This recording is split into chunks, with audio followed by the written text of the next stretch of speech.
I'm Scott Allen Miller. This is the 4th of July, 2024. It is Thursday night, and that means it is time for Nicaragua Live. It is our live Q&A. Members get together, hang out, have fun all evening, go crazy, live stream. That is what time it is. It's hard to believe it's actually happening.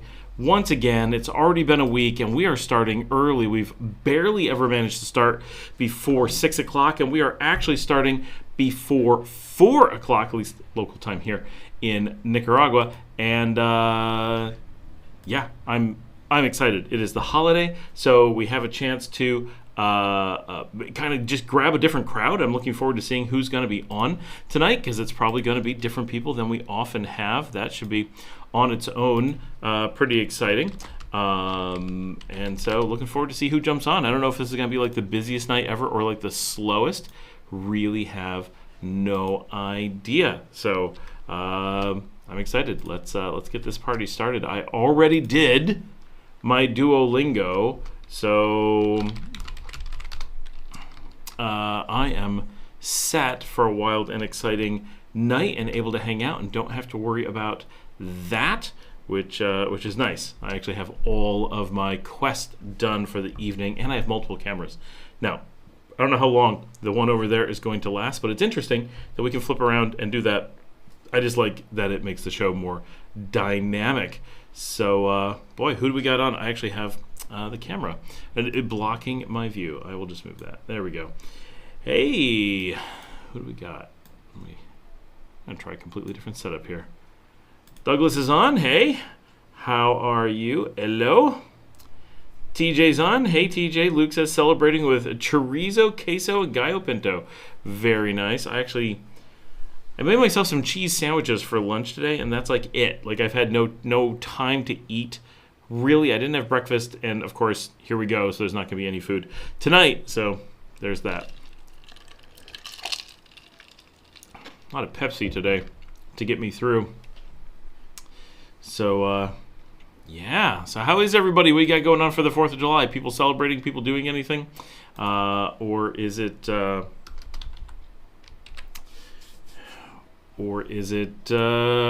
quiet day, not doing anything, staying home?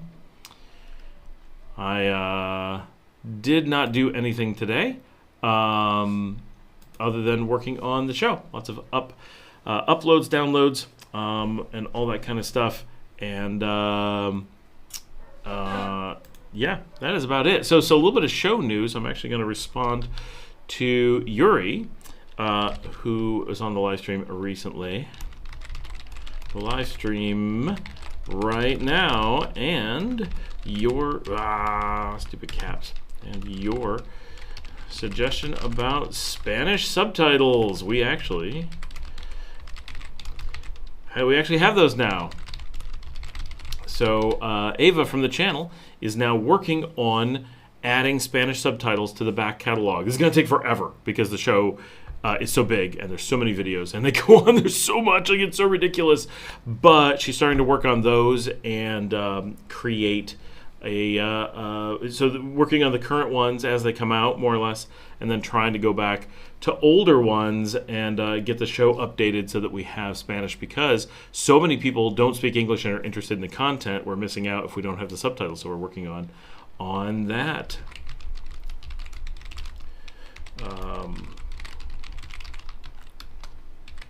So that's a big deal for the show this week. That's pretty exciting that we've added that. Yeah, so what do we got going on? I guess when I type this way, everybody disappears. Oh, Fawn Sheriff. Fawn, you are new, I think, to the live stream. Hi from the Ozarks. Very nice. Well, hello from Nicaragua Occidental. Luke says, listening to gunfire in the distance, awaiting the sound of fireworks. I'm so glad I live in a place where we never have the sound of gunfire. Rebel Grand, good afternoon from Toronto.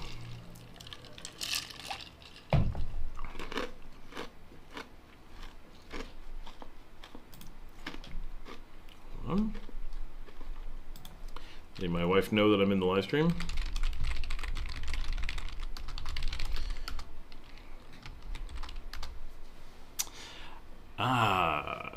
So what else we got going on the show this week? Oh, the big deal. It's one of the reasons why I had the other camera. Take a look behind me. Oh, we already lost it. No. It's a GoPro, so it automatically shuts off after a few minutes. But you can kind of see on this, we have new curtains behind me, so you're not looking at the raw windows, and we have curtains in the corner. So when we show the corner, you're not looking at all the cables.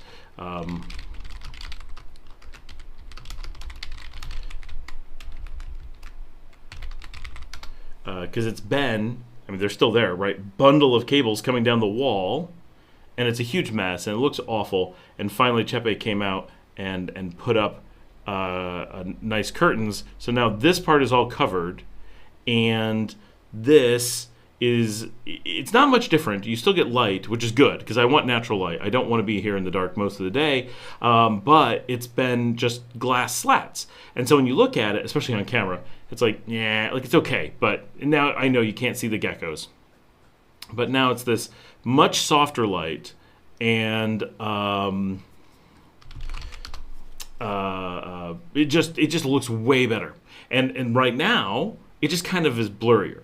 So you don't really notice. But later, when the sun goes down, you're going to see, like, you're actually going to see it, and the lights will hit it. And I guarantee it, I haven't seen it yet. I guarantee it's going to look so much better. So that is the plan. Douglas Solomon, East Central Florida. Key. Wondering how many people we have on. Only 7, but it's really early, like no one's prepared for this. Kind of surprising everyone. Today I'm like, I think I'm ready to go live. I'm just going to hit it. And I didn't know with the holiday, I didn't know if we were going to get like tons more people than normal, totally different people than normal. Like, no idea, right? So this is kind of an experiment, really, in a lot of ways.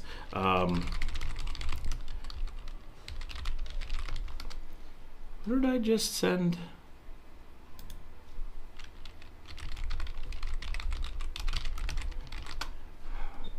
One thing I really, really dislike about Macintosh is that it doesn't register your mouse clicks reliably. You have to click on the same things so many times, so often, that it's so often you're like trying to change who you're talking to, and it just doesn't register your mouse click. But you really clearly clicked on something, and it's just like, nope, and then sends the message to wherever you are before. It actually represents a security problem with the Mac pretty dramatically.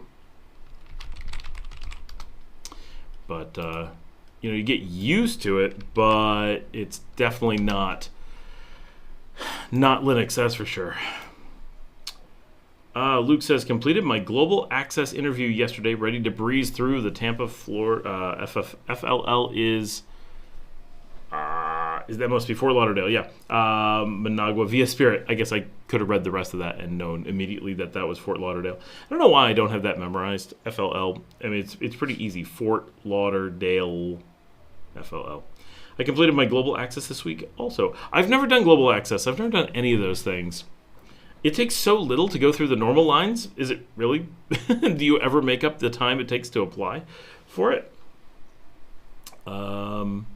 Never. Maybe I should look into it. I travel more than most people, I suppose. I'm so opposed to premium services. I feel like it's ideologically not me. I'm like, everyone else has to do it. I have to do it too. Hey, dog, stop chewing the bed. Ah. I have the little dog here today. The little Betty. We're down to 4 people. What? We lost everybody. What is going on? Betty! No. I give you dirty looks, little dog. Get a little dog, they said. It'll be fun, they said. $100 per 5 years. That's not a bad price. The question is, what does it actually get you? That's where I struggle, is I'm not sure that it does anything that I'm actually concerned about. Oh, I brought my Sony up. I got it all set up so I could turn it on and use it as well on the show. And third battery is dead. Apparently, I've not been managing those batteries well. Well, that sucks. I've got it sitting right here with the microphone attached to it. And I thought it'd be cool. I could just pop up the, video there and be like, haha, we got another thing. No, Nope, denied. We do not have that. Scott Bourdain. Thanks, Josie Marr.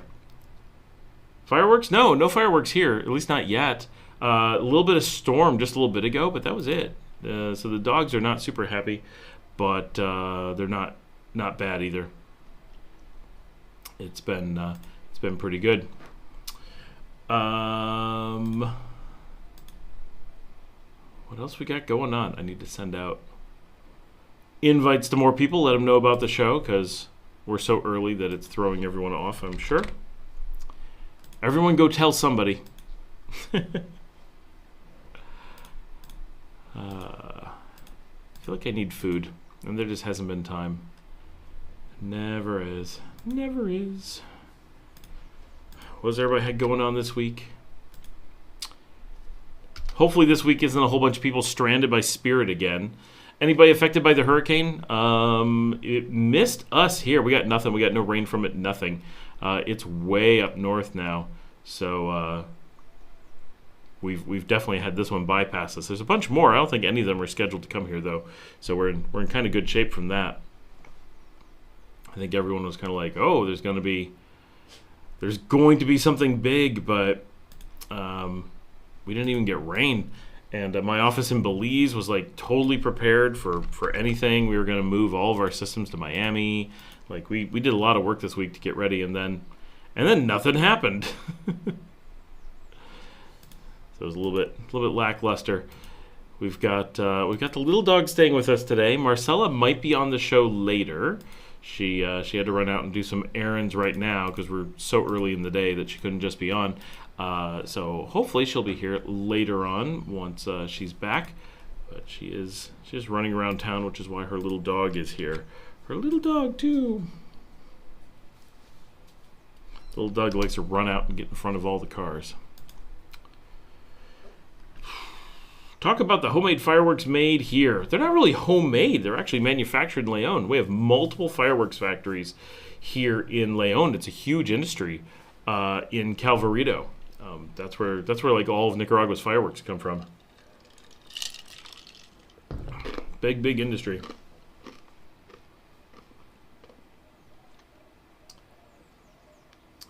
111 Humitor. Oh, is that the feels like temperature in Florida today? It's nice here. It probably feels like, I don't know, 80, 84 or something. It's probably not true. It feels really nice outside. TJ, I got it because last time I almost missed my connecting flight when I arrived in the U.S. Oh. Yeah, I've never had that problem, but I almost never do connections. The U.S. is, the last several years, I've actually had really good luck in the U.S. that all of my stuff is pretty quick. Escaping the Matrix. No fireworks today. Plenty on Christmas, which is rare here. Yeah. Christmas is rare here? Or fireworks are rare here? Yeah, it's 4th of July. No one's going to set off fireworks today. That would not go over well, I don't think. Didn't we do some on the beach? Yes, but that wasn't for 4th of July, was it? That is Josie Marr setting off fireworks on the beach at some point on the show. Wonder if I can track that down.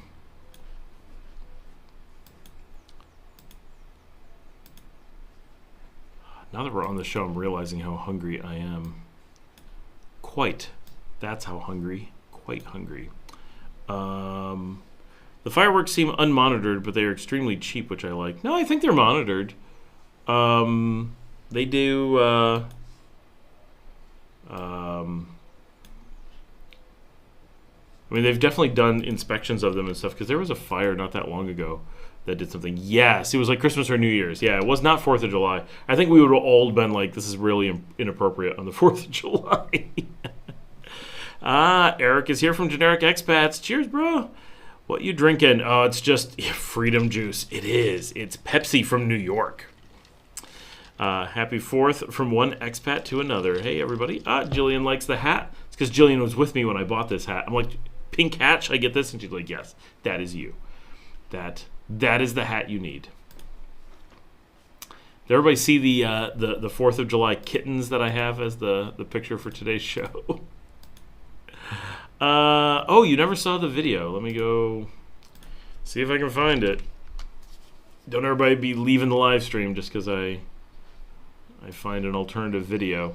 It's probably just called fireworks.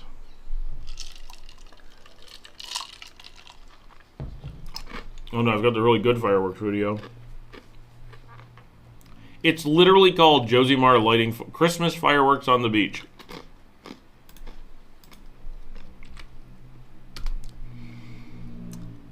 It's an incredible name. Please tell me it's a page or group. It is. He has a whole like generic expats YouTube channel, and he's been on Latin American Living, and he's got a web page, everything. TJ says the person in the seat next to me had it and was on the same connecting flight. It took him almost 1 hour less to get through U.S. Customs and Border Protection. Wow. Yeah, I really hate that they do that. There's a lot of complaints in the U.S. about that, but because it's I'm not sure which one it is. They're finding some of those are bypassing the security controls. They're questionably legal, but they're it is nice to get through an hour quicker. Although I don't think I've ever had to wait an hour for a really long time. Like it's gotten pretty fast in most cases in the U.S. Here in Nicaragua, if I could speed that up, like sometimes those lines are just. It takes you an hour to decide which line to get into. Escaping the Matrix says, here in the States, they don't do fireworks for Christmas. Over there was big on that. Oh, yeah, here. So many fireworks for Christmas. And if you really want to see some crazy fireworks, this is when they set the bowl on fire. This one, we got demonetized on YouTube because YouTube does not like fireworks. They deem it not appropriate for children, and you can't have advertisers if you have fireworks or something. They don't tell you what's wrong with the video. But the only thing that could possibly have gotten this demonetized was the fireworks, and when it was on different channels, one that showed more didn't get demonetized, and one that showed less did. Like, it's very strange. YouTube is so capricious.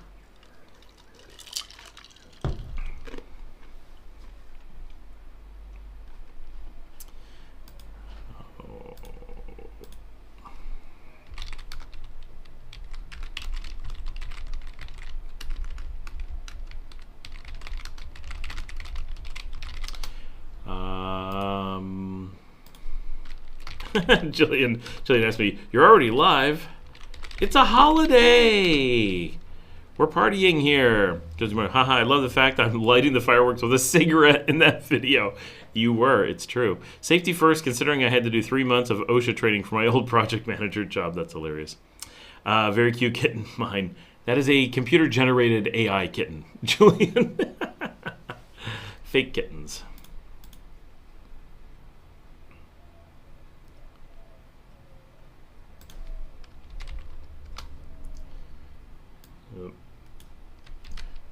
In trouble for something.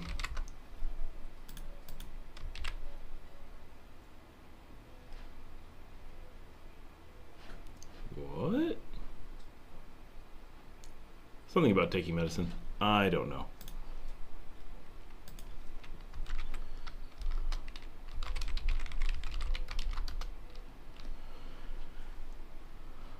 TJ says, I was looking at extra baggage on United, and I did not have a clue. It was $200 per bag. My gosh. Yeah. When people complain about the baggage fees on Spirit, it's like $30. I don't know what it actually is. It's probably $80. But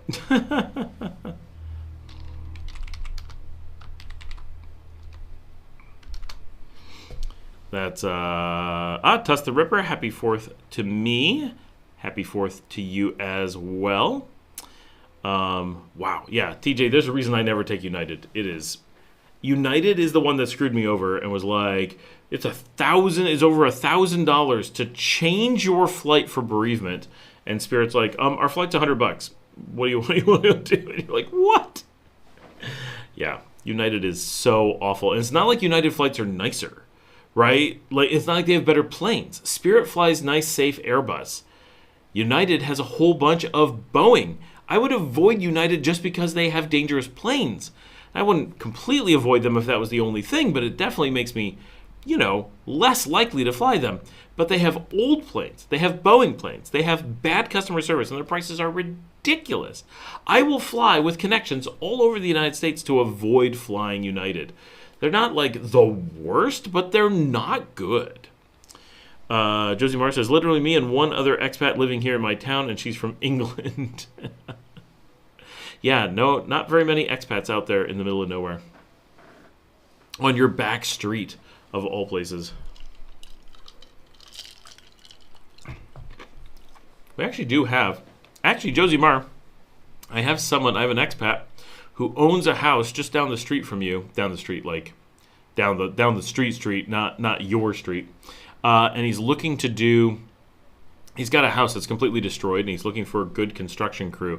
Do you have any construction people out there that you can recommend? Because I don't know anyone in the area, but he's literally 5 minutes from you, so.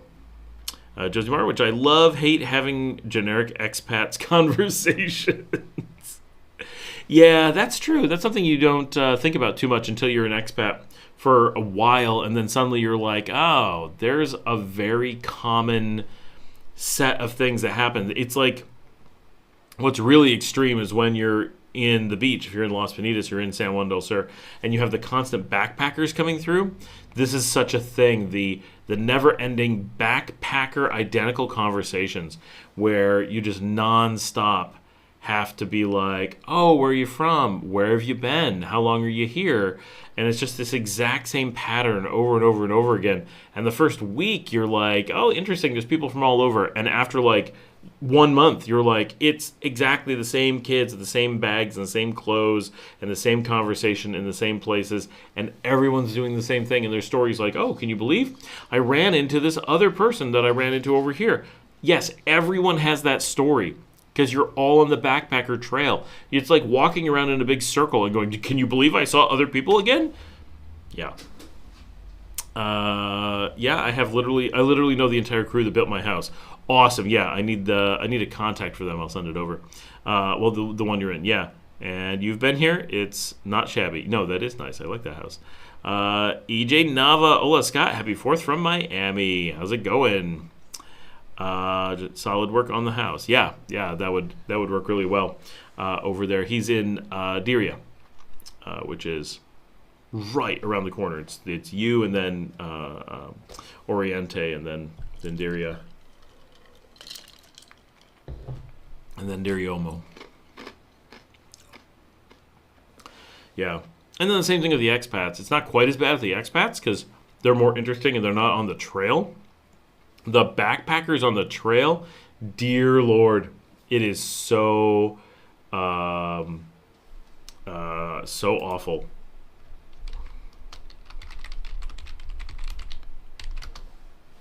And I can't imagine doing it. I mean, to some degree, right? It's like, it's kind of nice that there's such a recurring, plannable activity that you can go out and be like, I'm going to be a backpacker, and you really know what that experience is going to be. And it's like going to Disney World and riding the Jungle Cruise. It's predictable. It's going to go past the elephant spraying water in the air. It's going to go past the fake headhunters. It's going to go behind the waterfall, and they're going to say, the backside of water, right? And it's hilarious when you're 5 years old, and there's this script that is really well rehearsed, and everybody riding the boats on the Jungle Cruise gets the exact same stand-up comedy routine. But after you've done it once and realize that it's scripted and it's the exact same ride every time, it loses a bunch of its magic. And I think the backpacker trail is very much the same thing. You do it and you watch videos on YouTube and you're like, oh man, these people had such a unique experience. Like, oh, it's so cool. And then you realize everybody gets the exact same unique experience, and it's cookie cutter and it's scripted and it's it's kind of soft. It's not like it's orchestrated by some grand backpacking cartel, but although there should be, like, that'd be hilarious. But it's so predictable. You're going to fly in here because there's only so many flights. There's only so many places to go. The same hostel things guide you to everywhere. The same tours are there. And so you start in the same place, and then you move at your own pace. But the places that are interesting and the places that are not interesting are generally consistent. And so people like to stay long in one spot and short in another. And everyone talks to each other. So they're like, well, you got to go see this volcano. You got to go on this lake. And, oh, there's a party on such and such a date. You got to make that. And so it becomes this, everybody is coordinated in such a way that it really is like you're on a Disney ride for the most part. And unless you really make an effort to veer off, you're not going to. It's going to be exactly the same thing.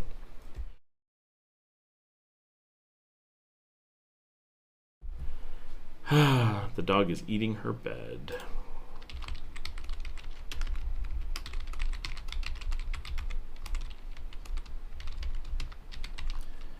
Of course. EJ, I'm in the mountains avoiding people, riding horses, hunting. I live above Lake Apoyo.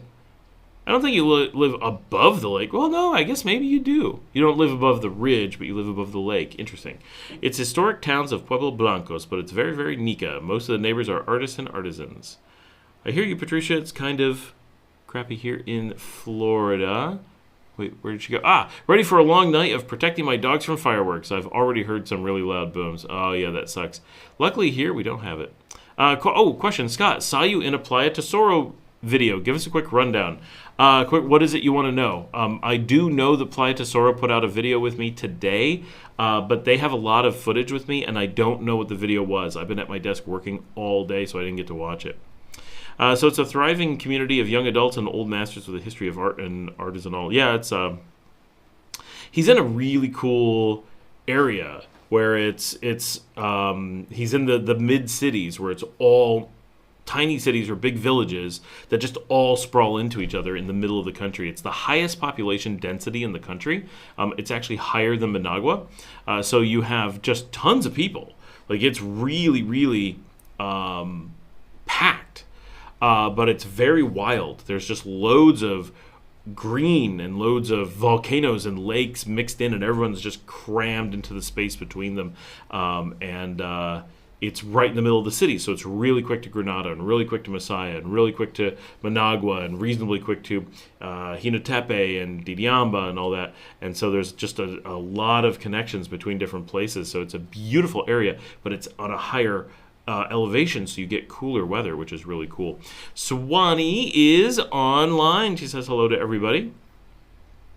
Did not know about the population density. Thanks for that info. Yeah, it's technically Masaya overall is the highest density in the country.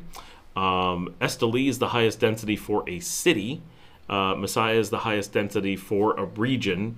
And then Managua is the biggest population, but it's actually more sprawling than people realize. That it really doesn't. I mean, obviously, some little pocket of Managua is probably the most dense couple blocks in the country. Actually, even though that's probably not true, Matagalpa or Esteli probably has that. Foursquare King, hello. Been watching you. You got to be the hardest working man on the internet. Thank you. Yes, that's potentially the case. It's Josimar says the weather here is the best, or correct there. Oh, are you not there right now?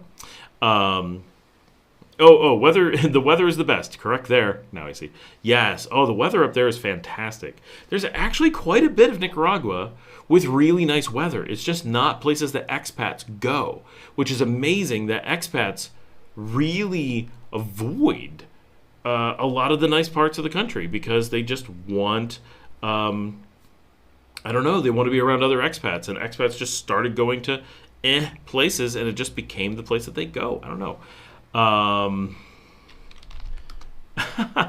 Marcella is going to be on the show, and she has a new hat to show us. Josimar, my town actually has the highest economy in Masaya. That's not surprising. I mean, Masaya itself does okay, I'm sure, but it's not a Matagalpa, it's not an Esteli. It's a much lower output town than a lot of those. So those little villages do pretty well. Wow, Josimar, incredible spot, 100. Los Pueblos Blancos are pretty famous for their handicrafts. I almost guessed you were up in the Northern Highlands. Yeah. Yeah, we actually got all of our furniture from really close to Josimar's place, obviously. Don't tell people to move here. We like the lack of expats. Yeah. You know what's funny is all these places are like super well known. Expats just don't move there. Like just consistently they don't. I don't know why. I don't know what it is, but it doesn't matter how much we say. Well, it's it's the same thing. Like everyone gets told how amazing Nicaragua is, and you see it in the videos. And yes, we are influencing some people to come. That is true. It really does happen. But the overall numbers remain really, really low. And it's weird that, with the information that we have, and I said this in a video not that long ago, I'm like, if Americans, just using America as an example, but it's a big place nearby, if you suddenly were able to teach every American about Nicaragua would be instantly overrun by Americans. But you can't educate Americans on large scale, so it doesn't happen, right? At best, you can see the numbers on the show, like us and a few other shows. There aren't that many outlets getting information to the U.S. from Nicaragua, from anywhere. And so finding out about Nicaragua requires people to go out and search for it. The information's out there, obviously, but it takes some effort, and people aren't going to do that in large numbers. They may, you may have the atomic effect where someone does it, then they tell two people, and then they do it, they each tell two people, and then blah, blah, blah, maybe. But it's a stretch. It's unlikely. And even with all the resources, like, people just continue, no matter how much. We just had the video from yesterday, which is doing fantastic, by the way. 80% of Americans flee from Costa Rica in under 2 years. That's crazy. Under 2 years. That's how long it takes them to be like, what have we done? We've gone to the wrong place. We don't know what we did. And with so many people, with so much knowledge that Costa Rica is not very likely to be a place you want to go, people are still moving in insane numbers to Costa Rica. And with so much information saying that Nicaragua is probably where you do want to go, at least if that's what you're considering, compared to the obvious local alternatives, that Nicaragua remains mostly empty and Costa Rica remains mostly full, really demonstrates that no matter how much information is provided, no matter how obvious and well-known a situation is, it doesn't change the bulk of people's decision factors. Foursquare King says, I hopefully will be returning to Leon soon. Hopefully I'll be buying you some coffee. So, that would be awesome. I would love some coffee. I do have a little bit of coffee still right here, which is, I got very little sleep last night. We had to be up early this morning. So, I'm feeling it. I'm hoping that this live stream gets me energy, because we're gonna make it. We're doing, like, this is hardcore live stream today, but I do have a bottle of wine chilled, so I'm ready to switch over to wine at some point. I gotta get through the coffee, the Pepsi, and the water first. Josie Mars switching over to the TV now. Need to get back to work on my phone, which means I'm leaving the chat, but here listening. It is interesting to think of, like, on the phone or like on a tablet or a laptop, like watching the show and interacting is one thing, but imagining people watching it on their big screen TVs is like, what a weird show to watch live. I know several people do, right? But like, it's really interesting to imagine that people are doing that. It's a funny thing. Luke Graham says, I gave up promoting Nicaragua to folks I know. Now when asked where I'm moving, I tell them I'm opening a RadPad franchise in Paraguay. I love it. Oh my gosh. That is, I'm going to use that phrase. I'm not exactly sure how I'm going to use it, but I'm going to be like, opening up a RadPad franchise in Paraguay. That's like the dream. Yep. Hey, little dog, you want to come up and be on the show? People want to see you. Yeah, here she is. This is the Betty. She's easy to pick up, so she gets on the show often. Do not bite my hat. Okay. Promoting Nicaragua to folks, it's a no-win situation. People don't want to hear it. That's the thing. It's that it really is an opportunity to learn about the people you know, and the number of people who are like, I could care less what the reality is. This is my reality of Nicaragua. Or I'm so angry that this place exists that I don't want to hear anything positive about it. And you're like, What a weird set of attitudes that people have about other countries. Like, it's weird. Saludos, enough. How's your 4th going thus far? Angry dog. Grilling, I didn't because I'm back to the grind tomorrow. Aren't we all? Hey, can we not bark? Can we just not? Yeah, let's not do that. Enough says, sí, no digas mucho. Culebra is now too crowded. Josie Marr sent some X's. Patricia says, but now that those Americans in Costa Rica have access to RadPads, they'll probably start staying longer. Oh, that is so true.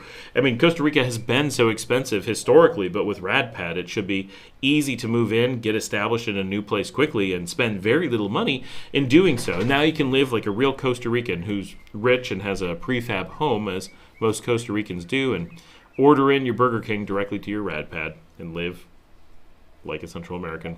Patricia says, Betty looks a lot like an Italian greyhound, a whippet. Yes, we have been saying that. She acts like one, she looks like one, she weighs like one, she's fast, her legs go out like one, but there's like no way she could be related to one. We don't know how that works.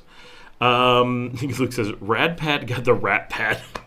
Yeah, was that a typo or just funny? Keeps popping up in my feeds, and he reposted his Nika content. He reposted his Nika content. Interesting. I have no idea what is going on there. I don't know what the game plan is. He posted a nice response. Should we put it on the live stream? I think we should. That would actually be interesting because I've not read it yet. I know that it was like a nice response. I read enough to know that he handled it really well, but I have not actually stopped and read it, which I know sounds ridiculous, but I get so many messages, and sometimes I'm like, okay, I know what this is. I need to save it for later when I can, when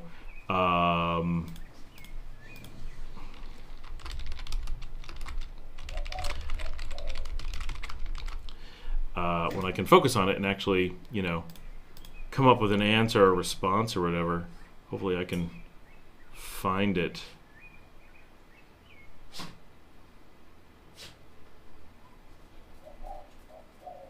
Blah, blah, blah, blah, blah, blah, blah, blah, blah. Where could... I know it's a long response. It should be relatively easy to see. RadPad, there it is, there it is. That was not so bad. All right, so this is long, but we're live and early, so we have some time to read through this. Hey, Scott, this is from RadPad. 10 days ago, and it's on, if you want to see it, it's on the RadPad Breakdown of Business Scheme Nicaragua video.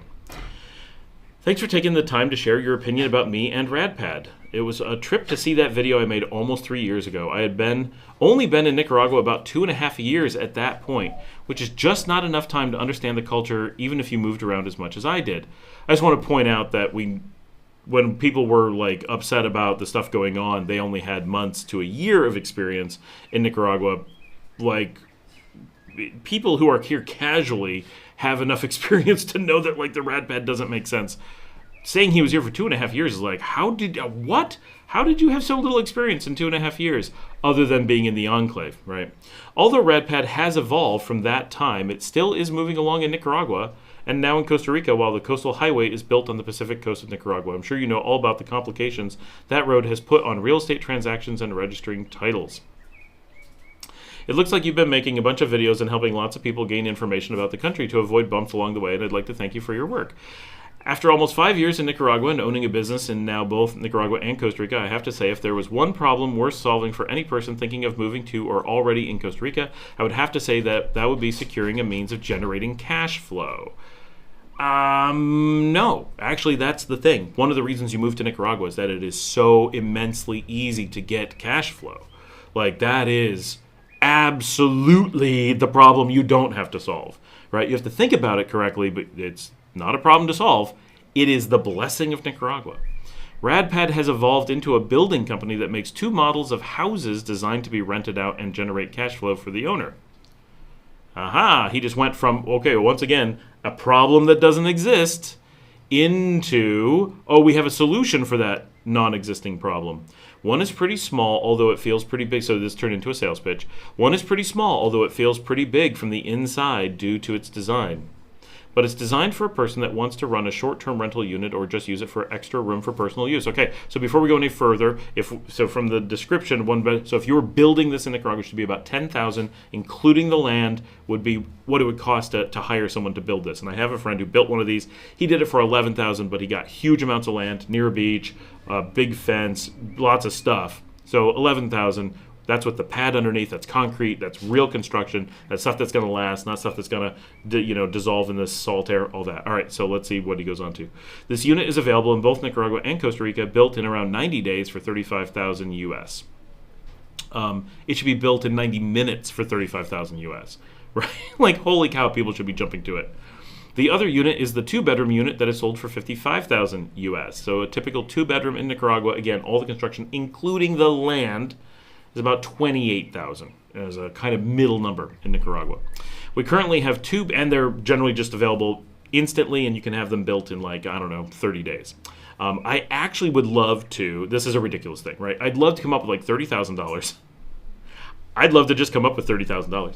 I could end the statement there. If I had $30,000, I would love to get a construction crew together and build a typical Nicaragua house over a weekend, other than the pad that has to set because it's concrete and it's got to set.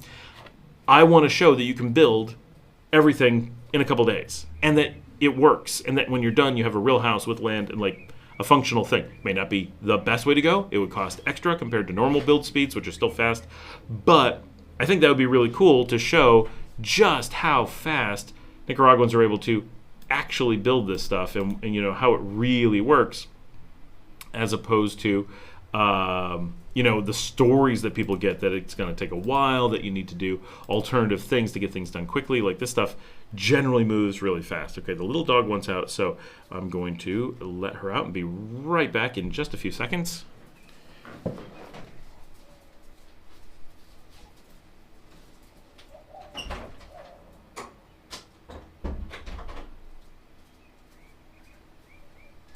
Bum bum bum bum bum bum bum bum bum. We are back. Bum bum bum bum. We currently have 2 building systems for preparing the wall panels. One is stored in Rivas. The other is in Dominical, Costa Rica. The beauty of the RadPad building system is the simplicity that has evolved into, and that it can be easily replicated and or moved to any building site. I mean, that's the idea of the modular things, is that you can move it. That's cool. But you could also build 4 complete houses on 4 completely different sites, including the land, all for the cost of one of the units. So the idea is good if the other things were solved, if it made sense. Thanks again for following along as RadPad evolves and grows, and I would just like to thank all the Nicaraguans and foreigners alike that have helped us from the time that first video was made. Please keep watching, and don't forget to hit the like button, the little bell, and subscribe. Have a rad day. RadPad, RadPad. Let's do a live video next time you want to share your opinion, so we can make sure to keep it real, yo. Love to you and your family. I mean, he handles this really well, right? Like, obviously he made it into a sales pitch, but, he could have been very upset about it, been very, whatever. Instead, he didn't address any of the issues, right? Just use it as a sales pitch. That's a good business approach. But, yeah, it still remains, where can we see one that's actually functional? Anyone know of one that's actually up and not built by one of the investors? Has anyone actually been in one and have a good experience? Because I don't know anyone who's ever seen one. Everybody just says Josimar may have seen one, or just maybe have heard of them. EJ Nava says, Luke, great joke on the touchy subject. The only exception of the Canadians, people just ain't having no positive facts about Nicaragua. No, sir, ain't no way. Patricia says, Betty needs a bigger doggy DNA test. Foursquare King, I own a home near you, I believe. Puente La Grande, 250 metros al oeste. Near to whom? Where's Puente La Grande? Going to the map. Going to the map. Soy Dora.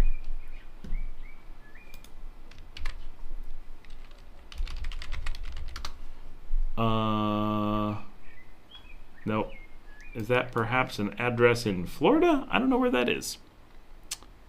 And now I lost everybody. Where are you? There we are. Patricia, the question is Betty ready to open that Pandora's box? Escaping the Matrix, greetings from Miami. Promoting Nicaragua is counterproductive for us who want to go back there. Even Nicaraguan Americans make things expensive back home. They like us better than the regular tourists. It's more expensive for you back home. Yes, wait, RadPad is claiming to not have fled Nicaragua and instead are claiming to have expanded into CR? I'm not laughing. EJ Neva. Yes, that is the claim, right? Like, this has been consistently the claim. Since there were no RadPads being deployed previously, we assume, because no one can come up with one, then it makes sense that why say that they're not still there. But all the logo's gone. Since I posted, the YouTube channel switched from a Nicaragua logo to a Costa Rica logo, from black to blue. A bunch of things changed because as a response to the video. But because of the way it works, it's always got to be, But so he wants to do a live stream. Like, I should say, let's get together in Nicaragua and see. Let's get together at the factory and see it. Which actually, right? If it's real, let's get together at the factory and show the factory. He never shows the factory. He always shows little bits. Having it on this, if it was real, right? I still don't think the money makes sense. But if the fabrication is factual, then actually having it on a big show would be a bigger show. Would be super beneficial. Doing a live where he talks about it only does so much. Like, let's actually see it. Because I've actually seen his prospectus. I know that was a scam, right? Like, it doesn't matter what he says about it. You can try to explain it away any way you want. It was taking people's money. But and you can try to explain why $35,000 for a shed is a good amount of money, but it's $35,000. I can buy a plastic shed from Costco and have it up in an hour for $1,000. Like, yeah. EJ Nava, hola, escaping the Matrix, Nicaraguan here in the Miami shores. Saludos. Bajo, I meant banjo, really? James is here. Scott, in your videos, you have said middle class earns $800 a month starting. That's the entry point, the lowest amount of, I don't know what he says after that. That is the absolute lowest that you could consider middle class. And a part-time maid is $200 a month. No, a full-time maid is $200 a month. So would a full-time cuidador, nanny, or maid be $400 to $500 cost per month? No, a part-time would be under $200. Full-time would be $200 to $300, depending on a lot of factors. But going above like $300, maybe $350, depending on the area, for a maid would be pretty crazy. Now, I had a maid that was over $300, but they were working overtime. So, which is obviously you pay for overtime, and we did it that it was a known overtime. Like, I don't know I have no idea what it was. Let's just say it was 10 extra hours a week, and so we built that in. So she was paid as if it was extra hourly, but it was done as a salary, so it was just a flat rate, which is fine. You're allowed to do that. So that was a reason you went over. But if you were talking full-time where it's just the standard hours, then you wouldn't want to go up to big numbers like that because you run into weird problems, right? And imagine anybody, if you were in the United States and you got a job as, a maid, and someone just paid you 2.5 times normal. So I don't know what a maid makes in the U.S. Let's say $55,000. So let's say $60,000 for easy math, which is probably high, but it's reasonable, right? So a normal maid would make $60,000. Now imagine you get a job that actually ends up paying you $150,000, 2.5 times the standard rate. Well, that's amazing, but it's going to create problems as well because it's not sustainable, right? You're going to be terrified that you're going to lose the job. You're going to have an amount of money you're not prepared to work with. Your friends and family are going to leech off of you like crazy and possibly deplete your resources. Bad things will likely happen. Not that you don't want to pay people well, you do, but you have to temper it with, if you really want to make a difference in your community, pay more people, not individual people, crazy amounts of money. Partially because it just throws off the economy. It creates social issues,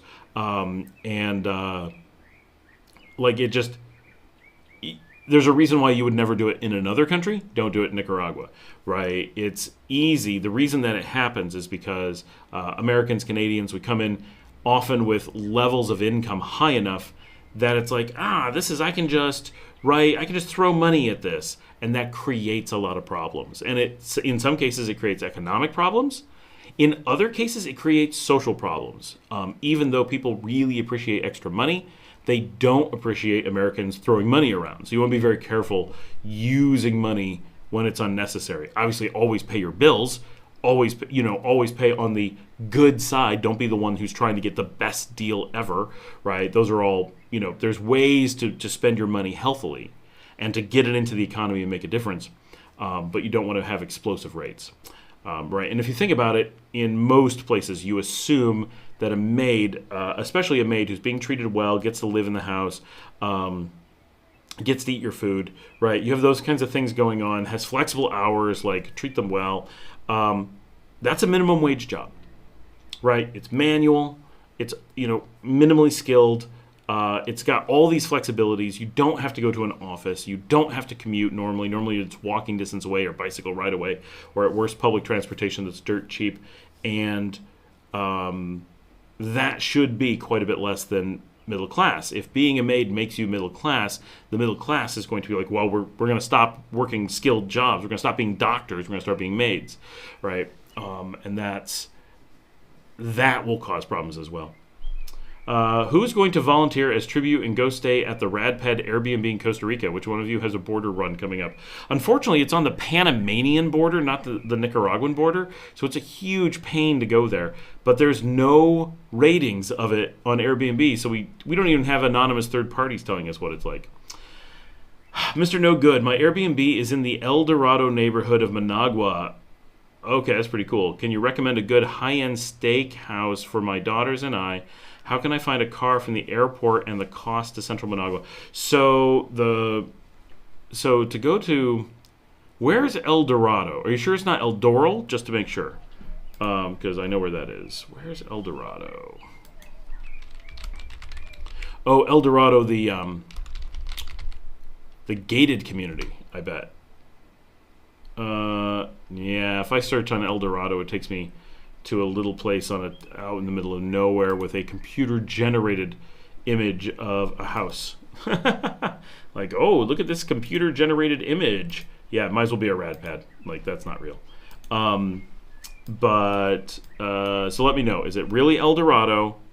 If so, what's the address? If it's El Doral, then we know where you need to go. I might be wrong on what's the best steakhouse out there, but I really want to do video at El Doral. I do know people out there. I just never make it out. Doral seems really, really cool. Like just in general, it's such a neat spot and general layout, and just really cool. And now I lost everybody. When I click on things, everybody disappears. Nope, I'm out. You must be bored. It's early for your live stream. Where are you? It doesn't look like your office. Haha, Alan, it is my office. Chepe put up curtains. That was the new thing this week. We got curtains. Hey, it's a glass shed and it's cute. Is it cute? That's the thing. Every time I've seen it, it hasn't been cute. It should be cute. Right? Like, that would be neat. Like, you could do a thing like that would be cute. Maybe it's cute in person, but when I've seen it, it doesn't seem like it is. James says, do you use a payroll service to pay your staff? I do not. I use payroll staff. That is also staff to pay my staff. Is there such a thing as an ADP payroll service in Nicaragua? There's not ADP, but I bet there's a payroll service. I do not use them. I have enough staff that, because I have businesses here, right? So my house staff are paid as part of my business, not independently, because that would be annoying to have like two separate things. So they are paid via an entire payroll mechanism that we have, because we already have an accountant, we already have a lawyer, and we already have a banker. And so the banker just handles all the payments. Alan says, Mr. No Good, not sure how far away, and not sure if it's considered high-end, but in Managua, the black bison has really good steak. Yeah, black bison is That's what, Alan, I'm waiting to find out. He said he's in El Dorado, but I don't know where that is. I think that's the name of a gated community on the Messiah Road, but he might mean El Doral, which is in Ciudad Sandino, and would have a different good steakhouse nearby. Mr. No Good, they say it's centrally located, walking distance to restaurants. Well, that's a bunch of BS because there is no central Managua. So what was that? What's that going to mean? Scott, random question. What's with the Florida Canya hats? They're awesome. Sponsorship? Just wondering because I'd love to get my own paws on one of them hats or merch. I would love to be Florida Canya sponsored. That would be amazing. I am not. So everyone put in a call to them and be like, Florida Kanye, what's wrong with you? You should be sponsoring him. He could be wearing your hats and shirts and stuff. Like, we could be doing all kinds of cool promotional stuff if only Florida Kanye was up for the challenge. However, this merch is available, not from me, although it should be, from the Florida Kanye Experience stores. There's one near here, kind of back there, at Chichigalpa, and there is one at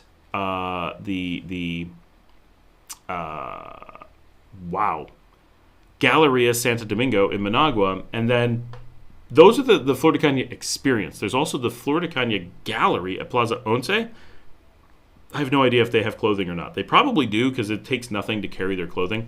But they've got really nice stuff like coasters, glassware, thermoses of all types, hats, shirts, rum, obviously seltzers. I'm trying to think of what else I've seen there. All kinds. They have a really nice selection of stuff. Like, it's pricey. Like, the hats like this, these are cheapish. Like, I spend maybe 15% above what I buy for like a normal beer hat somewhere, so it's really not bad. And this one's really nice.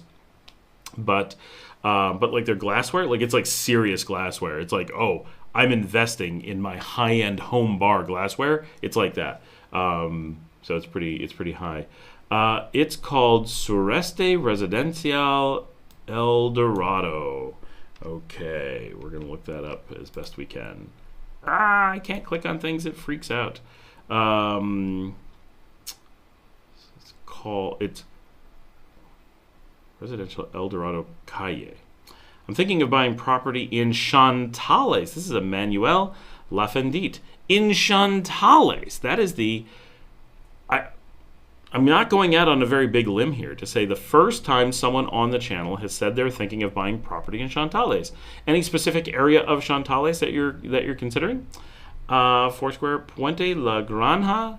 Check the spelling. Oh, spell check kind of messed me up.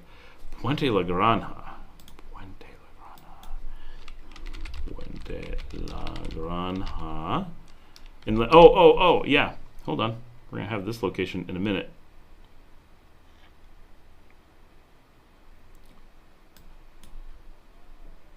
Maybe not.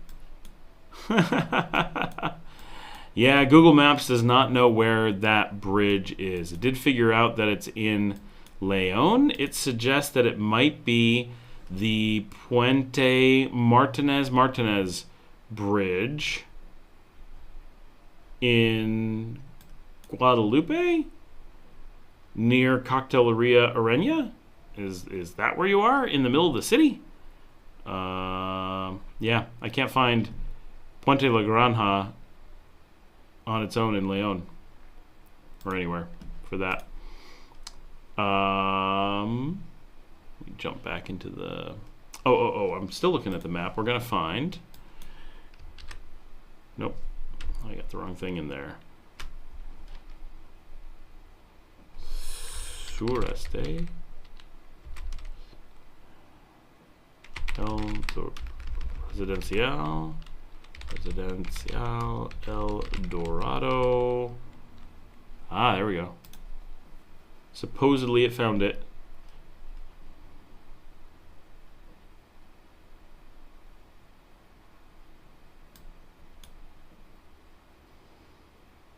Okay. Just east of Riguero. No, I need that. Hold on, we're gonna pop this up and show it on the show. Give me a second, we're gonna put it on the show. Bum bum ba-dum bum bum bum ba-dum ba-da-da-dum bum bum bum ba-dum bum ba-dum bum bum bum bum ba-da-da-dum dun dun dun dun dun dun dun dun dun dun dun bum ba-dum bum bum bum bum bum. There it is. Get in media. I am so hungry, nobody fed me.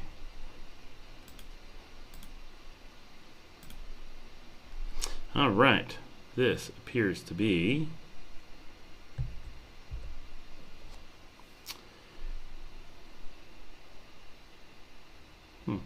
all right.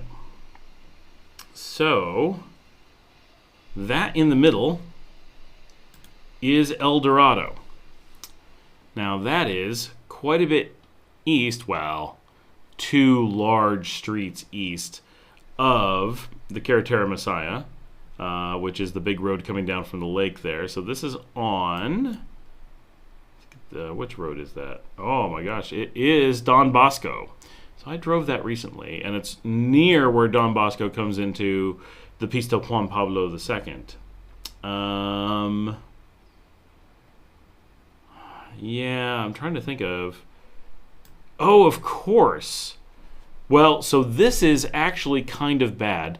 So the Puente El Dorado, which is not technically in El Dorado, so if you're looking at on the map, from El Dorado, the road that's on the left of it, on the west of it, take that north, one street where that runs into the road going east-west.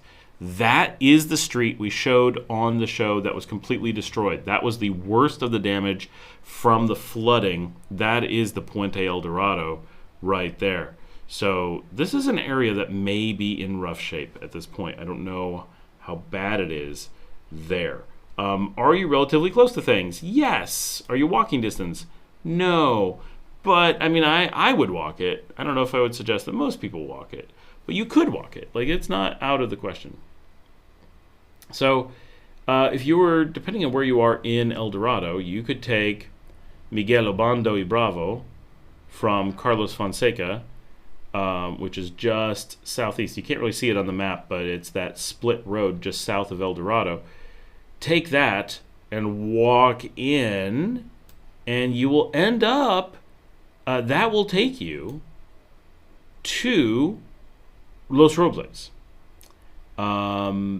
It's actually going to cross. That's actually the road that the Hilton Princess is on. So it's a bit of a walk, but only like a kilometer. Like, it's really not that bad. So this is not unreasonable. And then what Alan was saying is, so you turn left into Los Robles, go up the hill, and then you've got Black Bison up there. That would probably be the place to go. Yeah, for steaks, I would think. Yeah, it's not a little neighborhood that I like know, but it seems like a good area. It's just a little bit out of the way, just enough that it's like, oh, we drive past it, but we never go into it. Oh, I looked on Google, couldn't figure out what he means. Yeah. Mr. No Good, this is paradoxical, but for a high-end steakhouse, we used to go to an Argentinian restaurant on Carretera Messiah. While you're there, you can answer who invented chimichurri. Hey, EJ Nava, I have an Argentinian restaurant for steaks on the beach. So, yeah. La Pista El Dorado is close to the Mercado Juembes. La Pista El Dorado. Which one of those roads is La Pista El Dorado?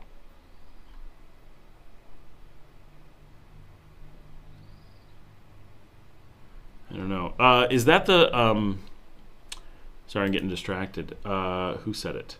Who said it is near... Nestor. First of all, welcome to the live stream. La Pista El Dorado is close to the Mercado Juembes. Mercado Juembes with the bus station, right? The bus terminal? That's the bus terminal that you catch the bus to Rivas that is potentially air-conditioned. The big one that's air-conditioned down to Rivas and to Ometepe. That's Juembes is where you go. I always forget where to go. Emmanuel says, a livestock farm in Chantales. Wow. Are you looking because you want a livestock farm, or do you have a specific livestock farm that is tempting you specifically? Like you're only considering it because you found this one deal, or you just like, Chantalis would be great for livestock. I mean, Chantalis is great for livestock, right? But interesting. How much English is spoken there? You're hearing it. If it's not on this show, there's no English. It's not quite true. There's extremely little English. That is single guy for you. EJ Nava, in Huigalpa or where? Grandpa used to have fincas in Chantales and a house 2 blocks from the municipal market. Read Main Street. Jana is here. I'm in and out here just for a few minutes at a time. Mr. No Good redacted his message. EJ Nava, single, not much. English is spoken more fluently for work at call centers and such. But we Nicaraguans do not widely speak English. You'll hear it. Like, there's definitely people who speak English, but it's few and far between. It's very rare to actually hear people speaking English places.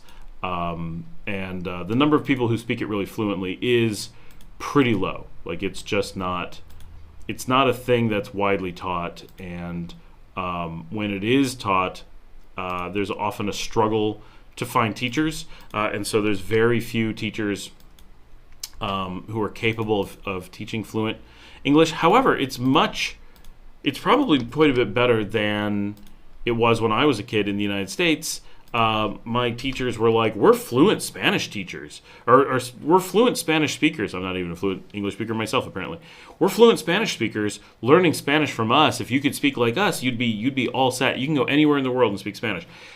It took extremely little time of me living abroad, first in Spain and then in Latin America, to be like, oh, yeah, my teachers never experienced actually speaking Spanish. They never heard it firsthand. They didn't have Spanish accents. They didn't have basic Spanish phrases. They said things that would have made them very obviously not Spanish speakers, just anywhere. And so it was a very, very different thing like that. And the English teachers that I know here speak English far better than the Spanish teachers that we had in the U.S. when I was a kid, but they're not going to pass for native English speakers by any stretch. Even the English teachers, you're going to have to speak generally slowly and simply for the most part. There just isn't that much English taught here, mostly.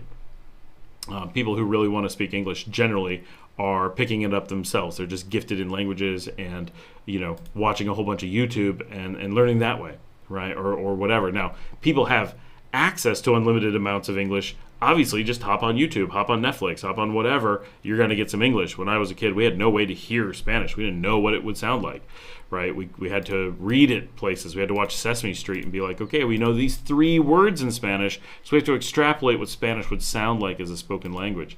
And of course, Sesame Street and all those places teach Spanglish. And I lived in Texas for a long time where they speak Spanglish. But, yeah. But is it a big thing you have to worry about? No. Like, you can get along here very well without speaking Spanish. I've lived in a lot of places where I didn't speak the language and I couldn't read the language. Ukraine, Greece, Romania, and in Greece especially, no one speaks English. Like, there was none. Nobody spoke English. It was crazy. We got along fine. It takes a little bit of effort. Life is a little bit different, but it's not a problem. Joe Arroyo is here. Hello, hola. Which other place would you live besides Leon? So I really, really like Matagalpa. Huge fan of Matagalpa. It's a great city. It's very urbane, which is big for me. Honestly, I'd be happy in Managua. It's not my first choice, but I'd be happy there. It's not bad. Granada I lived in previously, and we didn't really like Granada as a city. Too many tourists is the big thing. And it's hard to get over that. Like, having too many tourists just creates an entire culture that is not really what you're probably looking for, or it's definitely not what I'm looking for. So it's a very, very different type of living situation. Marcella is here. We'll get her on the show soon. El sombrero. Ah, me gusta, sí. We're going to have her come show her new... Vinny. And show her new hat on the show. I can't move the camera at the moment, so she'll duck down. Hola. And Betty is here being crazy. So Managua has actually got a lot going on for it, right? It's a different experience. You have to kind of really understand what you're getting into with Managua compared to other places, but it's it can be very nice, right? A lot of nice restaurants, a lot of interesting things to do, a lot of nightlife, nice areas with a lot of nice housing. Like that works. That can work pretty well. Esteli is fine. It's not my first choice. I haven't spent enough time there. Maybe there's whole areas that I would like a lot more. Jinotega in the mountains, I would happily live in. I do find it a little bit too small towny. There's just not enough going on. I don't need more expats, but I would like more bars. I would like more shows. Like if I live there for a month, I'd be like, this is the most fantastic thing ever. But if I live there for a year, I'd be like, oh my gosh, I can only order from these 3 restaurants. I gotta have more selection, right? So it depends what you're looking for there. But I love going up there. It's just a beautiful town. I really like the mid cities, Jinotepe and Didiamba and San Marcos. That region is really nice. I could live happily almost anywhere in Nicaragua. I really like Nicaragua for the most part. Places that I definitely wouldn't want to live are like San Juan del Sur. It's higher price. There's things about it I like. Like if it was the end of the world and I had to live there, yeah, it would be fine. And I almost did move there previously, right? It was a major component in us deciding to move back to Nicaragua. But we ended up being like, oh no, this isn't what we're looking for. This is completely wrong. But it has such good things. It has so many restaurants in such a small space. It has so much nightlife and things to do because it's so touristy. It's got, a very interesting culture. There's a lot of expats. That's a negative, especially now that I've lived here for any amount of time. When you're first getting here, your chances are you're going to be like, oh, expats, I need expats to talk to. But after 6 months, a year, really quickly, you start being like, no, I'm good. I could use a lot fewer, right? You're never going to not have expats around as an expat. I mean, I suppose you could make it happen, but you're generally going to be like, when you're first getting here, chances are you're going to seek them out. How can I find more expats? Once you've been here for any length of time, generally you're like, I'm going to not seek expats, and we will naturally run into each other as much or more than I'm looking for as expats. Like you might really like your friends and want to see them, but the fact that they're expats won't be something you're seeking out generally pretty quickly. So it's, they're really, I could live on Ometepe. I could live out east somewhere. I could live up north somewhere. I could live in the mid cities. I could live in Masaya, and yeah, I could even live in Granada. It wouldn't be that bad. But there's definitely some regions that I really, really like. Leon, I really like because of its culture and like the way the people are and how close it is to the beach. I love those things. And the colonial's cool, but it wears on you as well. Managua I really like for how much is going on. The northern cities I really like, and the mid cities I really like because of their weather. Like you get a lot of the Nicaragua stuff with much lower temperatures. That's really nice. Janet says, not a lot of English unless you run into me at Pani Paz. A friend of Ramon's told him I talked to his wife's parents there last Monday in English he knew just by Janet from Oregon. Alan says, saludos a la Marcelita, a la Marcela. EJ Nava says, wow, Janet, I'm impressed. Tip my half off to you, trailing new paths, huh? Patricia says, hola, Marcela, me gusta tu sombrero nuevo. Luke says, San Rafael del Norte for a destination. Yeah, that should be a great place to visit. And if you're looking for a out-of-the-way place, could be fantastic to live in. My understanding, I've never done real estate up there, right? I know nothing, like, I don't do real estate, but like I've never looked for a place for myself or anything for any of my friends. I think it's a little bit on the pricey side. A little bit on the pricey side for Nicaragua, right? Not like San Juan del Sur, not like Granada, but more than like Matagalpa or Esteli. It's a small place and very, very popular. And it's supposed to be the coldest town in the country, which alone is a reason that people go there, right? The coldest in Nicaragua is still plenty warm. So that's very popular. It's supposed to be absolutely fantastic, but for a place to live, I think very few people are going to be happy with it, because take the things that you have the problems with Jinotega and then just magnify that. Oh, way smaller, because it's not a city, it's a village. Joe says, we really appreciate the positive energy that you bring to Nicaragua. My family are from Esteli, Matagalpa, and from Rivas. Oh, awesome. Well, thank you, Joe. I appreciate that. And say hello to your family from me. Patricia says, I think Jinotega sounds great. I'm super boring. It is. It's a nice city. It's so walkable, and the mountains around it are so beautiful, and being able to go to the lake is so nice. Actually, Patricia, what you might want to do is head northeast of Jinotega, and check out like the villages. I'm gonna maybe grab a map here, because why not? We have time. We're on the live, and so for those who are wondering, San Rafael del Norte is east of Esteli, but is technically in Jinotega, but is on the Matagalpa side of Jinotega proper. Is that right? No. It is north of Jinotega. I don't know what I was saying. Ignore me. It is northwest of Jinotega and northeast, just a little bit north, mostly east of Esteli. So it's at a crossroads of some major areas, which is nice because it's not as remote as it might be, but it is out there. Like you're far and high, and that can be really nice. It's a long, narrow town in the mountains, and I hear that coffee lovers, the big cafe there, is supposed to be really, really good. Of course, they're probably the ones who said that, so grains of salt and all that. But it is supposed to be a really cool little town.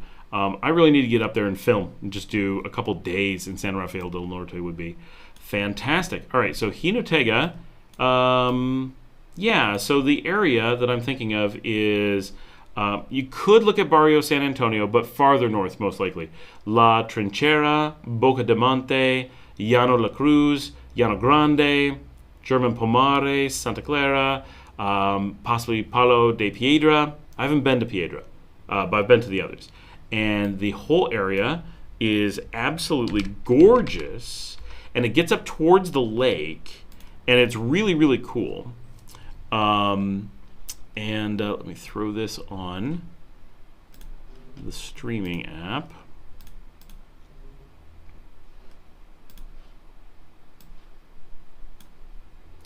There it be, and here it comes.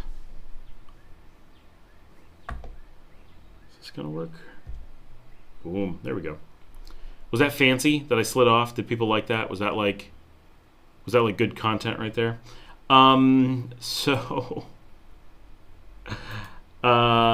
this area, when you're looking at this map, at the bottom is Jinotega. So that's the northern point of Jinotega.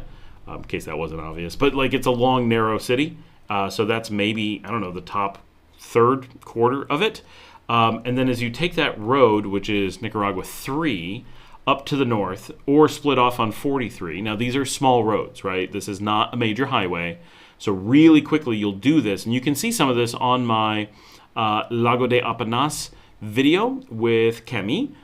From almost exactly a year ago. We drove this, and then we took 43. We didn't take 3 once we got up to Boca del Monte. And so you can see some of that on the video and see what that area is like. And it is just, it's beautiful up there. These are really small communities, so you can potentially get, if you get on the waterfront, you're going to get expensive. But if you stay away from the waterfront, you can get some really nice, slightly above the city, rural-ish areas where if you have a car, you can be down in Jinotega in 10 minutes.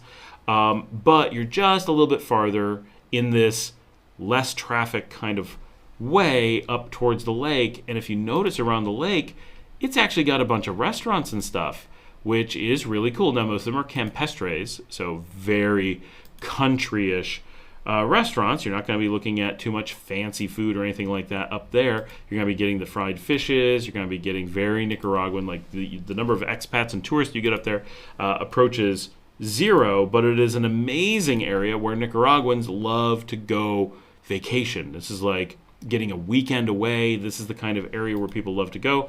It's the first artificial lake in the country. Maybe it's the only one. I don't know.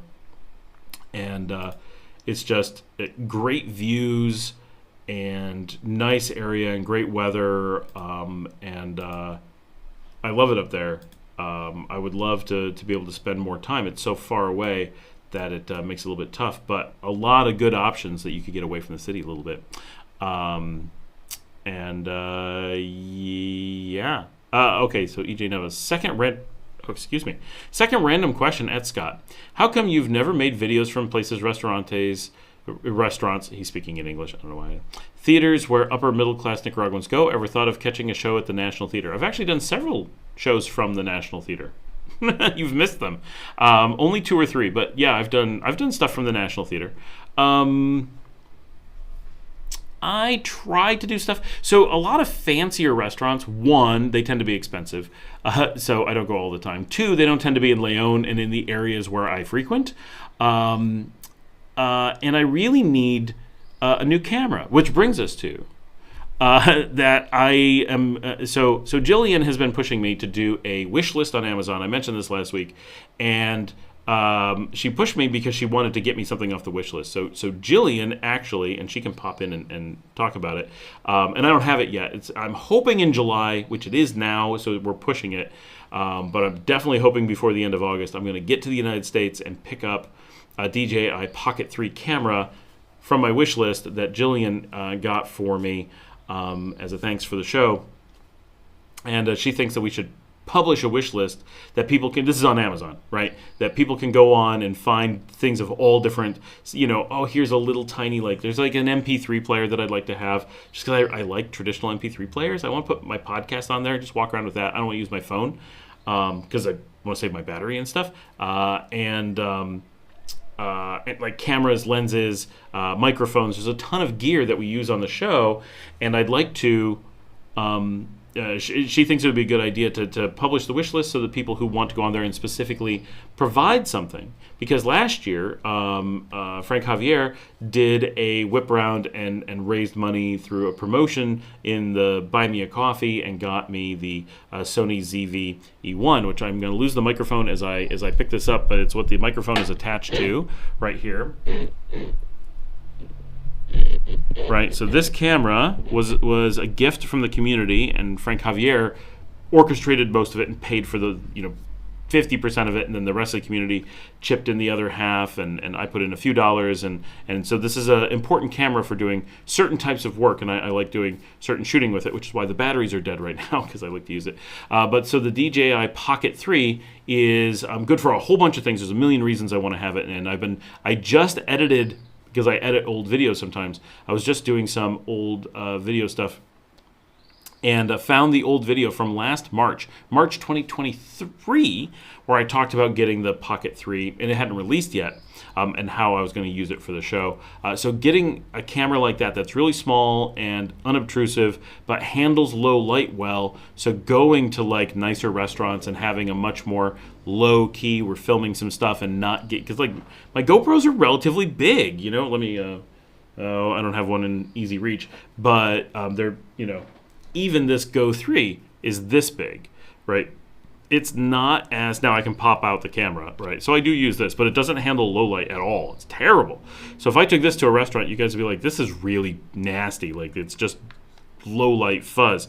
But with the Pocket 3, it's a little bit bigger, but I can hold it in my hand, and it's pretty unobtrusive. You won't notice it. And so we can do a lot of filming in a lot of places that we wouldn't do otherwise. And also, I don't have access most times to a car to go places, which is normally what you would do for a lot of restaurants.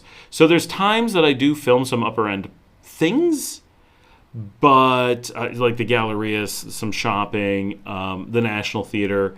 But honestly, I'm a lower middle class Nicaraguan, so that's kind of my vibe. Luke says the big Eco Lodge coffee cacao farm on the lake is gorgeous. Oh, for sure. Joe says, have you been to Laguna de Apoyo? Of course I have, many times. Plus, you must have missed, Josie Mar lives on Laguna de Apoyo, and Marcella and I were at his house a week ago filming. Those episodes are not up yet, so you wouldn't have seen them, but we have filmed at Laguna de Apoyo multiple times, and I'm going to... so this channel has really languished. I really got to get on this, and it's it's going to be coming. But this is specifically for Joe, who asked this, but anyone who's interested, please go subscribe to this alternative channel as well. This is my channel, This is Nicaragua, where we do like a travel show about Nicaragua. We only have one episode. It has done quite well, but I really need more subscribers, and I really need to get out. This was filmed before we had the good cameras, and before Saeed figured out to not carry a purse and that he needed to cut his hair before doing the show. So we're going to leap forward in what it looks like, but we didn't have the microphones we needed yet. We didn't have the cameras that we needed yet, and we decided to put together one episode using some older stuff to kind of show, and it's 2,500 views on a single episode, on a single, one show on a channel that was made just for that one episode. So once we get a couple more out, that's going to explode, I think. But these are ones that we really edit and really do like real stuff. It takes a lot more work. Whereas like my vlog, I just slap it together. I know you guys are like, what? It's so professional. I know it seems that way. Oh, I forgot to bring myself back. Sorry. I know it's so much better when you're looking at me. But definitely go subscribe to this and watch the episode, but be ready for future episodes, because my goal, this is one of the things I really want to do, is make a show, This is Nicaragua, a lot like Rick Steves' The Best of Europe, where we provide an ongoing, very complete guide to all of Nicaragua, so that you could go to any location you may potentially want to go to and have a video that takes you through why you want to go there, what you want to do, and for people who can't go, that they can see it and be like, wow. I mean, like my dad, right? He is unable to travel here, and of course he watches my vlog, so he sees a lot of these things on my vlog, but it's pretty cool that I can make videos that he's like, I can show you Laguna de Apoyo, let me take you there, right? And have an amazing video. And also this video has 2,500 views, and it was posted before we had any idea about all the, first of all, good filming. We didn't have good cameras, didn't have the good mics, the wind noise is terrible. And it's also filmed, this is worth noting, the day we filmed it was also the day we met Camille. So my video of like going to Jinotega, where Camille went with me, and she went to Lago de Apenas, and several of those videos that are really, really popular. She's actually in the background of the filming of this video. We hadn't met her yet. She actually was just in the restaurant. But we didn't know how to do SEO or any of that kind of stuff for YouTube. We hadn't planned on it. So there's a ton of stuff that could make this video do much better if we put in some effort. So our hope is that this is going to explode and move forward once we have time to focus on it. Once I have my residencia, I'm hoping a bunch of things change, and we're working really hard at the possibility of sponsorship on the show, which will shift focus to that really quickly as well. Patricia says, but are there veterinarians and I don't know about dog groomers. The poodles are accustomed to a certain lifestyle and probably aren't willing to compromise. I think once you're up in Jinotega, you're out of luck and a lot of that stuff. I mean, there's vets everywhere. I'm learning here. San Rafael del Norte sounds pretty interesting. I can still remember that awesome vid that was a couple of Australians made there, and I was intrigued. Oh, yeah, I know the video. I can't think of who it was, but I know the video. It was recently, in the last year. Luke says, the big church in San Rafael was breathtaking. Oh, yeah, they've got a big, it's not a cathedral, but you know who else has a really amazing church is El Sauce in Northern Leon. That one's really nice. Joe says, at what age did you first hear the name Nicaragua? Anything that call your attention about this small country? So, Joe, I'm a pretty well geographically educated person. So for me, Nicaragua, so also I grew up in the United States. I was born in 1976. So I grew up with Nicaragua being a very prescient, current, constant conversation in politics, because the United States I was 3 years old when the U.S. lost the war in Nicaragua, and 4 years old when the U.S. went to the illegal war in Nicaragua. So Nicaragua was a constant discussion of a place where the U.S. was committing crimes against its own people, let alone against the Nicaraguan people, right? Nicaraguans view the war in the 1980s against Nicaragua as something that the U.S. did against Nicaragua, which is certainly true and horrific. But as an American, it was also a war on the American people because it was specifically a war that was waged without the permission or oversight of the American people. It had been specifically forbidden by the voters. And that's why that we had pulled out in 1979 was because Jimmy Carter was caught red-handed having Americans executed in Nicaragua. And Americans were appalled that we were so thankful we were out of Vietnam. And then we found out that they were killing Americans to keep them from disclosing what the U.S. was doing in Nicaragua to other Americans. Because they had to keep the war secret from Americans, because Americans did not approve of the war. They didn't approve of any war at that time. Like in 1979, there was no way you were going to get Americans to vote for any war. We had been so war-weary for so long and had had our butts handed to us in Korea and our butts handed to us in Vietnam, and there was no way we would have authorized another war, and then we had our butts handed to us in Nicaragua. So then, because the U.S. military complex and the government were unwilling to let things go after 1979, after they lost the political battle within the United States, they then went and waged a secret war. And so, but it didn't remain a secret. So growing up in the 1980s in the United States, Nicaragua was first and foremost in the news for much of that era. And so we knew it as a place that we knew exactly where it was on the map. We knew exactly why the U.S. was there. We knew exactly, that the U.S. was committing crimes against both Nicaragua and the American people. That the government of the United States was committing crimes against both. So there's never been a time in my life where, one, I didn't know most of the countries, at least in the Western Hemisphere. So I come from a family where, having an unknown space on the map would have been completely weird and unacceptable as like a family topic of discussion. But also, it was in the news in such a completely relevant thing that I can remember being very small and it being just constantly a topic on television, in person, in school, everywhere. So yeah, I really have no memory of not knowing Nicaragua, just like I have no memory of not knowing Canada or Mexico. It's just way too important for people from where I'm from at the age that I am. As far as thinking of Nicaragua more broadly, I have two memories that stand out. One is not about Nicaragua, but one of my closest friends ever, his parents were living in Guatemala a few years before we met, right? So probably in the early 70s. Well, maybe in the late 70s, but we met, no, because he was born in 76 as well. So it was probably around 72 to 74. They lived in Guatemala, and I remember being in school. His parents came into school and gave presentations on Guatemala and Central America as like a general thing. And so I have this is probably when I was like 10. So I had this like, people I know went to Guatemala, went to Central America.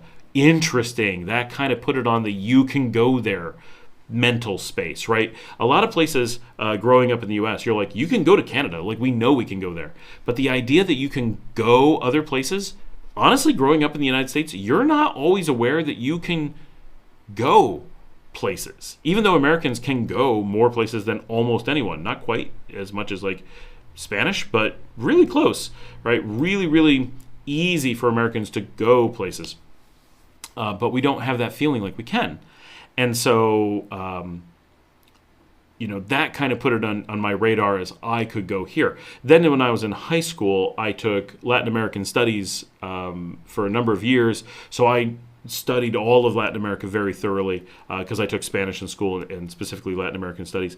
And then the other big memory is around 2004, 2005, my wife and I were watching, and this is ridiculous, I'm sure it was House Hunters International. Maybe it was something else that's like it, but I'm pretty sure that was it.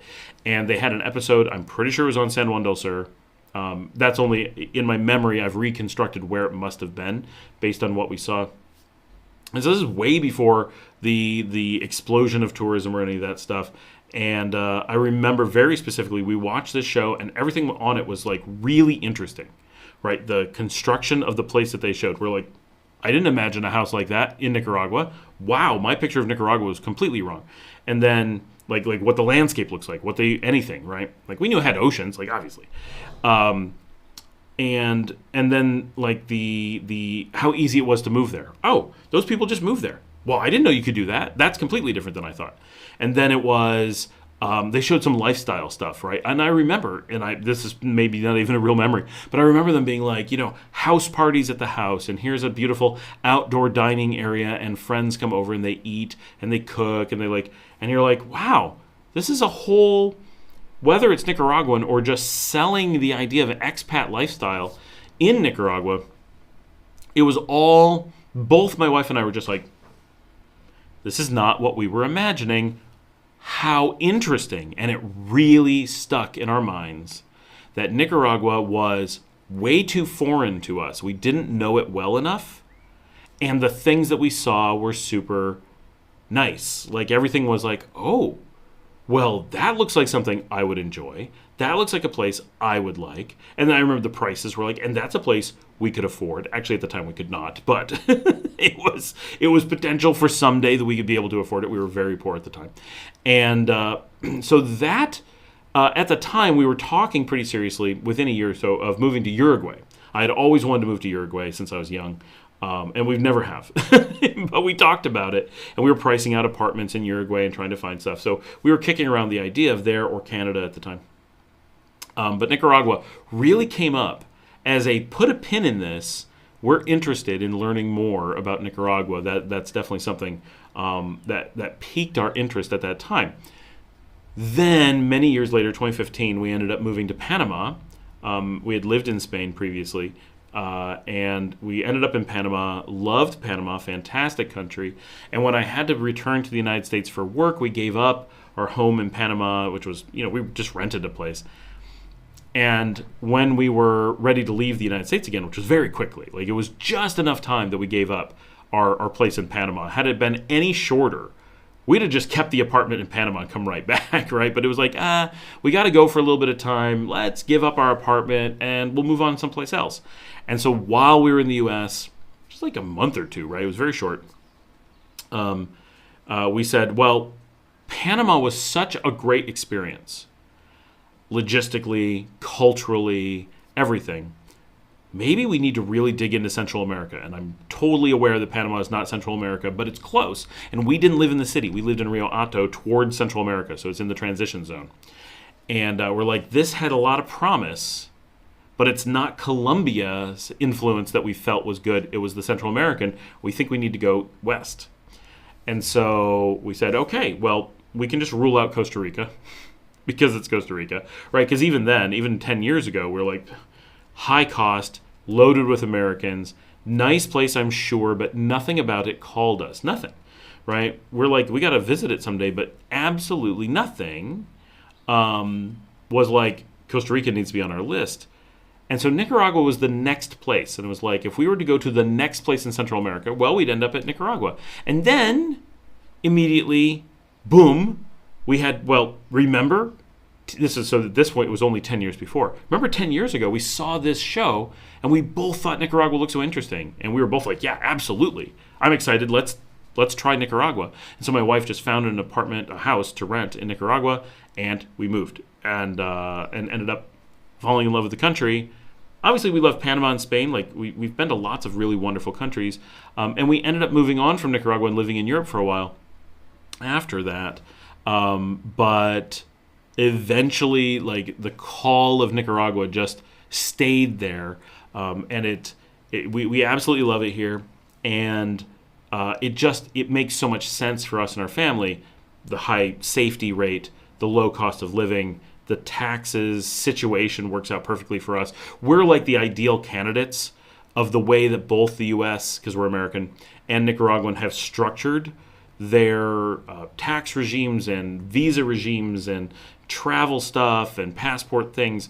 Like we have that perfect combination of we earn enough that this happens, but we don't earn so much that this happens. And we have this visa situation and this passport situation, and everything just comes together to make it the absolute slam dunk for us as far and even like where the airports go, how easy it is for us to move through airports and all those kinds of things. So there's a lot of reasons that Nicaragua comes together really well for us.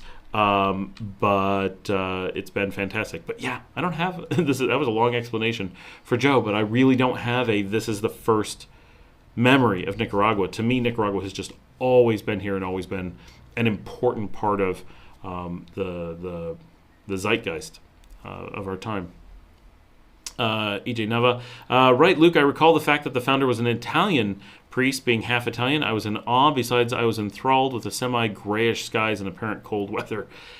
Yeah, once you get cold weather and gray skies in Nicaragua, it's like everything's perfect. Wait, Scott, you've made videos from Teatro Nacional Ruben Dario? What did you see? Ballet Folklorico? My interest, link please.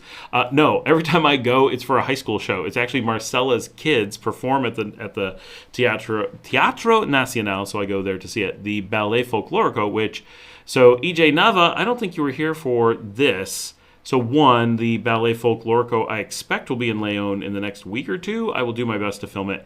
I love the Ballet Folklorico, and I actually own elguaguense.com. So very soon I will have the email, like in the next couple days, or maybe during this live stream if I get bored. I am going to have soy elguaguense.com for my email. Soy at elguaguense. Johan Reynuesca just subbed, looking forward to future uploads. Oh, Johan, welcome to our little community here about Nicaragua, Latin America travel, and my life where I ramble on. Awesome to have you here, and welcome to the live stream. Just subbed and made it onto the live stream. That's fantastic. EJ says, welcome, Johan. It's super interesting here. Hope you'll enjoy yourself. He says, I love when we speak truth. You can say Iran-Contra. It ain't like we don't know and have the context of the long, long, long history of the U.S. Nicaraguan history. You know what's funny is I just was talking to an expat who lives here who was he's older than me, but only a little bit, was in the U.S. military, and he was not completely aware that Iran-Contra was about Nicaragua. Missing those pieces. A lot of people just didn't get that history. I was at just the right age that, it was really, it was really clear, I guess. Luke says, my last supervisor was one of Ali Noor's old troops. Joe says, what do your family think about you living in Nicaragua? That's a crazy idea, or agreed with you that it's a right move? Do they visit you often? So none of our family ever visit, but none of our family ever go anywhere. So it's not about Nicaragua. My father loves Nicaragua and only doesn't live here because of health reasons. He may be, what time is it? He's probably not on the live stream yet. He'll pop into the live stream later, but if his health allowed, he would be in Nicaragua in a heartbeat. Literally, if his health allowed, he would catch the flight tonight. And he's very, very happy that we're living here and follows everything Nicaraguan news and weather and satellite maps and watches the show. And when we first moved to Spain, he was, he's from Ohio, right? Grew up Midwest, the United States. Obviously, he's, a generation older than me. So growing up, he came from the generation that had a very dismal view of Western Europe. Spain, France, Italy, those places were impoverished and war-torn and dangerous. And, they're okay. They're like our allies, but nah. And the reality is those are amazing countries with huge economic infrastructure and super safe, so much safer than the United States and all those kinds of things. But that was the impression that people had growing up. And even when I was a kid, when I was in high school, people would be like, Germany, they don't have their act together. It's all poor and terrible and blah, blah, blah. And you're like, what are you talking about? And then, and they're like, you haven't been, you can't imagine, it's okay, but it's so bad. And then I went to Germany, right? And of course, it's absolutely paradise like you would imagine. What are people talking about? It's expensive, but paradise. So when we first moved to Spain, my father was a little bit trepidatious. He knew we traveled a lot before that. We had put in a lot of time in Europe backpacking. So during that time, he was nervous, right? We had little tiny kids. My youngest was 13 months, and we were backpacking around Europe for months, having never been to the continent. At least my wife had never been. So that was a bit extreme. And he was very much like, okay, this is a lot. But by the time we went to Spain, he was like, okay, I'm open to this, but I hear Spain's bad. And then once we were in Spain, he was like, oh, my worldview is whack, right? Like once he saw where we lived, heard the stories of what we were doing, stories of Spain are not what I was expecting. And we went to poor Spain, right? We went to Granada, we went to Cordoba, we went to Sevilla. Sevilla's not poor. We went to Cadiz, right? We were in those areas. We went to Morocco. Spain, we lived in. Morocco, we visited. But like all these places, he was like, oh, and we'd be like, okay, some dangerous stuff happened in Morocco, but not like dangerous, just like we could have been robbed, or like we went in the market, it was risky, we had to watch our pockets, And he's like, okay, that's reasonable, I'm getting this. So by the time we came back from Spain, he was like, okay, I have a totally different feeling in the world. And then when we went to Panama, he's like, okay, now Europe was okay, but Latin America, I don't know. And, oh, my dad just popped in. There he is. So when we were in Latin America, it was like, okay, but now it's Latin America. What about this? And then once we I think it was about the time that we got done living in Nicaragua. We had been in Spain and Panama and Nicaragua. And that was enough to, like, build up this catalog of other places are really good. And so it was right about the time when we came back from Nicaragua because of a family emergency. And my dad was able to travel at that time, so he actually moved down, kind of like we like moved to the beach in Texas for like a month, and he came down and lived with us for a little bit just while we had a rental condo, and so we had a lot of time to interface about what our traveling had been like at that time, and places we had been and what we were doing, and he got to spend some time in Texas, which he had always had a little bit because that's where his grandkids like lived when we were in the States. So by the time we were heading back, I think this is about the right point in time. We moved to Greece after Nicaragua, and I think by the time we were going to Greece, he made the statement. At one point, when we first went to Spain, he worried when we went to Europe, and he felt relaxed when we came home. And about the time that we went to Greece, which was not that much later, it had flipped for him, and he said, I feel comforted when you go elsewhere. I know you're someplace safer. I know you're getting the lifestyle that you're looking for. And then he worried more when we would come home to the United States that was when we were facing greater danger. Not that it was dangerous, but it was like we were giving up some of the additional benefits of being abroad. And so from my dad's side of the family, us living in Nicaragua has always been very positive. We have a very tiny family, right? We're a tiny Swiss, Scottish, Dutch family. And so I have, only 2 cousins on that side. And the one would come down. His wife doesn't really want to travel. She would love to come here. She just doesn't like to travel. So that's a little bit of a sticking point. But he would move here, right? Like my youngest cousin, he would just pack up and move if it was just him. He's like, yeah, it looks perfect. That's what I want. I want to live there. He's a little bit more, he wants Panama. He wants the big city. He saw when I lived in Panama, and he was like, that is what I want. But he thinks Nicaragua sounds fantastic. It just lacks the big city that he wants with the subway and the the cocktail lounges and all that stuff. My other cousin, I think, is very much like, Nicaragua seems cool. Not my thing, but seems cool.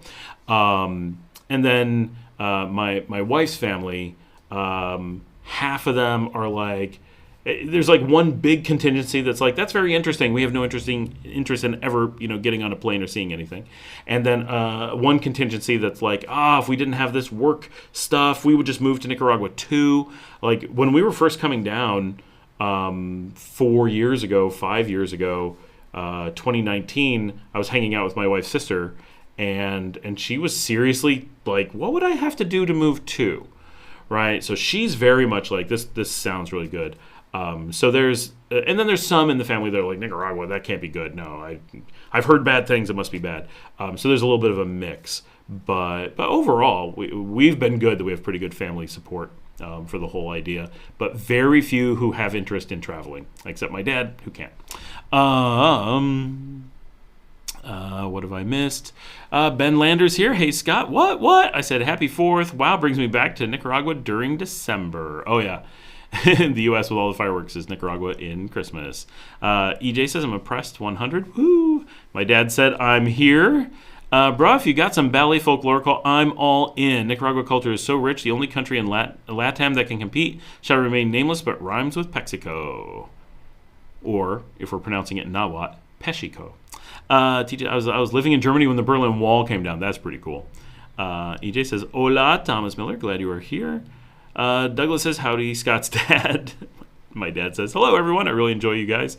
Johanna Rodriguez. Hi, Scott. Greetings from Spain. I miss my country very much. Drink Victoria Classica for me. That is Johanna, who has popped in from time to time. Hey, Johanna. That's awesome that she made it on.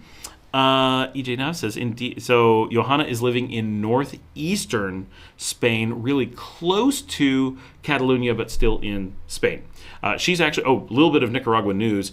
So she lives in Pamplona, right? Running of the Bulls. So the whole Spanish world does the running of the bulls. I've been to the running of the bulls in Arcos de la Frontera in España. So it's a common thing everywhere. Nicaragua this year, León this year, because we're 500 years old, decided to have a bullfight in the city, which we don't really approve of bullfights.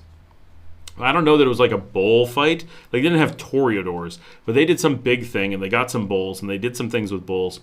And the bulls got loose and wreaked havoc around the city. They went through the barrios and just attacked people. They got pictures of people in the middle of León, just bulls growing through crowds, people flying everywhere. It was really bad. But mostly it's funny because you're like, haha, the bulls win. That's what you get. The thing that I just heard is this is really awful. One of the bulls broke into a house and got a 6-year-old and crushed a 6-year-old girl in her home. So she's in the hospital, and I've not gotten news on her. I just heard about this a little bit ago. So I don't know what the story is, but these running of the bull things are super dangerous and not really very responsible. EJ says, indeed, Thomas Miller, our friend Scott, has worked hard on creating a space where we can chill, chat, interact with Nicaragua, friendly and aware. Bulls on Parade, I love that song. My sister said the other day that you guys have become a family. It really has. You know, it's like this really cool group of people, and like everyone's getting to know each other. So it's like all this inner conversation and stuff. It's like really cool. And last week, for most of everyone who's on now was on last week, but last week when we had a flight coming in from Miami, and that flight got canceled the night before the live stream, 14 people from the channel reached out that they were delayed on that flight. 14 that reached out. Imagine how many didn't reach out. Like, was the entire flight people that knew the show? Like, that is crazy. And speaking of, Davidson, who watches all the live streams, he should be watching now, he says, but he never comments.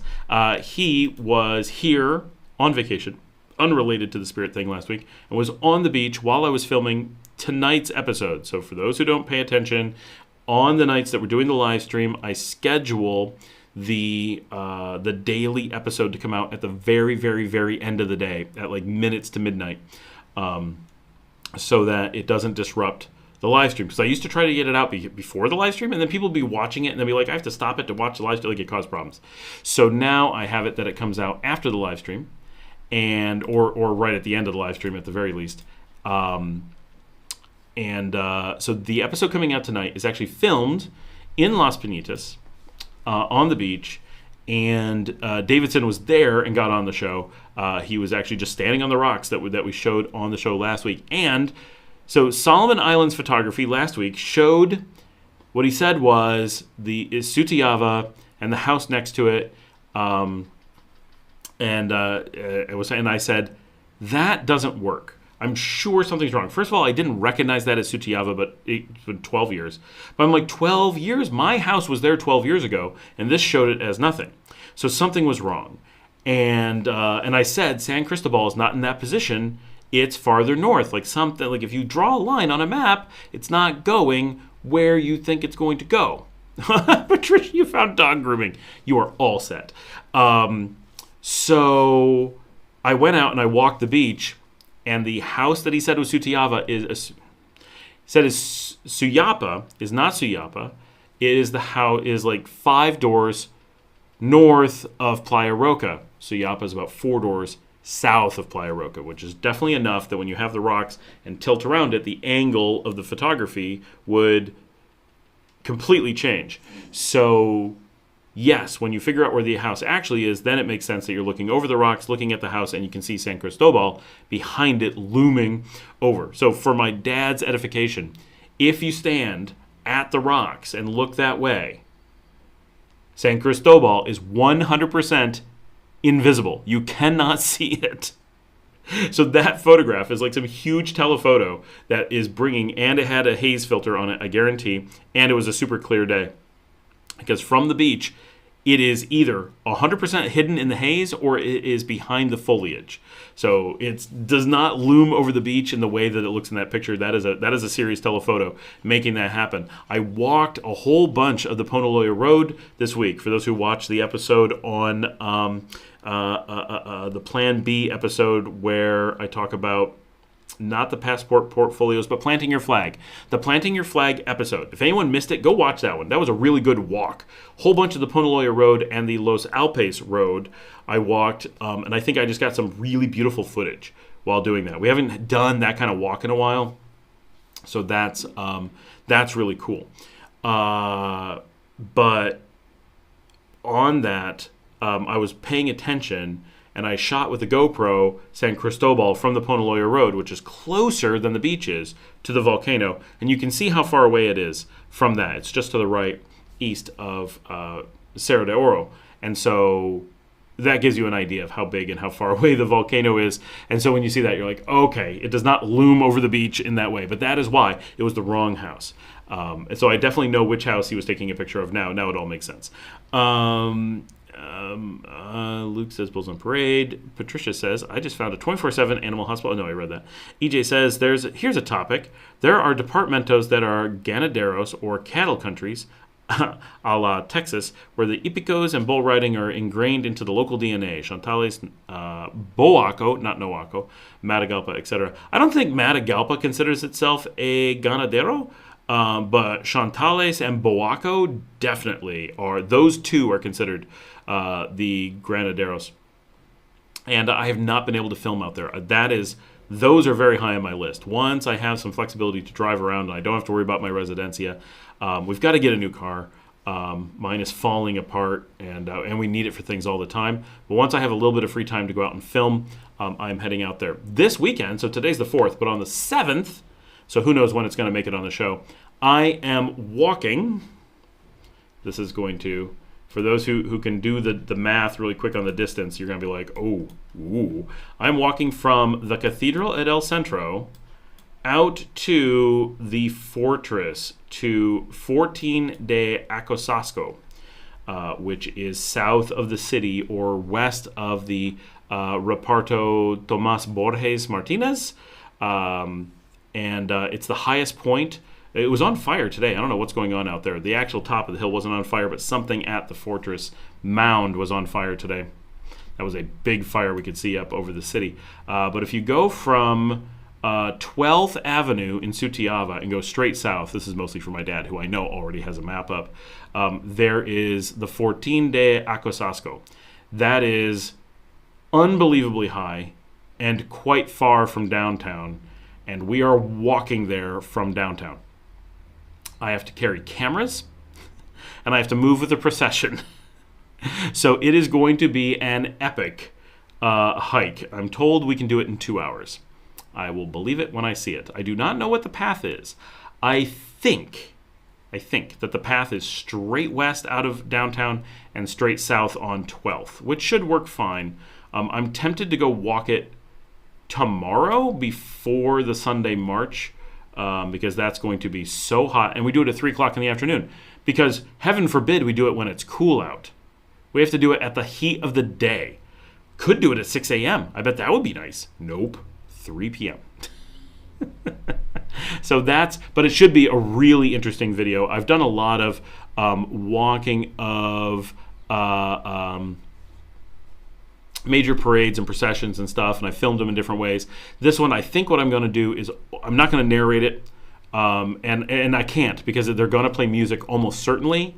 I am going to try to work with some people to get permission for some of the music that they play, because the procession group actually owns the copyrights to a lot of the music, and so it's actually the group that I'm walking with is the ones who has stuff taken down from YouTube. So I'm going to try to get a license so that we can put it on shows and actually have the music play. Because they're not trying to make money from it, as far as I know. I think they're just trying to control, the copyright so it doesn't, get out there. So I'm going to look into that. That could make it that I can actually just talk and show, and you can hear the music and stuff. But normally for most of these processions, I have to run everything through a checker on YouTube, and YouTube will be like random. Nope, you can't play that. And you're like, just because it's a copyright, it doesn't understand or whatever. So my plan is I'm going to march with just the 360 cam, which is, I move everything. Just before I do the show, I clean everything off so my cameras aren't sitting around, and then I always want to hold up a camera for some reason, and now I can't. But the 360 has great battery life, doesn't overheat too badly, and you just film everything, and then I can edit it later, and then I can get all kinds of stuff, get amazing views for you guys. So I'm hoping that will be crazy interesting. As a whole thing. It's a big thing in Leon, it's a big thing for the 7th, and it's a big, long walk through the city with a lot of people. So I think that'll be great. I am reminded at least once a week that I'm supposed to be on that walk, but Marcella said she's coming too. Ricardo Gomez. Hey, Scott, I'm coming to Nicaragua this Saturday. Awesome. Congratulations. Where are you headed? Well, he follows up. Any suggestions on a restaurant in Leon? I'm going to go out on a limb and saying he's coming to Leon. Ricardo, what kind of food are you looking for? What do you like? What is your dining experience that you are desiring? And EJ, bro, great live today. Happy 500th anniversary to you in Leon, and happy however many years since 1776 for the U.S. And thank you so much. That is awesome. You guys are the best. I have the most cool audience ever. It's not really an audience, it's a community, right? It's not just me talking to people. So many YouTube channels and stuff, it's very one directional, and it's not. All you guys connect. So many of you connect outside of the community. Those who are still in the US and haven't been here yet often don't realize how many of the people in Nicaragua are oh no, we see each other at a bar, at a restaurant in the city, get together. It's pretty crazy. LaContra says, what's up, Scott? My name is Hector from Managua. Know anyone hiring right now for a work-at-home position? So it depends. What do you do? How's your English? That's the first question. What's your skill set? I don't actually know anyone hiring, but if I know what you do, I may have people to ask questions of or something. Ricardo says, I'm looking for a nice Nicaraguan restaurant for a good time with wine. So Nicaraguan restaurant, if you're coming to Leon, there's plenty. If you're into Nicaraguan food, Leon's got you, right? You got no shortage. But my number one pick pretty consistently, and I know the service is bad. Maybe if I say that enough, it'll get better. But the food is good, and the venue is amazing. And every time I go, they've improved it. Seriously, I was there on, I want to say Monday night. My wife and Marcella and their friend went out, and they just went out for drinks, and I had to go pick them up. And I stopped for a little bit. And every time I'm there, they have upgraded the place. It is so beautiful. It is. You have to go if you're going to be in Leon and you want Nicaraguan food. It's got to be my top recommendation for authentic restaurant and Leones experience, and that is En El Vivero in the Barrio San Felipe. And yes, it's in a barrio. It is in a barrio, and the venue overlooks Héroes y Mártires de Zaragoza, which is one of my favorite. So San Felipe, I wouldn't want to live there personally. But Héroes y Mártires de Zaragoza, I would love to live in. That is a gorgeous, gorgeous tiny barrio, or reparto maybe, that is sandwiched between the Barrio Zaragoza, which is where Janet lives, and the reparto of La Providencia. And it's just this tiny little thing that San Felipe overlooks, and I think you can actually see it from Santa Marta as well, the Barrio Santa Marta, which is a tiny little weird spot south of the Cementerio San Felipe. I don't think I've ever walked Santa Marta. I need to get out there, and also Reparto William Fonseca. Those need to be on my soon walking list. So many cool places.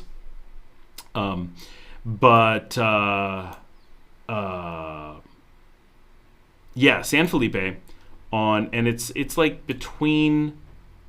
Oh, it's just south of 4th Street. It's all the way west in San Felipe. and it's called En El Vivero. I'm going to write that down for you. En El Vivero. Everyone in town knows it. It's probably the largest restaurant venue in town. They've earned it. It's a nursery, like plants and trees, and it's full of cats. And it is so large, and they've built a music spot. If you go and there's live music, it's fantastic, especially if it's like Ave Mael and Franklin are playing, or Cadejo's playing there. Really, really good place for live music. You get cumbia bands there, fantastic venue for that stuff. It's open air, so they can get pretty loud, and you can just sit farther away. And they have the best cheese sticks in town. I'm a vegetarian, so that's mostly what I go there for, beers and cheese sticks, but it's really good. I remember their Caesar salad is okay, but I think people say like their steaks and all the, grilled food and stuff is quite good. Extensive kitchen, big bar, but you're going to be doing a lot of, "Hey, muchacho!" quite loudly and waving your arms to get any service at all, but very, very good. So I recommend them a lot. If you're looking for another Nicaraguan restaurant, I would say Barbaro is pretty high on my list. They do get quite loud. That is where my daughter's quinceañera was held, which was just recently. I really like them. If they're open, El Sopan de Leon is quite good. La Antigua is quite good. Bodegon is very good. I've seen someplace rank Bodegon the best restaurant in Nicaragua. I wouldn't go that far, but they're really good for what they are, which is quirky little place. But also great for live music, really nice people. I definitely would support them. De Humo is quite good. Those are the Nicaraguan places. If you want to get away from Nicaraguan places, Coco Colala is good. They're vegetarian. Sua is decent. They've gone downhill a bit. They were Spanish. It's a Spanish owner doing Mediterranean. They brought in a Peruvian chef and upped the prices. Now the food isn't as good. The portions are smaller and the prices are higher. So we stopped going pretty much. Its service is excellent. They have the best waiters, but is it Nicaraguan? No. Is it a real special experience? No, but we do like it. Cocteleria Arena. If you're just looking for the Cocteleria experience, they're pretty well known in town. I have eaten there. They're fine. They were famously the restaurant we ate at when we decided that this is where we wanted to move, being Leon and then Las Bonitas. Who else stands out? If you're looking for breakfast, El Desayunazo. I go there all the time. If you're looking for Italian, again, not Nicaraguan, Il Capriccio in town. Leon just doesn't have the strongest restaurant scene. It's unfortunate. But Bodegon with the ranking of best restaurant in Nicaragua, that's like it's worth something to go check it out. But my favorite thing from them was the ensalada Bodegon, and they took it off the menu. So it's very, very sad. So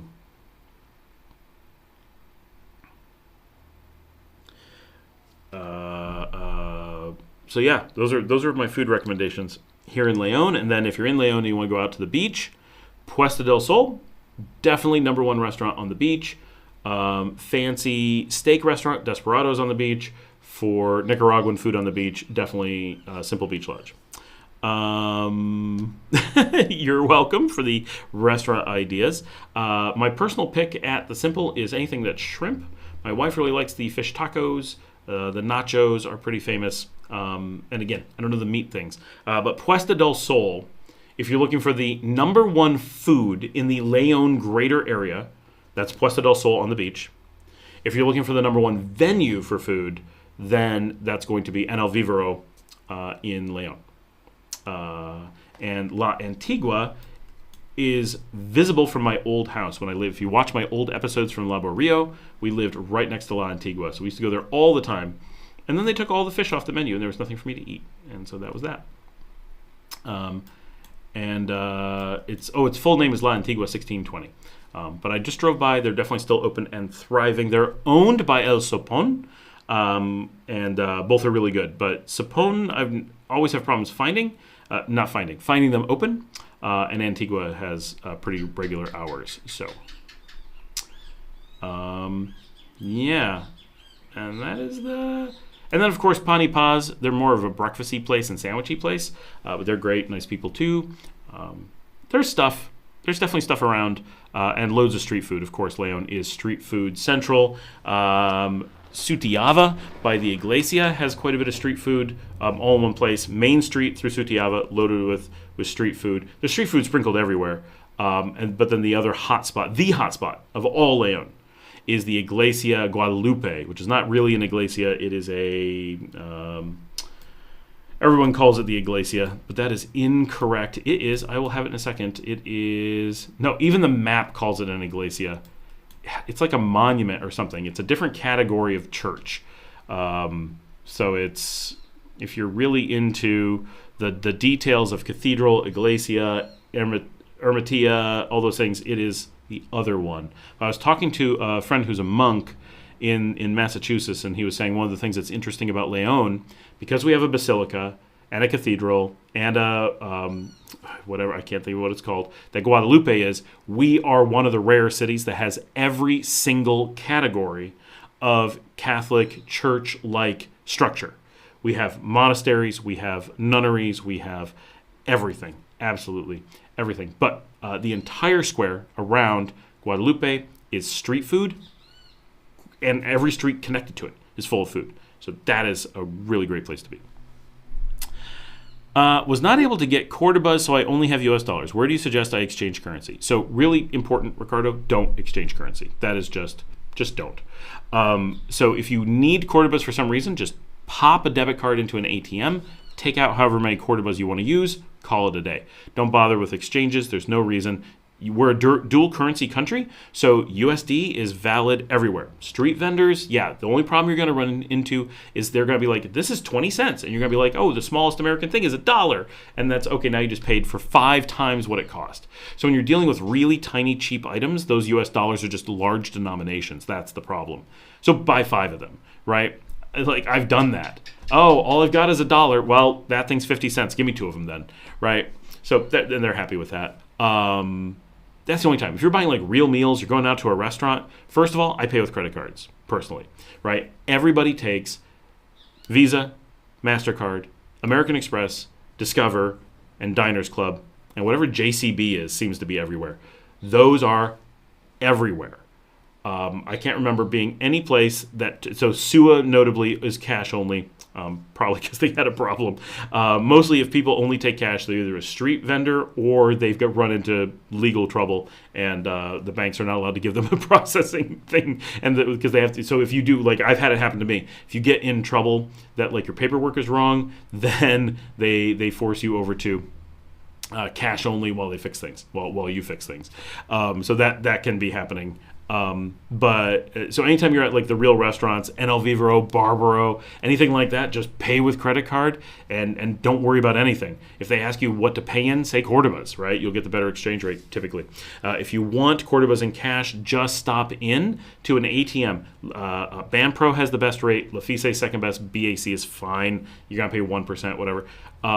It's 0.5% at Banpro, 0.8% at Lafice, and 1% at BAC. Just take out the cash, and then don't take out so much that you have any left over, and just use dollars at the end to round things out, and you'll be in a great situation. Ben Lander, soccer, Spain over Germany. France will challenge, but Spain versus France in Euros, with Spain raising Henri Del. Very nice. Oh, Alan points out Food Rock Ave is pretty good because there are several options in a small space. There's 3 options. One is a hamburger place, lots of meat. Pizza place, really, really good. That's one of the better pizza places in town. I always forget that there's pizza. Like, I'm always there, and then I get pizza, but I never go there for the pizza. And they might have like a kebab place. It's very meat heavy, so I only ever get pizza there. But really nice venue, nice people. EJ, the best of luck. La Contra, hope you can find the position that suits you. Parochia, like parish in Louisiana. No, parochia is like a large area. This is like a smaller than a church. It really is like the monument or it's not sanctuary. The main iglesia in El Sauce is a sanctuary. It's the national sanctuary. No, I can't think of what it is. Yeah, I'll figure it out at some point. Ricardo says, you're so thankful. Thanks so much. Yeah, absolutely. My pleasure. I'm looking at the temperature, and it seems to be rainy and thunderstorms every day. How bad is it? Very, very rainy, very thunderstormy. I don't know what else to tell you other than that. There is a lot of rain most days, but it's it's part of the experience is the heavy Central American rain. But be prepared. And Alan said big storm coming. I think this is tonight. One of the reasons I wanted to do this early today is because I'm worried. Oh yeah, let's throw this radar map up for everybody. We'll put the link in, but that'll not be useful after the live stream, so I'll grab a picture of it so that y'all can see it the same as the people in the future watching the live stream be able to see it. Oh, Alan, I just heard the thunder. Can you hear it out your way? Alan's on the far side of the city, so let me see. We're going to jump this on. One of the reasons I wanted to do this early is because I knew there's the possibility we're going to lose power.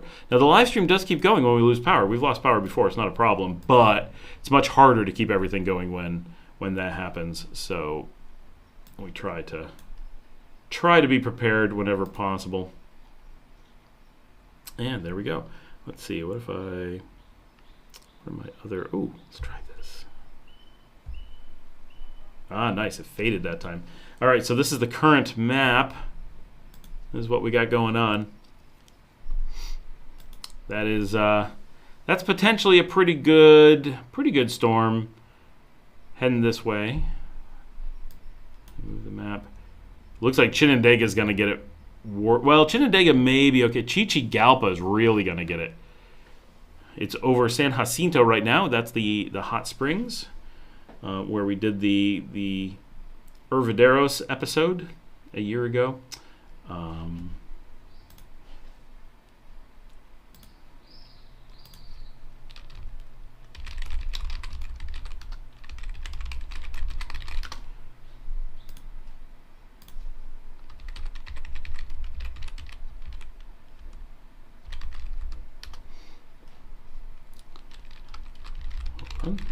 We're a little bit silent because we're looking at the map. Everybody's staring at the map.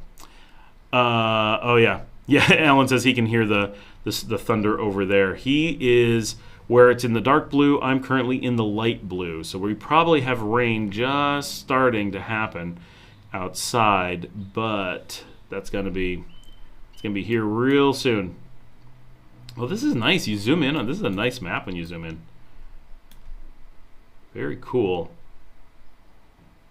Windy.com. I'm actually going to grab a little screenshot of this as well and add this to our media kit for the night. Oop, there it is.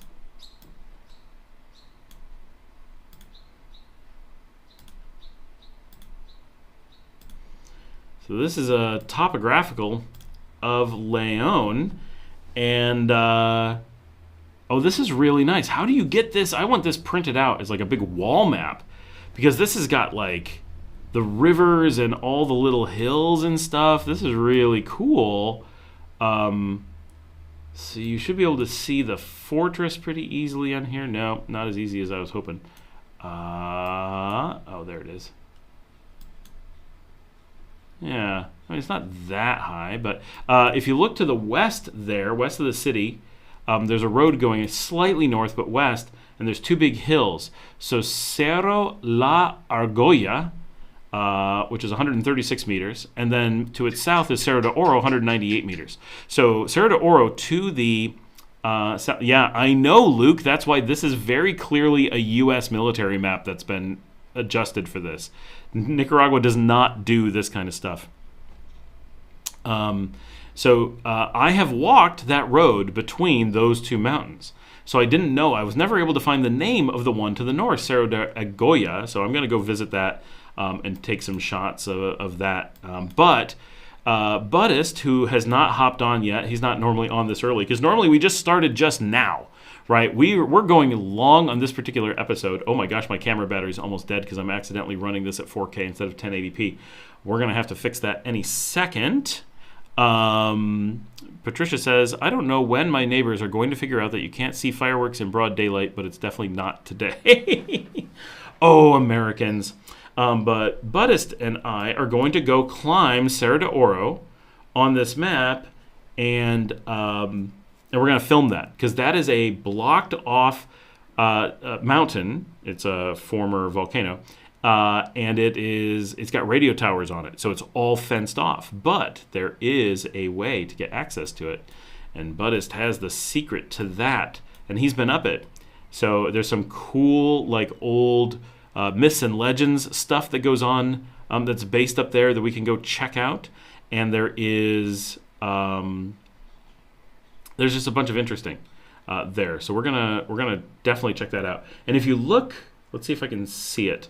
A little bit west of that. So take the yellow road. The yellow road on there is Nicaragua 14, also known as the Ponaloya Road. So that's what I often film on. Go west, and there is a spot where it splits off very close to the left side of the screen. And there's one road that kind of goes north. That's the one I walked a long time ago and did that very rural walk out in the country where I went through all the cane fields. And then there's another road that goes essentially due west. That is the road I walked nearly all of to film the Plant Your Flag episode from several days ago. So that is a cool little bit of checking that out. And that storm is pretty close. It looks like it's just getting to Tolica. Although we may, Alan, squeeze through that little break between the bad parts. So often I see up north get nailed, and we're just standing here like, oh, it's all nice down here. But I really, on that map, I really want to walk up and go to Quetzalguaque. I don't even know how it's pronounced. Quetzalguaque. Pretty sure that's right. That looks like a really cool town, and it's one town away. I don't know anyone who's ever been there. Like, seriously, we all go to Tolica, but no one goes to Quetzalguaque. And I think I came up with a way to walk there from Leon. So I want to walk up and check it out because it just seems cool. So we'll see if I manage to do that. And I think the Rio Tolica goes through there. Maybe not. Is that farther north? No, I'm pretty sure that's it. Yeah, the Rio Tolica goes right through town. So, yeah. All right, I'm going to throw the map back up or something, and I'm going to go change the battery on the camera so that doesn't die, and we're able to keep going. Actually, I'm also going to use this chance to take a quick restroom break. We've been on for, let's see. Actually, let me see what people are saying things. Nope, no one has said anything for a few minutes, so we're going to take a quick bathroom break. We're going to put up something on the screen. Put up the owl. And we'll be back. Ask your questions. Leave your comments. And we'll be back. We currently have 29 people on. Not too bad. 210 views. Our average view duration is quite good at 1750. What was I going to say? How long have we been streaming? Where does it show? I've minimized the screen a little bit too much. I can't see all the data I normally get. Hold on. I've got this microphone in the way. It's killing me. Oh, there's our runtime. 2 hours and 22 minutes, and we're just up to when we normally kick off. So we are going to take a quick break. We'll be, after these messages, we'll be right back.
Hey everybody, we're just coming back. Welcome back to the live stream. Camera's on. Hopefully things are working better. I feel like it even looks better. We moved it to the 1080p, put in a new battery. Does it seriously? It looks like way better. Is it just because I haven't looked in a long time? But like, is the 1080p just that a lot brighter? Is it because I turned it off and turned it back on again? Like, who knows? Interesting.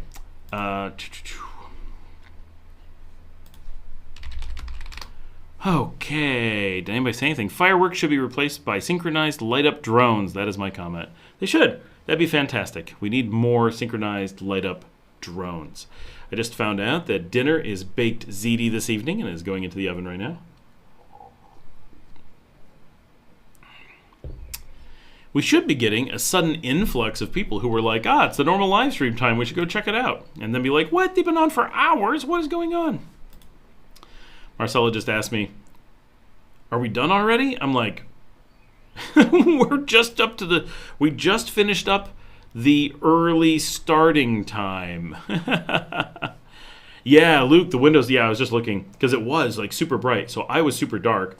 But I can't tell, I felt like, so I can't back it up to go look, right? We'll look later when I'm watching it on recording. But so first of all, this is way better in general than it has been in other episodes where we had the glass behind. Like, this just looks way better. I'm so excited about how this looks in general. So that I'm very happy about. But also, I feel like I'm brighter. So cool.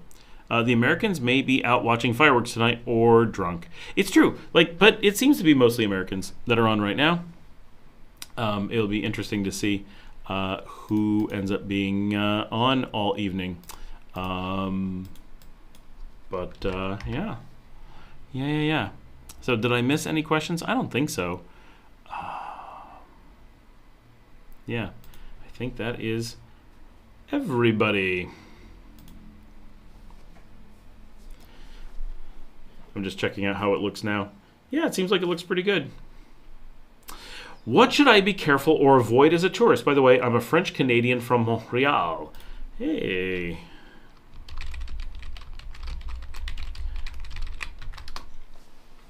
So there really isn't that much to look out for, right? Like, that's it. I'm just noticing that the live stream on my video is so delayed that I'm just now seeing my break. Wow. So when I was looking over there, I don't know. Anyway, so when there's not much to look out for. Mostly just don't miss things. Like, Nicaragua is super safe. Honestly,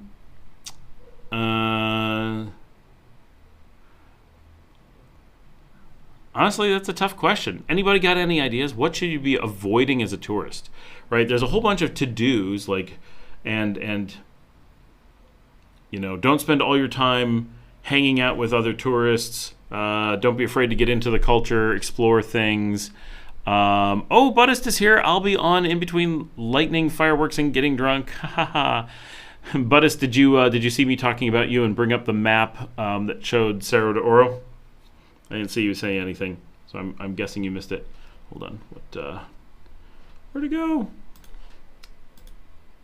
I think it's this one? Yes. This is a great topographical that shows Cerro de Oro, so looking forward to climbing that. That's going to be cool. It's going to be really neat footage, just going up and getting great shots from above. And because we can, it's secure, I can bring up a backpack and bring the good camera and get, amazing shots of the whole region from Cerro de Oro. That is going to be so cool. I'm really looking forward to building up some shot libraries from up there. Because, if we can do it on a clear day, San Cristobal from up there will look epic. Because we're going to have a clean view of Chinandega. It's going to be really, really neat. So I'm looking forward to that. Anyway, let's cut it back. I thought I was going to do interesting things, but it seems to just fade in and out, which is, could be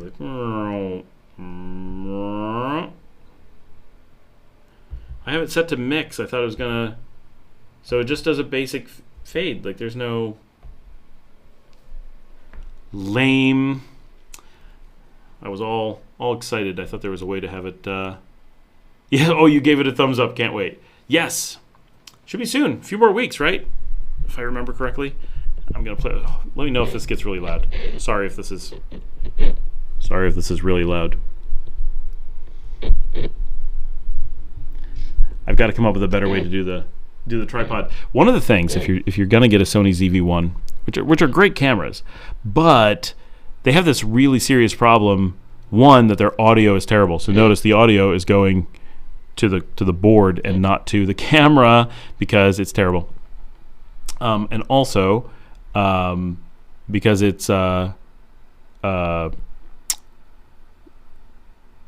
am I trying to say? You can't, when you have a tripod on it, you can't get to the battery compartment. Really dumb.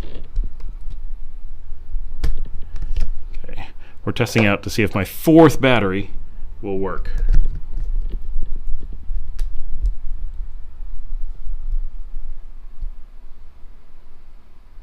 Nope. Seriously, all 4 batteries are completely dead. What? Is there something wrong with it? Did I like mess something up? How can all 4 batteries be dead? Well, that gets a wah wah wah. I need to get a podcast station that can handle my audio. Ooh, I can hear the storm outside. Suddenly the wind is here.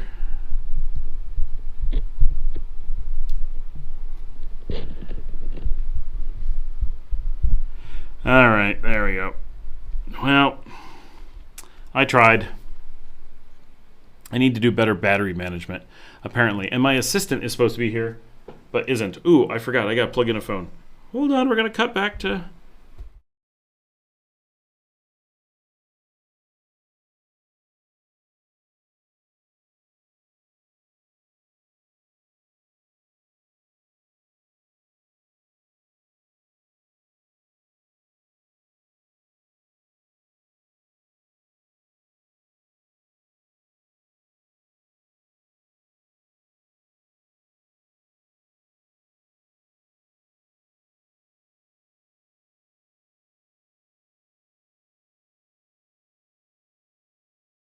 All right, I am here. I don't like that effect. That was pretty lame.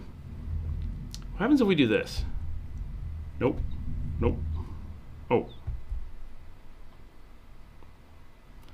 It's flashing, but what does it do?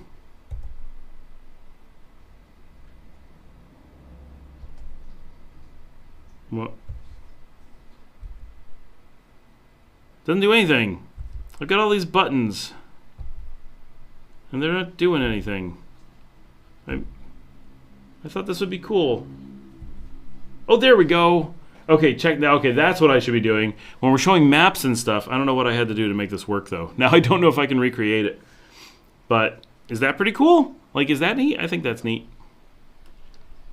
I think there's somewhere that I can control that and, like, do interesting things with it, but I'm not entirely sure what needs to be done. But can you guys see me okay? Is it kind of cool? I can do this. That's neat. By the way, not unsympathetic to the whole annoyance of the fireworks issue and your furry babies. It's so awful here. Ugh. Butters, are you spying on me? Seems we're in the same plan for tonight. The terrible news, I had nothing grilled. Yeah, I'm waiting for some pasta. I am definitely going to take a break and eat some food. Maybe I'll get Marcella to come on and like do a little dance or something while I eat. I eat really fast, so she won't have to be on for very long. But I'm going to make her come on and do something so that I can get some food in me. Ooh, there's the thunder. And now I have my very nervous dog. You can come over here, baby. You can come here. You're my good girl.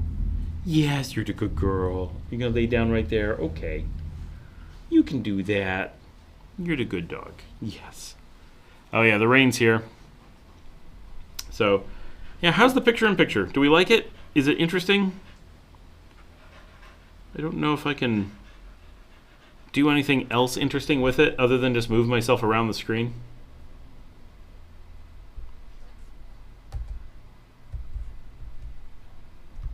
All right. Well, it's different anyway.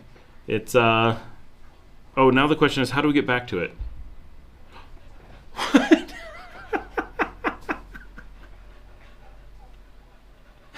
Okay, well, there we go. That's just weird.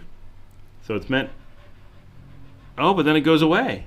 You have to bring it back. This is why I need a producer, so she can sit here and study these things and figure them out when I'm not doing stuff. I didn't grill, but we made rolled tacos. I grill every other day. Patricia likes the picture-in-picture. I like it. I wish it was a little bit bigger. I don't know if I can like control it in some way. I feel like it should be in just a little... I'm looking at the wrong spot. It should be moved in just a little bit, and it should be just a little bit larger. It's pretty small, at least on my preview screen. But I like the idea, and it's... I wish I could show it to you, but it's just on my board that I'm able to just do that. Oh, there we go. Hold on.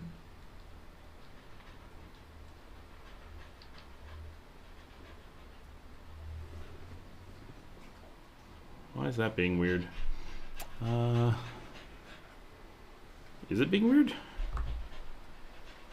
Why is there a black bar over there? That's strange. Now we can do this, though.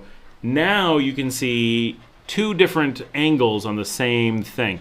Now, the picture-in-picture has to be this camera. I can't switch what it is.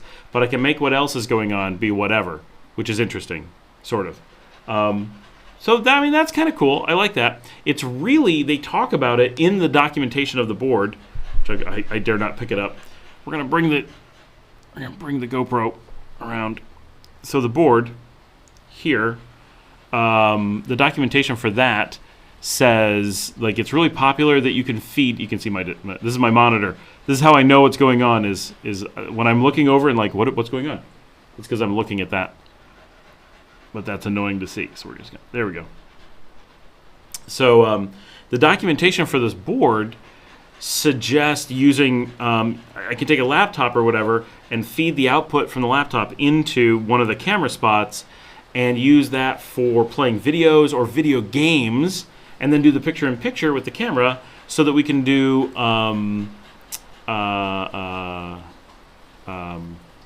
whatever.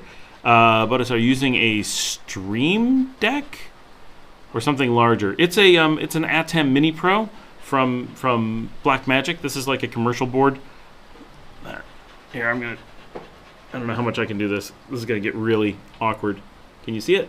So that's my keyboard. This is my really messy desk. I have no control over how messy it is. But this is the board. So this is these control the cameras. Whoop. Don't do that. So this is my still. So when I press this, it brings up the image. And then this is the picture-in-picture controls up here. These are the audio controls up here. These are different things I can do with the cameras. These are the like fade in, fade out controls. This controls how long things take. Ooh, the rain is really getting heavy back there. Here, let's put the picture-in-picture. See, there's the picture-in-picture on, off, on, off. So just behind me, man, you can hear the rain. It is a lot. Then like this is my on-air light. I can take it off. This is for recording. I don't have mine set up to do recording, but in theory I could. And then some basic video out stuff that controls the screen over there. So that is the setup for that. And this will cut out in a second, so we're just going to go back to the main camera. I'll go ahead and turn that off.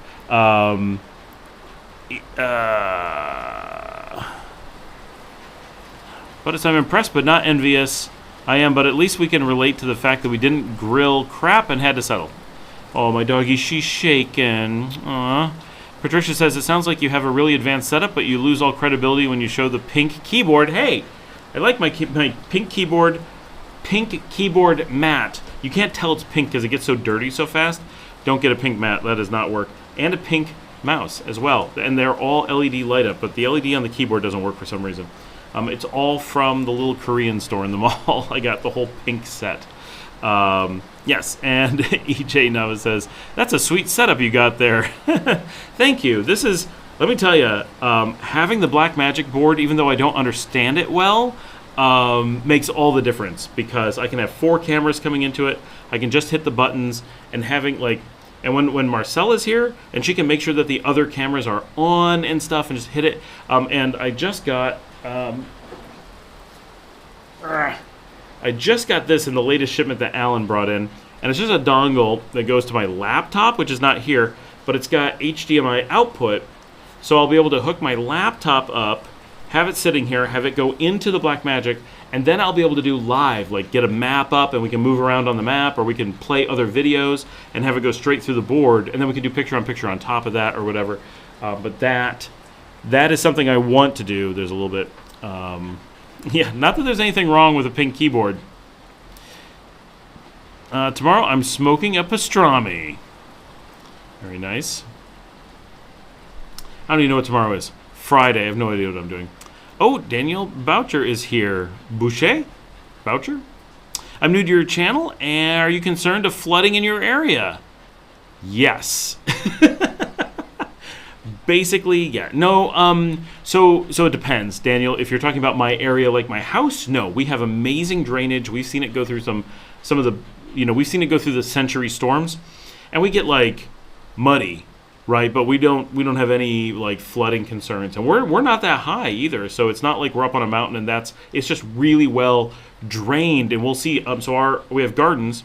So if you've seen enough of the show to see the gardens, we have these tiered gardens. They'll actually flow from one garden into another, and this is really interesting. I need to go out and do some video of just this when there's a good rain. But if you watch, if you look back on the chat, there was a little bit ago. Ooh, it was a while ago. Wow, yeah. Right after Ricardo Gomez was asking about restaurants, Aqua Elysium jumped in and said, hey guys, new channel here. Aqua Elysium is my channel for rain. Like, I just filmed the rain. But it shows a lot of the garden, and you can see a lot of times where the garden will fill up with water, but we have like sidewalks. And it never goes up onto the sidewalk. It always goes through these channels under the sidewalks and drains from higher gardens into lower ones. And then it all flows to the back. So if you're on the front, which is this side, everything flows through the yard and then through, and there's like channels around all the yard areas. So the water actually flows around the yard squares, the quadras, and then out through giant drains and goes out into the driveway and into French drains, and then down way back, which is quite a bit lower. I mean, we'd all be dead if that filled up. That'd be terrible. And then the river's back there, so it would go right into the river. And then on the other side, it does the same thing, and then it flows under a series of sidewalks because we've got multiple buildings. So it goes through the bodega and the laundry buildings and the residencias back there. And then it eventually goes through giant channels through the laundry area and then out to the back and then to the same French drains and out to the back. So our area, we can handle so much rain, it would blow your mind how much rain we are able to handle for this. Oh yeah, Alan, yeah, it's actually missing Leon. So where Alan is, he's getting a bit less than where I am, but none of us are getting the really, really bad part. But Tolica and Quetzalguaque, they're getting it pretty good, and Chichigalpa is definitely getting hit. La Paz Centro is going to be the same. They're just getting a little bit of rain. And Chinandega has got a huge storm right now. Chinandega's got it the worst. Let me send a message to Chinandega, see what's going on.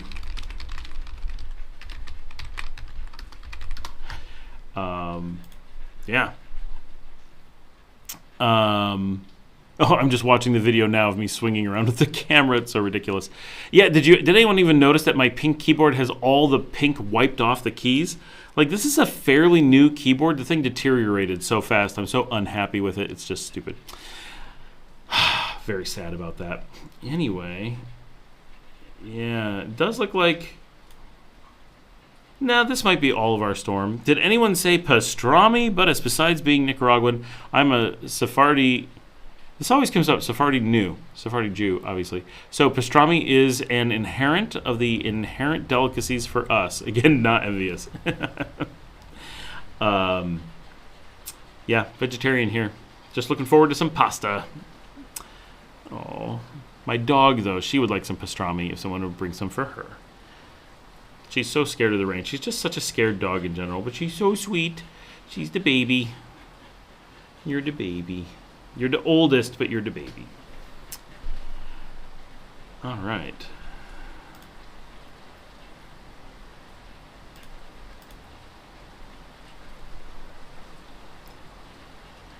Well, we got a few more people on. We're doing all right. Got a lot of views. Our last week's show, we're like closing in on 900 views for last week's show, which is amazing for a 6-hour live stream. That was incredible. So I should look up. Let's see what it was.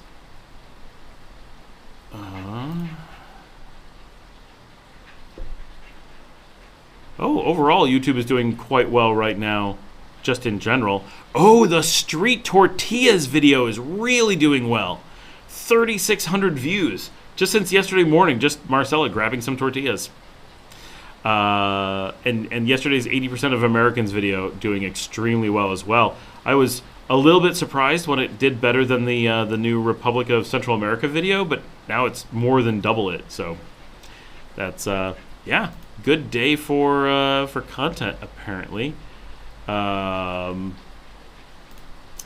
let's go take a look at. Oh, what is that? Oh, cool. There's a new. I hadn't seen the thumbnail for tonight's video yet. So sometimes I'm very much out of touch. I don't see the transcriptions. I don't see the thumbnails. It all happens after all of that. So we are currently at our record for the most live stream views ever. Was 1,035, and that was the Canadian moving from June 6th. And then our one from last week is currently at 831, but was longer by almost a full hour. So pretty impressive. This week won't be anything like that. This is definitely a holiday week. Like, we hit July 4th. I'm amazed we have people here. So very cool that everybody's here. Well, Scott, I make an awesome vegetable lasagna. Well, I'm ready. I will always eat vegetable lasagna. Holy cow, I love lasagna. I love vegetables. I'm ready. I have, once upon a time, made lasagna from scratch. Like, I made the noodles. I've made spaghetti, tortellini, and lasagna. I was in Florence and took a pasta making class. That was really cool. If you're gonna do something in like central Italy, pasta making is a really good way to go. It was a lot of fun as a cooking class, and I learned a lot about pasta, and just it was good. It was good. And homemade pasta, fresh pasta is really good. That was so tasty. It's a running joke around here that when my wife and I were dating, I used to brag about that I could make fettuccine Alfredo from scratch, and then like I've never actually made it. And we've been together we're pushing 25 years. And so my kids joke about it all the time that I never make it. I really need to do that. Jonathan says, hello, sir. How do you get Asian grocery in Nicaragua? Stuff like Japanese, something it gets cut off on my screen. I can't always see it. And Korean hot pepper paste. So in most cases, I'm trying to scroll this so I can maybe see the word. Oh, Japanese curry. So to some degree, we have very limited supply of that. So that it's not going to be easy. But there are, and I've not been to it, I'm not the grocery shopper, but there are Asian grocery stores in Managua. Out here in Leon, we don't have them. But Managua is under 2 hours away. So it's not the end of the world to go out there, but that is what you have to do. You have to go out there. Sometimes some of that stuff will be in Super Portus. That's a specialty restaurant. But it's hard to find, but you can do it. EJ Nav says, Daniel, flooding is a total concern if your driver's license says Nicaragua. Are you in a flash flooding area? If you reside in certain Central American countries, yes. Oh yeah, so here, my house. Sorry, Daniel, I got totally distracted, as I often do. Welcome to the channel, welcome to the Scott Gets Distracted channel. So my house, no fear of flooding. I've been here for a couple of years in this specific house, and we've never had a flooding problem. Obviously, for that, but it's also we rent, right? But if you're in Leon, if you're like in the city, oh my gosh, the flooding is nuts. And Managua's worse, right? Granada, I never noticed flooding when I lived there. Chinandega, I don't think is really that bad. They get volcanic ash. But here in Leon and in Matagalpa and in Managua, flooding is a major thing. We have problems like children who are out in the street can be swept away, real problem. Every time we go to the grocery store, we end up coming out to knee-deep water in the street. Like, that just seems to be a thing. You'll be driving, and you'll be like, it's a little bit of rain, everything's fine. And you come around a corner, and it's like 8 inches of flowing water in the street, and you're like, I'm a little bit wary about driving in this. And, of course, new potholes show up, so you're driving along, and, it's all water, and you have no idea it's going to take your car. So, yeah, it's a major problem. I've done some videos, it's been quite some time, where I actually went out in a hurricane and filmed. That was super cool. But, the locals are like, that is not safe. Like, the water is not safe. That is dirty flash flood water. It can suddenly take you. There are rivers, so you can be swept over a bridge. So you want to be really careful. It's not a situation where I'm like worried, but you do want to be cautious and be aware that the streets will suddenly flow with water, and depending on where you are, it can be, there's very little warning. Like this amount of rain that I can hear that downtown is flooded, right? If I went to the grocery store right now, I'd get out of the car and go sploosh, and it would be up to my calf at least, and I'd have to wade through that to go anywhere. The water will be up over the sidewalks in the middle of town. It'll be flowing through the streets with high velocity. So be aware of that. In Managua, when it gets like this, it's not raining in Managua right now, so they're good. But we had videos this week of like cars being swept off of bridges and stuff. Like it gets really crazy down there because of the way the mountains just funnel the water through downtown. It gets really bad. But basically, if you're not driving, pretty much you don't have to worry. It's not like the city is going to fill up with water. It's just that it flows through the streets because of the colonial design. We have a river on the north side of town and a river on the south side of town, and both of them are able to take just enormous amounts of water if they need to. Jonathan, I'm sorry I don't have the specifics, but there are so many Asian stores in Nicaragua that you'll be freaking paradise. Great point, because nobody speaks of the Asian food scene. They don't. My kids and I actually went out for Korean just the other night. Tsuki Amy is a Korean place here. In Leon, we have lots of Chinese restaurants. There is no Japanese restaurant in Leon. There is Asian fusion in Chinandega, if anyone's heading up there. Dragonfly on the southeast side. It's on the ring, so it's really easy to get to. Fantastic restaurant. Highly recommend it. It's been way too long since I've been up there. I need to get up there and eat. Like, I haven't been up for at least 6 months. And that's one that, like, my kids will be like, let's go on a road trip to Dragonfly. Let's go eat. And we'll just drive up there. That's one of the few places, during the rainy season, I'm wary of driving up there. Because, like, if it's raining like this, I don't want to be driving back. I don't want to come back at night because the lights on my car are terrible. One of the many reasons I need to get a new car. But it's the food. The food up at Dragonfly is really, really good. I'll see if I can put a link or something so that people can check it out. It's funny because I was actually at... Oh, this is awesome. If you Google Dragonfly Chinandega, it is a picture of me and Camille that comes up from an episode when we ate there. That is hilarious. Does it take you to... Yeah, it takes you to the YouTube episode where we went there. That is so funny. Hold on. I will link that for those who... I don't know if we show any of it. But that was us going there. But I did get a link. Here we go. to the Instagram. This is the Asian Fusion Dragonfly in Chinandega. Follow them on Instagram. Really, really, really good food.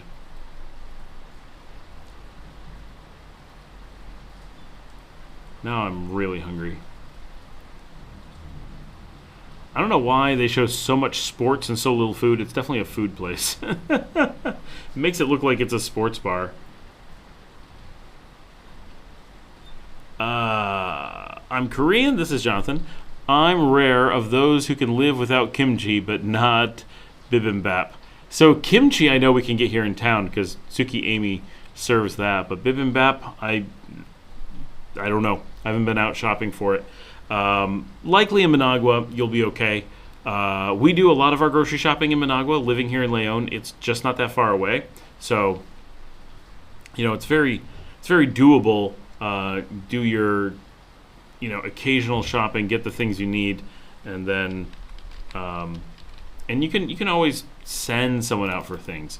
That's often forgotten by people who are like, oh, it's so far away, it's such an effort. But often you can just send someone there. I really don't know a Korean restaurant in Managua. That's where it would be. I'm going to search.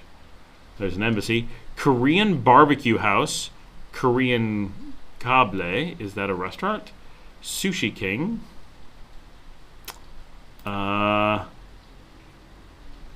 Google's not aware of very many places. Let's go with that. Korean Cable. What is that, a restaurant? For real? It does not seem to know where it is. I'm going to go with that's probably bad information. Oh, what is this place? I'm in no way, shape, or form supporting the leadership of the country, but there are mega large stores in Managua labeled as Chinese that carry all kinds of Asian stuff. Yes. And there's new ones in Leon. Maybe 4 or 5 have shown up just recently. Like every couple days, someone sends me yet another one. There's so many. Oh, I'm on DuckDuckGo. No wonder I can't find anything. Let's go to Google. Korean Managua. The restaurant Go Hwang, restaurant Sato, Sushi King, Mini Super Korea. That's obviously not a restaurant, but it is a Korean mini super. Oh, that's got promise. Oh, there's like an entire Korean zone going from basically Los Robles. Oh, yes, of course. I've seen the Korean places there. Up to, and then in the south is K-Pop Cafe. I have been past the K-Pop Cafe on the show. Now, Korean Kable. Oh, that's a government office, but what is this? I'm sending you guys this picture. What? Oh, it won't let me.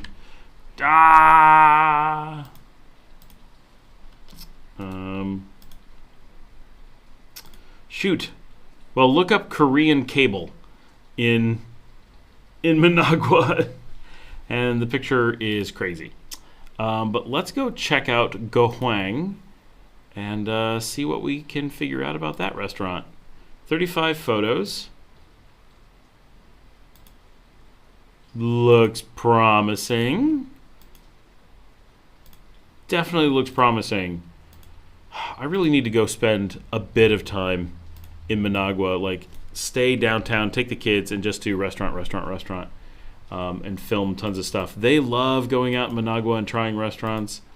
That is like their thing, and it would be so good for the show. It's just getting the time to go do it, the time away to be able to go hang out and explore in the city is just, it's hard. I've got a lot going on. La Bamba Korean Karaoke.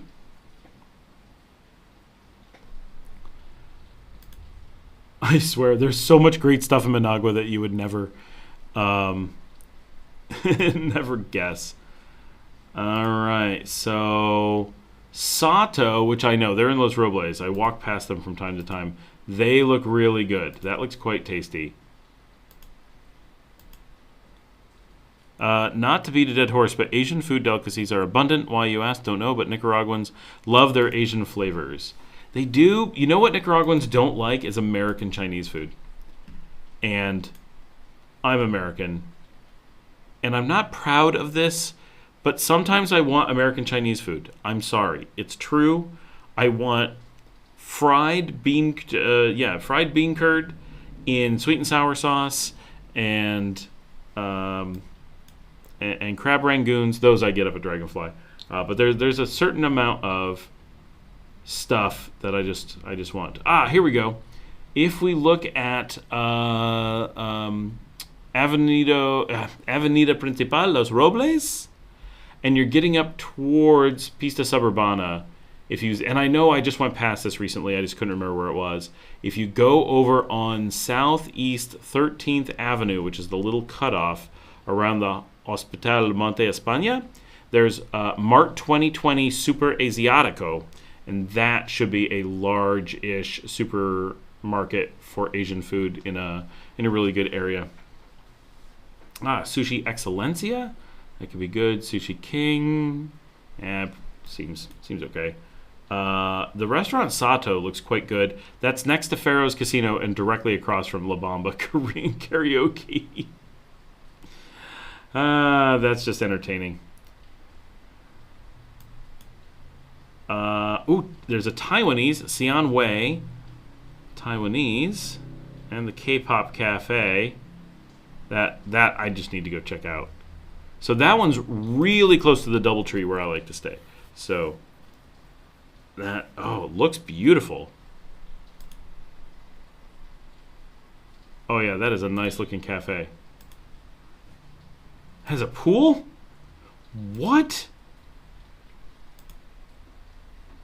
It's the K-pop Cafe Cultural Center.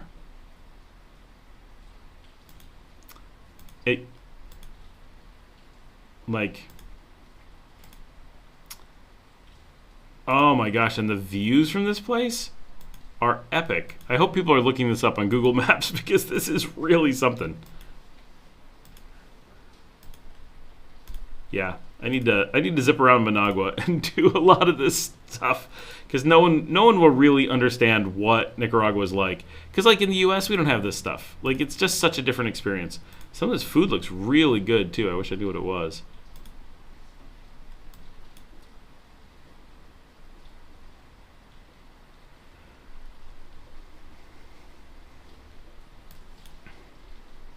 All right, I'm checking out this Taiwanese restaurant. Sorry that I'm distracted by restaurants, but I've seen. Okay. Oh yeah, that looks good. They have a pool too.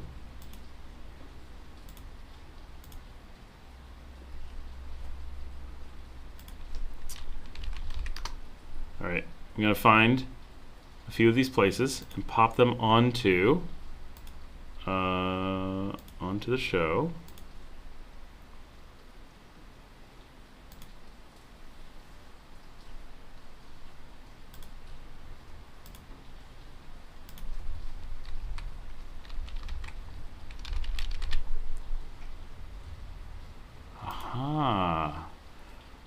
Dim sum. Bright, I hear you. There aren't a lot of American Chinese options in Nicaragua. Your best bet is China Palace, but for the rest of us, there's freaking dim sum. Where's China? No, wait. Yeah, China Palace. Where's that?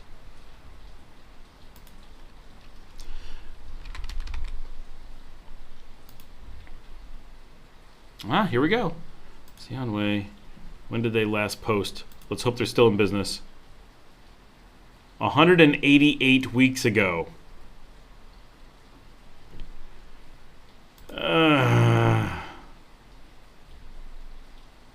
And they only have a Wix site menu. That makes me think it's not in business. I mean, the website's still up, but it's not like a real website.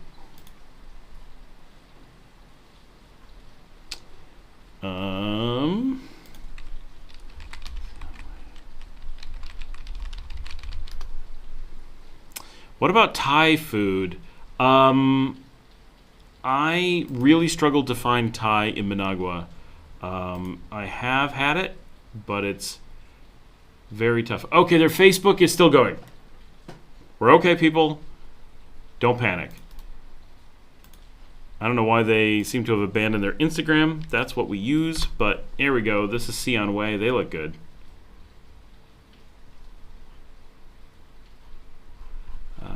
Let's go look for Thai. There is amazing Malaysian food in Hinatepe. Like, so good.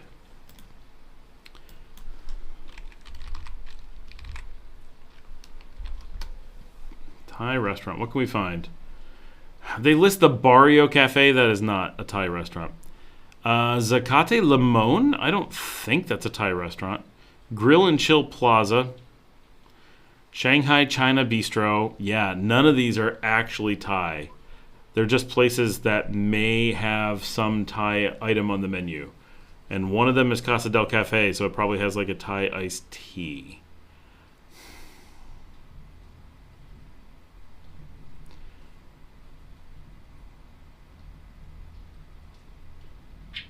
Here we go. Khao San Road. Where is this? What country did it just took me to Toronto. That's how far away it went to find a Thai place. San Juan del Sur is Thai Paradise. So that must be the name of the place. It's Thai Paradise. So what that is, owned and operated by Westerners. Is it still around? When I've been in San Juan del Sur, there was no Thai place, but it could be new-ish. Okay, Zacate Limon. I'm checking this out. What do they list as? I always thought they were Mexican, but maybe not. That's a hamburger. That's just a sandwich. That's French toast. Okay, if this is a Thai place, what do I think of their Tres Leches French toast? I mean, it looks really good, but yeah. Oh, I know this place. Yeah, I'm pretty confident that is not Thai. Looks good, but not Thai.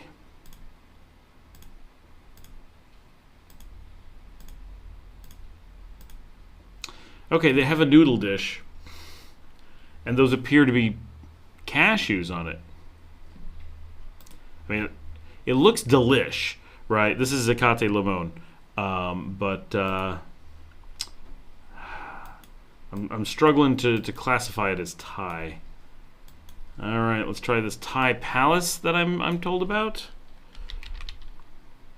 No, Thai Paradise? Is that what you said? Paradise.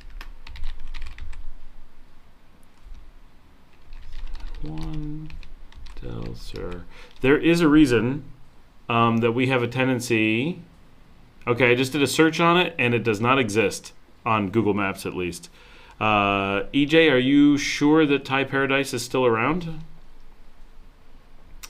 If there was a decent Thai restaurant in San Juan del Sur, we would drive there to eat there, right? Just to be clear.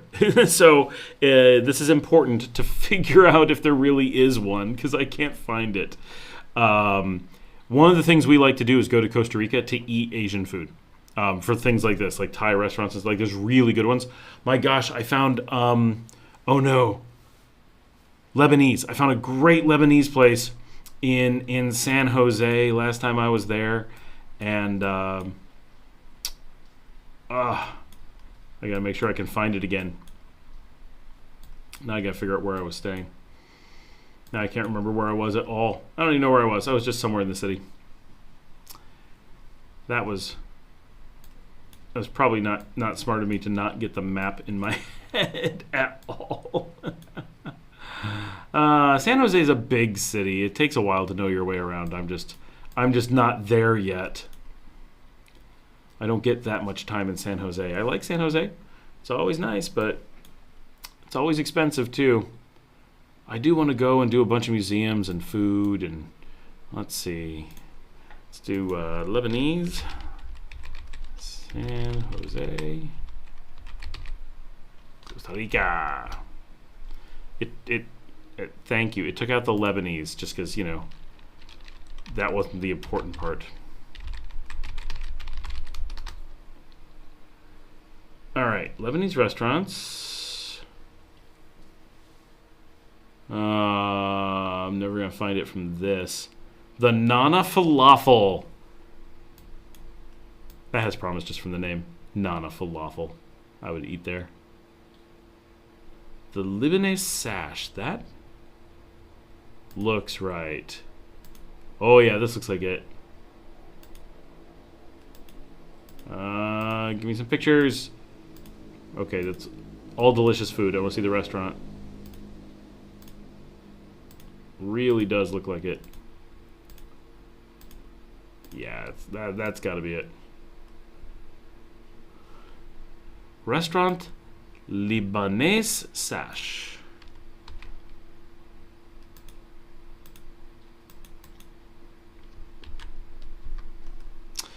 How about Greek? Opa. Also, not aware of a single Greek restaurant. Last time I had Greek in the area, I drove to Guatemala City for it. And trust me, I would like to have Greek. Now, we do Greek at home. Because my wife's Italian, but Greek Italian. And Greeks who moved to Italy became Italians, then moved to the United States. So she has direct ties to Greece. And we lived in Greece and Italy. So Greek food, we kind of have a little bit.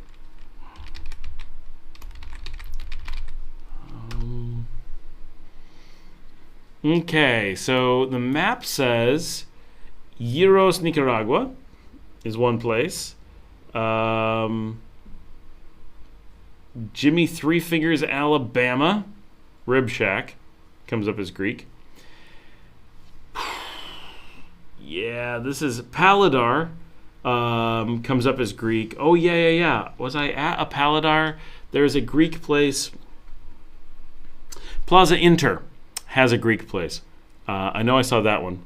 I'm looking for the one vid of the Canadian lady and her family who listed Thai food as her number one choice in San Juan del Sur. She lived in a big gringo place overlooking the bay. Christ statue.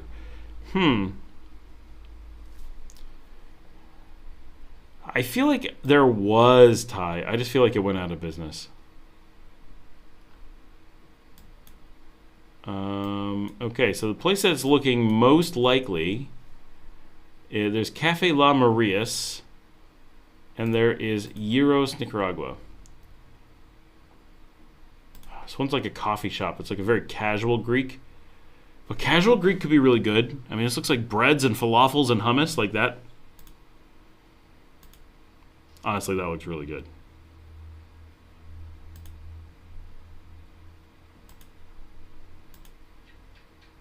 Yeah, this is pretty simple Greek, but boy, that looks yum. Let's try to find him on Instagram. Yiros, Nicaragua, and we're gonna follow. Let's see, when's the last time they posted? Well, a few weeks ago. All right, let's get this for everybody. If you guys are serious about Nicaragua, you got to have Instagram, and I recommend an Instagram that is just full of restaurants and maybe hotels. That is seriously what I do. I collect all these restaurants on Instagram, so I'm like, ooh, I got to check that out. Ooh, I got to check that out. Oh, this place looks really nice. Not at all Greek from like a style place, but it looks fantastic. I want to go eat there. Yeah.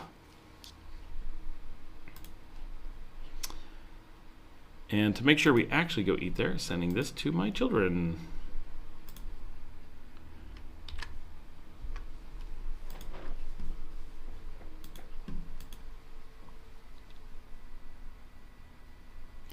The fan on my light is making different sounds. That's not a good sign. I feel like my chair is getting lower.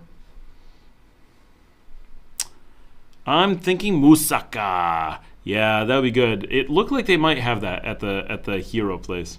Google is definitely not useful at all, just like street addresses. We Nicaraguans are weird when it comes to traditional advertising. Yeah, but Google picks them up from people going there, and especially San Juan del Sur, everything ends up on there. You know, because all the tourists put it on, all the expats put them on. So it doesn't matter if, you know, if it's a place. Like if I go to a place, it ends up on Google just because I was there.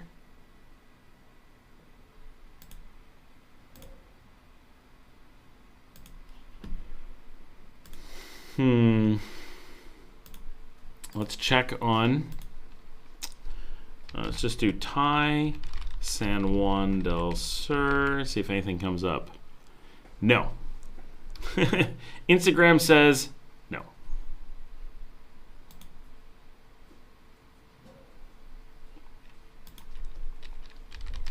Thai Paradise San Juan del Sur. Bum bum bum.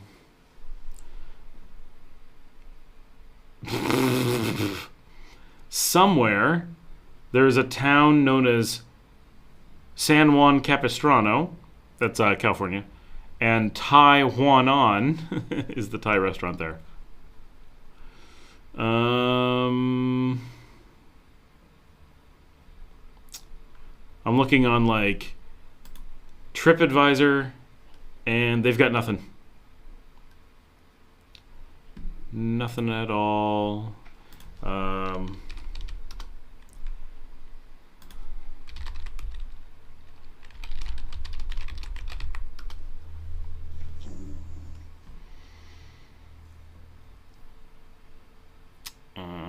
Dumplings a key, La Reina del Sur, Dale Pues.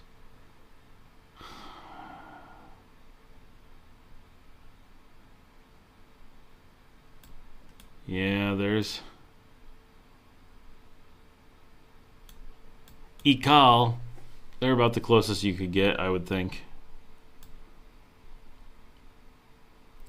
There's a lot of. There's the Tiki Cafe. Fun fact: I can personally tell you of many places in Managua that are just beyond.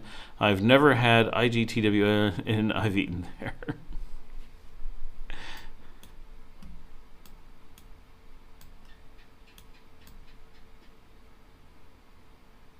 Yeah, no, I can't find any Thai places. I can't find them advertised. I can't find them listed. I can't find them on a map.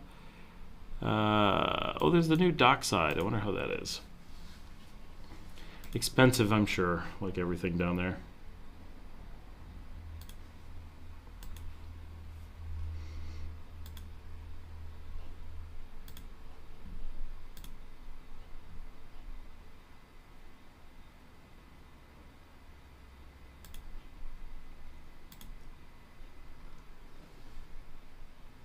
Most of the good food, wow, an awful lot of the good food is just on the Messiah Road in Managua. That's why everybody wants to live there. Esquipulas would be really cool. I would like to live there.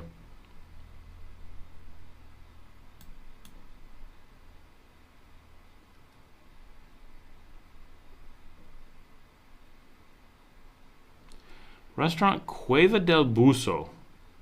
What? What restaurant is this?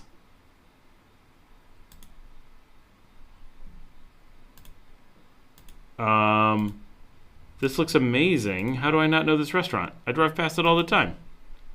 If this is real. Oh, 2017. 2016. Ah, another amazing place that I'm sure went out of business long, long ago.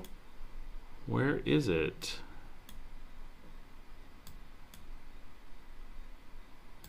No, it's potentially on a side road that I wouldn't know. It's not completely out of the question. Oh! Ew! Okay. Yeah, I just went past it. Is it still there? Cueva del Buso. Let's go look it up.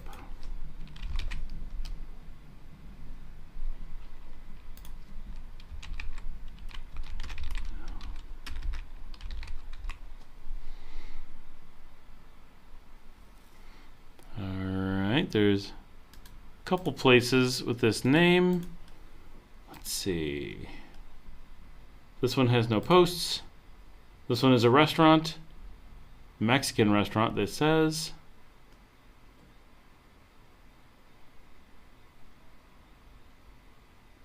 I hate when nothing ever lists what country it's in. Isla Holbox. What country is that?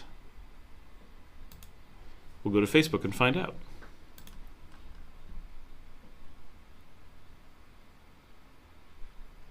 Nope. Nothing. They don't want to tell you what country they're in.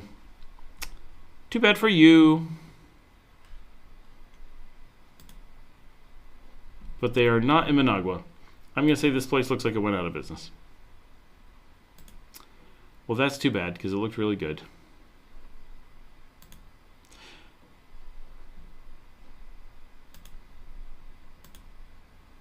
Guys, you're very quiet. I need people talking.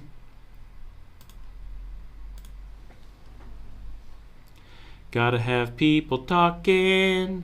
Ba-da-dun-dun-dun-dun. Dun dun dun dun dun dun. Boom boom boom boom boom. I need a list of like 20 must-eat restaurants, and then take my kids to Managua and just eat. And they'll be like, "Yay!" Escape Telescott working, but I'm not missing your live. Oh, it's Davidson from Las Piñitas. Hey. So everyone, Davidson, who just posted and said, hey, he has a very short clip. He is going to be on the video that goes live in 4.5 hours. So Davidson, you are back in the United States now. Your time in Nicaragua is already up. That's very sad.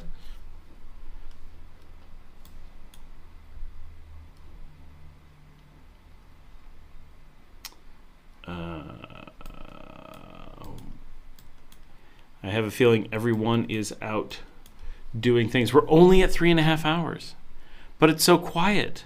Although we are back up to 35 people, so people are joining, but it is very quiet.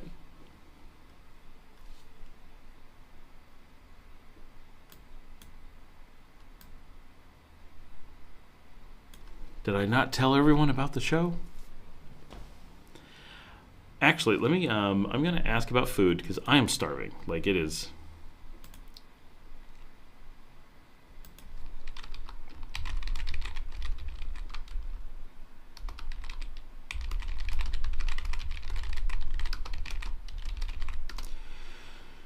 Is it raining during the whole, or is it some spurs of rain? During the whole, I hate that they make this unreadable because there's a little heart there.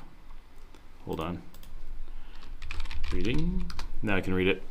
Is it raining during the whole day, or is there some spurs of rain? So right now it's raining more or less all day. Today was not that bad actually, but we've had a lot of all-day rains because we've had like major tropical storms going on. But right now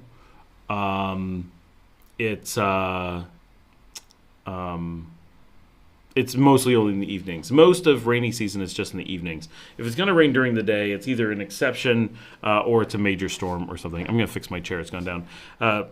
KL7RCC says, speaking of VPNs, maybe direct contact better. For most things, yeah, you want direct contact. Only use a VPN when you need it. Otherwise, it's just routes your traffic all over and slows you down.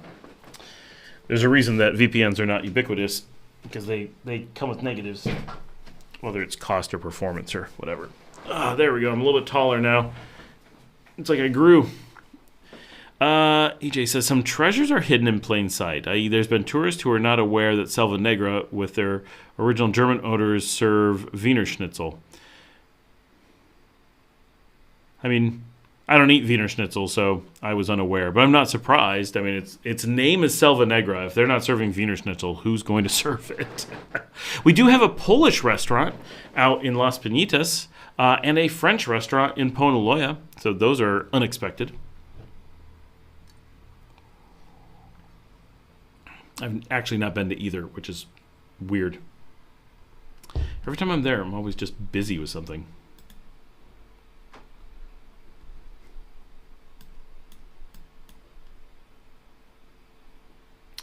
There's a restaurant called Daiquiri at Multicentro Las Americas.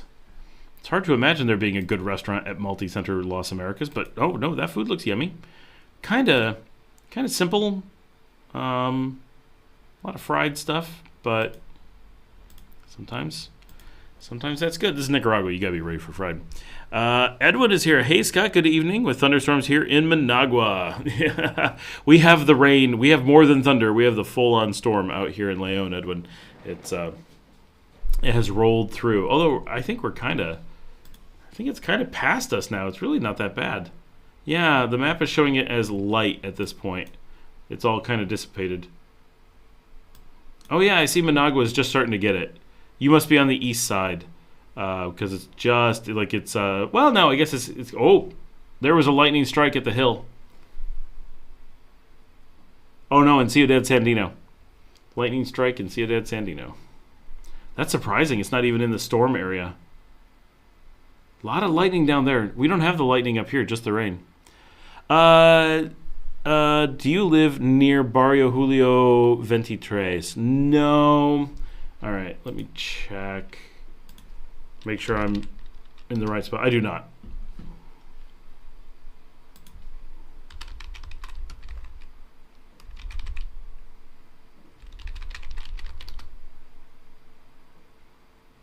I actually don't know for sure where Julio 23 is, but I think that's on the east side of town. It is not over here.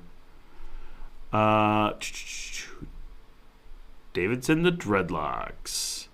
Hey people, it says there's 31 of us watching. Let's interact. Yes, exactly. Thank you. Actually, it's 34 of us.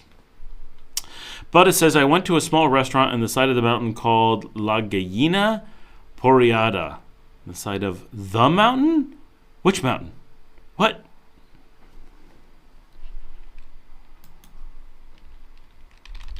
Gallina. Oh, you must be Matagalpa. Porreada?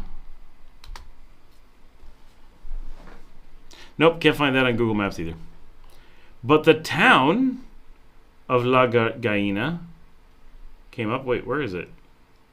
This is showing it as way down in southern Managua, but there's a Gallina here in Leon. Do I have the wrong name?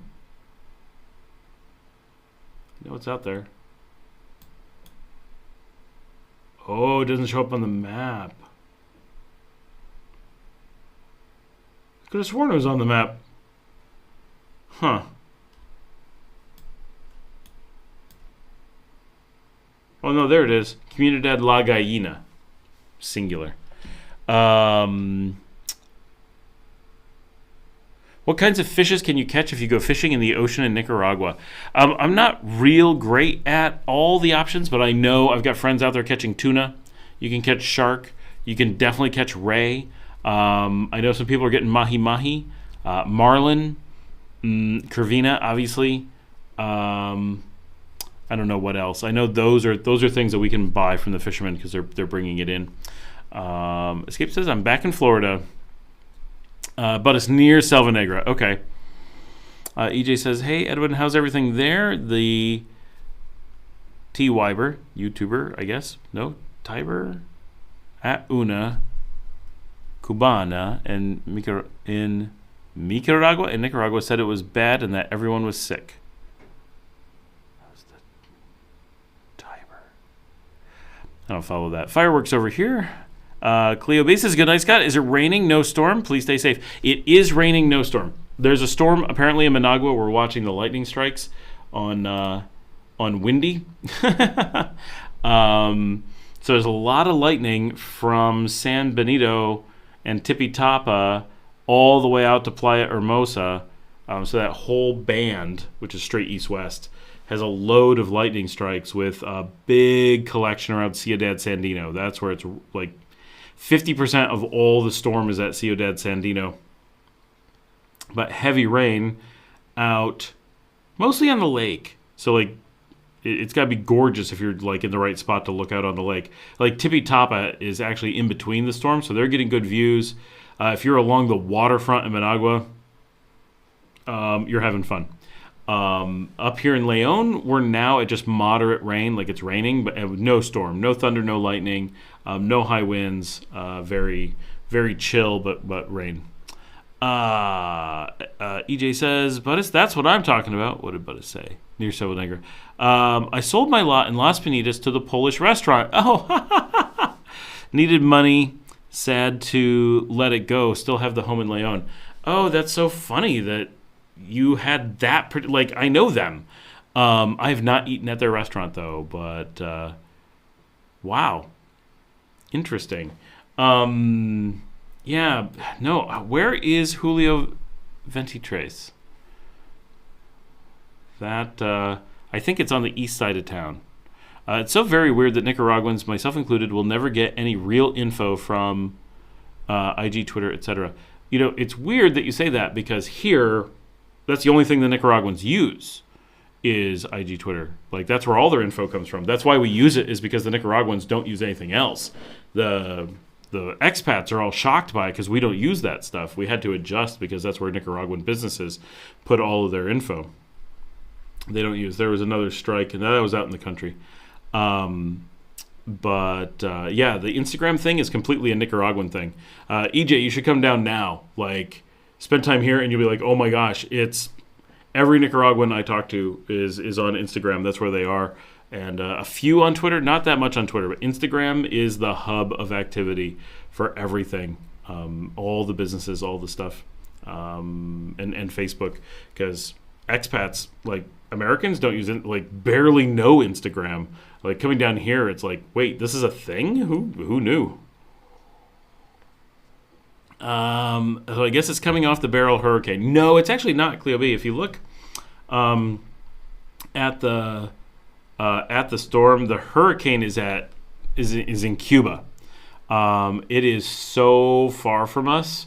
We are connected to the storm system that's on the south side of Panama right now. That's more of what we're getting. And I mean, if you look, there's like storms in Texas and across Mexico, down. Beryl is far away, and if Beryl's going to affect us, it won't have gotten here yet. But we're not expecting anything. Near the Costanera. All right, I'll take a look. No, it's not just because of Hurricane Beryl. It's also from another. Yeah, we've had quite a few tropical waves. Beryl's big, but not really affecting us. Oh, a lot of lightning strikes across Oklahoma and Texas right now. I just happened to zoom out. It's Texas, Haiti, and Nicaragua have the light. Oh, and Costa Rica have the storms right now. That affects the Pacific region, right? Beryl isn't even affecting Puerto Cabezas or anything. It's basically not going south of Chetumal. That's about the farthest you'd see anything at this point. I'm sure they're enjoying it up at Cancun.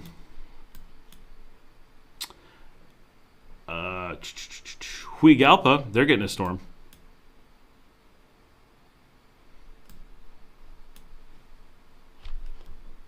I did ask Chinandega and heard nothing about the storm up there. Maybe they're offline.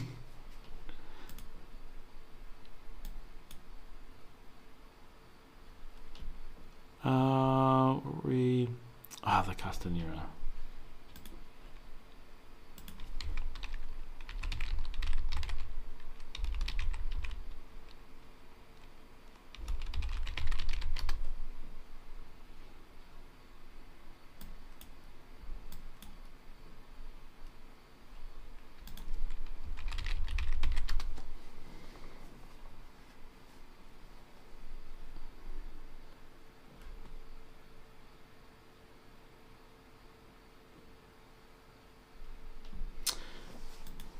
No, I don't know where it is.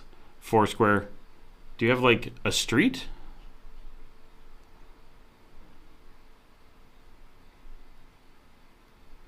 And where First of Mayo is.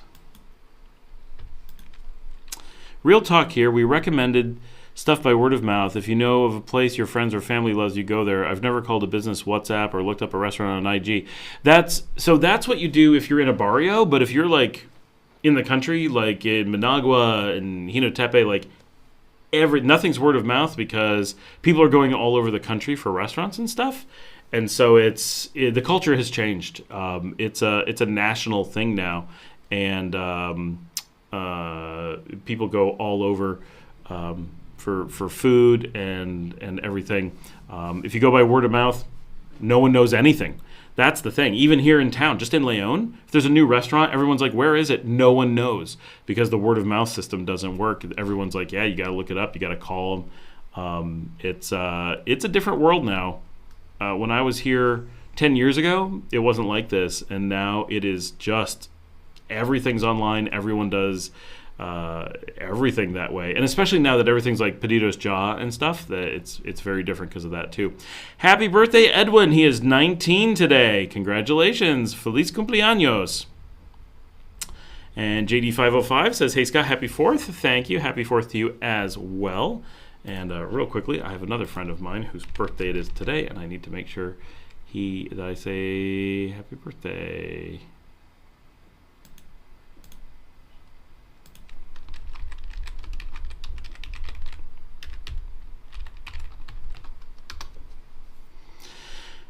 What kind of beers can you find in the supermarkets? Nicaraguan beers. So Nicaragua is a very Nicaraguan beer country. Toña, Victoria, everything's from Cerveceria Nacional. Victoria, Toña, Victoria Frost, Toña Light, the Moro Potente beers, which there's about 9 different Moro Potentes, and that's kind of the base of everything. Can you get other stuff? Yeah, we can get Gallo. We can get Imperial. We can get the stuff from the neighboring countries. I can't get Panamanian beers here. You can get Heineken, yes. I'm sure Budweiser, yes. Miller. They make Miller here, though.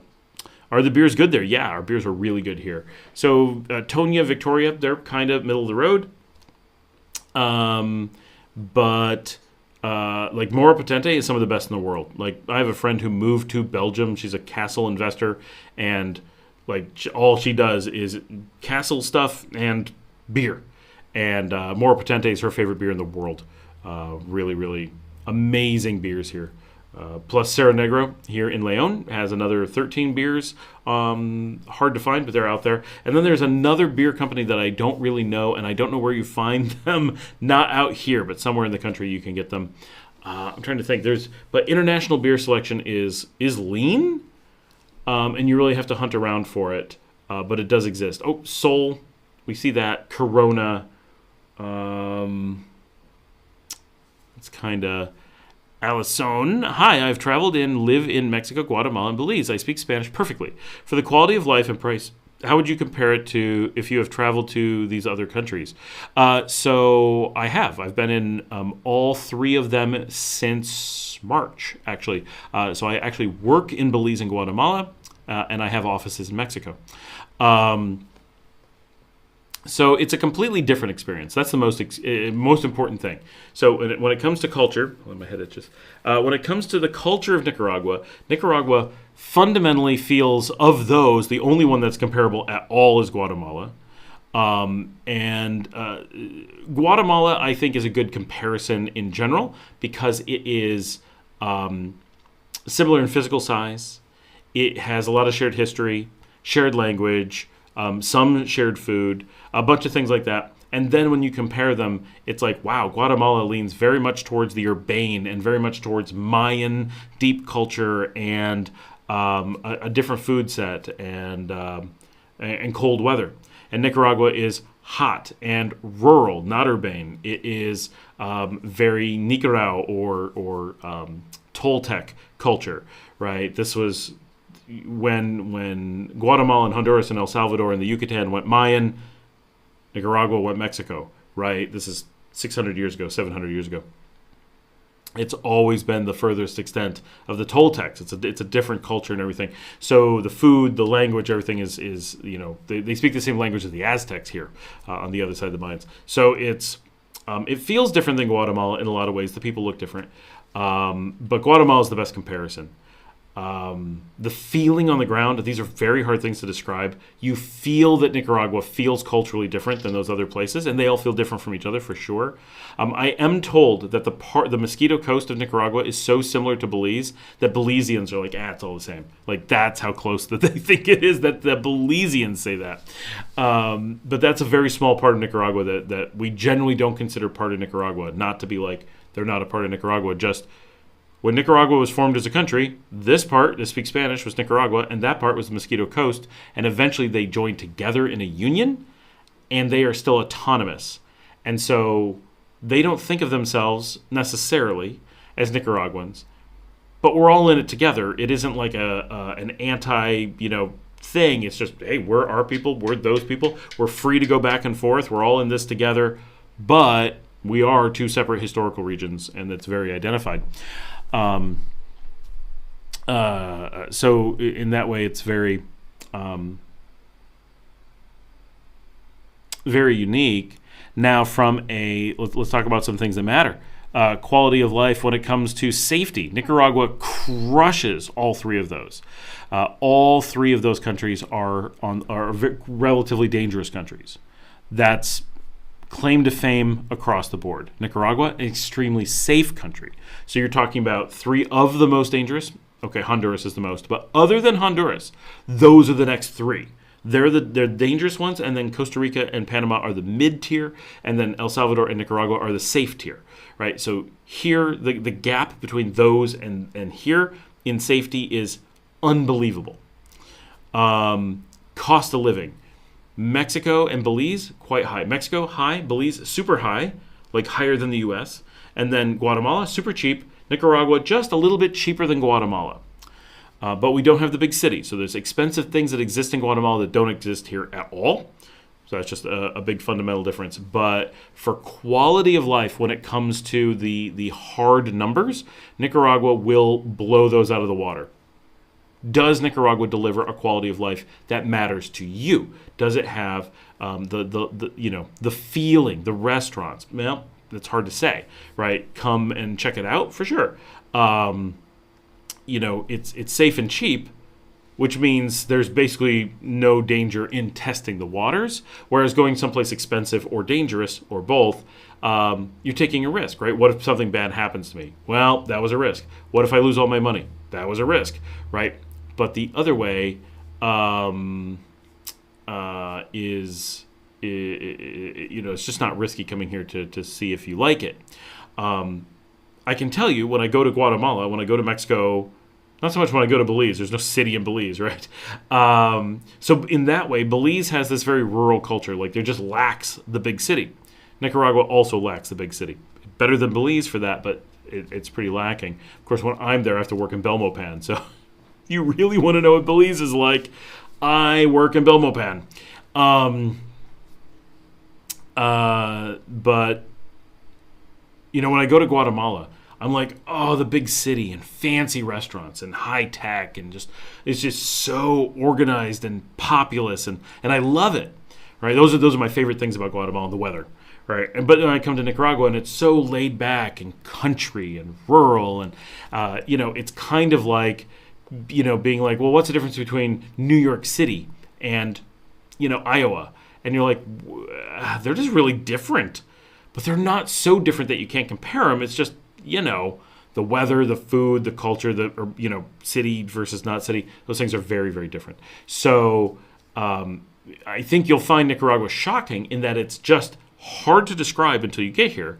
But in, like, what are you going to get out of it? Like, how much life can you have for what you put into it? You have really, really good options. You have more questions. I'm going to get to them as I go down. EJ says, tricky question. Do you see El Salvador or Honduras as being potential safe tourist magnets in the future? Is that for me? Yeah, El Salvador is already a safe tourist magnet. Honduras is working hard at it. I think it's got a couple of years to go, but I see it's going to happen. I plan on heading up to San Pedro Sula famously the most dangerous city in the world for a large portion of my adult life. And checking it out because it looks amazing. I think they're doing great things, and I really want to see it firsthand. So I'm going to go check that out sometime soon, I hope. I have to get my residencia here, and then I can play around with that idea.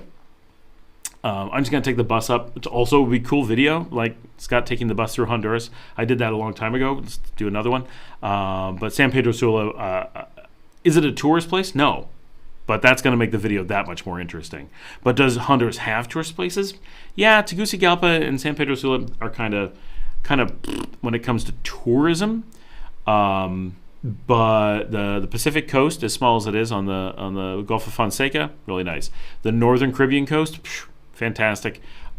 Places like Valle de Los Angeles, they look amazing. I can't wait to go and film that stuff for you guys. So I think Honduras has potential, but it's trailing a lot with El Salvador and Nicaragua, and to some degree by Guatemala. But it's in such a great position now, right? El Salvador is just rocking it. Nicaragua has been solid for a really long time, and it's just sandwiched in between. It shares no other borders. So if Honduras can conquer its one safety issue, right? It's cheap. It's got cool stuff. It's right in the middle. It's a pass-through between places. That's all we need. We will feed it tourism from both directions, and it will become a pass-through in the region, and I think all of us together will just take off quite a lot when that happens. So that's something we're hopeful for, especially where I am. I'm 2 hours from Honduras, right? I would really like if Honduras got all the safety stuff like ironed out. I'm not worried about going to Honduras. I'll go without question. But it would be really nice if they really took it to another level to where it was like El Salvador or Nicaragua, and I could be like, I don't have to worry about anything. I don't have to be smart. I don't have to plan. I can go do stupid stuff and not have to worry, because that's how it is here. So that would be nice. Hey, Larry. He said, just hopped on, was cruising the beach in the ATV. Did you belt out I'm a Yankee Doodle Dandy a cappella yet? I'm a Yankee Doodle Dandy, Yankee Doodle do or die. Bum, ba-dum. Yeah, okay. Elson says, thank you so much. Wow. Edwin says, inside Nicaragua, I'm not considering moving abroad at this time. Did someone... of course, Edwin, you in Nicaragua or abroad, did your family make a big deal, or are they waiting till you're 21? Big deal. Big deal for the birthday. Yeah, of course. Allison, what about citizenship temporary residency? So citizenship is out of the question, right? For all intents and purposes, just assume it's impossible. It's not actually impossible, but it is. It's completely impossible. Only person I know personally who's ever gotten it, 38 years, and he did a lot of stuff that put his life on the line for the country. And I'm actually going to be, this is actually fantastic, right? So the only person I know of who's ever gotten Nicaraguan citizenship, he's certainly not the only one, right? He's the only one I've ever known. Hold on. I'm going to be doing an interview video with him. I'm editing it as we speak, and I have permission to make a podcast of his autobiography, which I will be reading. I'm going to make this into a podcast, and it tells the story of his life up until 1986, which is when he entered Nicaragua, but he helped fight for and protect in El Salvador when the U.S. was waging its war trying to get the cartels and gangs into El Salvador. And so really great story there. And then he came to Nicaragua after that and was here during the war here. So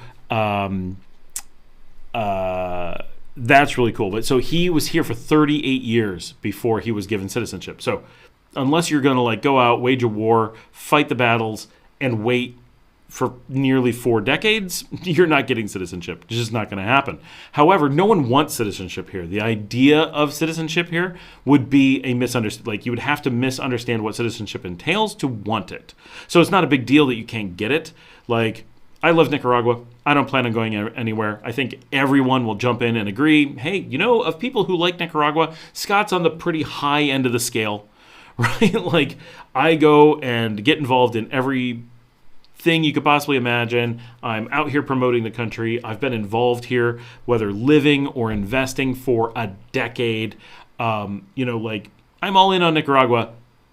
I have no path to citizenship, no interest in citizenship, right? It would not do me any good. It would all be negative. Would I like it from a spiritual perspective? Like, it will give me the right to be buried in the soil as a Nicaraguan? Of course, that would be nice. I would like that. But I don't need or want any of the benefits that come with the passport other than the ease of moving into Cuba and Venezuela. Like, that's nice. It would save me $160 going into Bolivia. That would be nice. But those are really minor things overall because I can go to all those places anyway, just not quite as conveniently. But Nicaraguan citizenship doesn't give you any travel benefits beyond the ones I just mentioned. It doesn't give you any special rights inside the country. It does make you able to work, but then that's not something you should want. And I don't mean that. Some people are like, you shouldn't want it. No, what if you want it? No. I mean, from a financial perspective, it doesn't make financial sense to want that, right? Even if you're allowed to, like, financially, it wouldn't work out. If you did the math, you'd be like, oh, okay, that didn't end up making sense. So citizenship, no. But that's fine. You don't need it. Residency, Nicaragua has, to the best of my knowledge, the strongest, easiest residency program on the planet, at least if you're coming from US, Canada, Western Europe, Mexico, and most of Latin America.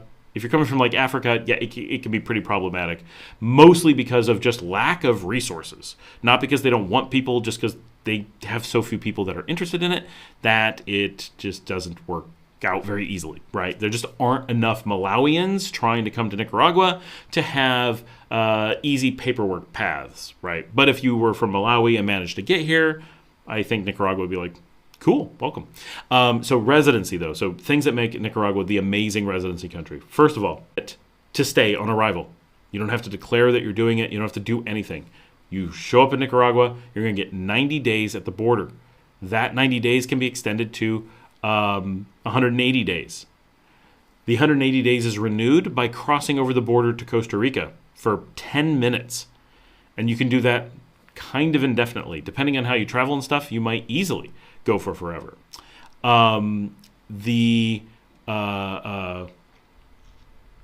Eventually, if you never do anything, if you just stay in Nicaragua nonstop and you just do those border runs, at some point, the government, when you're doing your extensions, will just say to you, do you plan on keep doing this? And you say, yeah, I'd like to. And at some point, they'll go, nah, you should be a resident. And you go, okay. And then you file residency. And you can do it from investment, lots of work. You can do it from foreign income, super easy. You can do it from retirement, super easy. Sometimes there's other things you can do. You can always get married. It's an option too. All kinds of things to give you official residency. Very few people end up wanting to do this or bothering to do this, but it can happen. I'm getting residencia, the formal residency, the permanent residency, but I don't have to. Right? I hit a point where the government's like, it'd kind of be better if you did. And we have the path to investor residency, which is the best residency. So since we have it, and we just kind of fall into a great spot, and our travel plans just kind of match with it, it's like, okay, we're in that gray area where we could go either way. Like, we travel so much that we don't require residency, but we stay so much that we're eligible for residency. We're very rare that we fall into that category. Most people aren't even eligible for it, but you can stay forever. So it doesn't matter that you're not eligible for it. The one thing that basically never happens is getting kicked out of the country. It's just which of many processes keeps you in the country is the thing you have to decide on, or ends up being a factor, right? But it's essentially, you could come to Nicaragua today, and in most cases, literally, you could still make the flight tonight, right? It's the 4th. For one more week, it's a nighttime flight. You can run to Miami, Fort Lauderdale Airport right now, buy one of the seats on Spirit, be in Managua tonight, and ta-da, you live in Nicaragua. Done.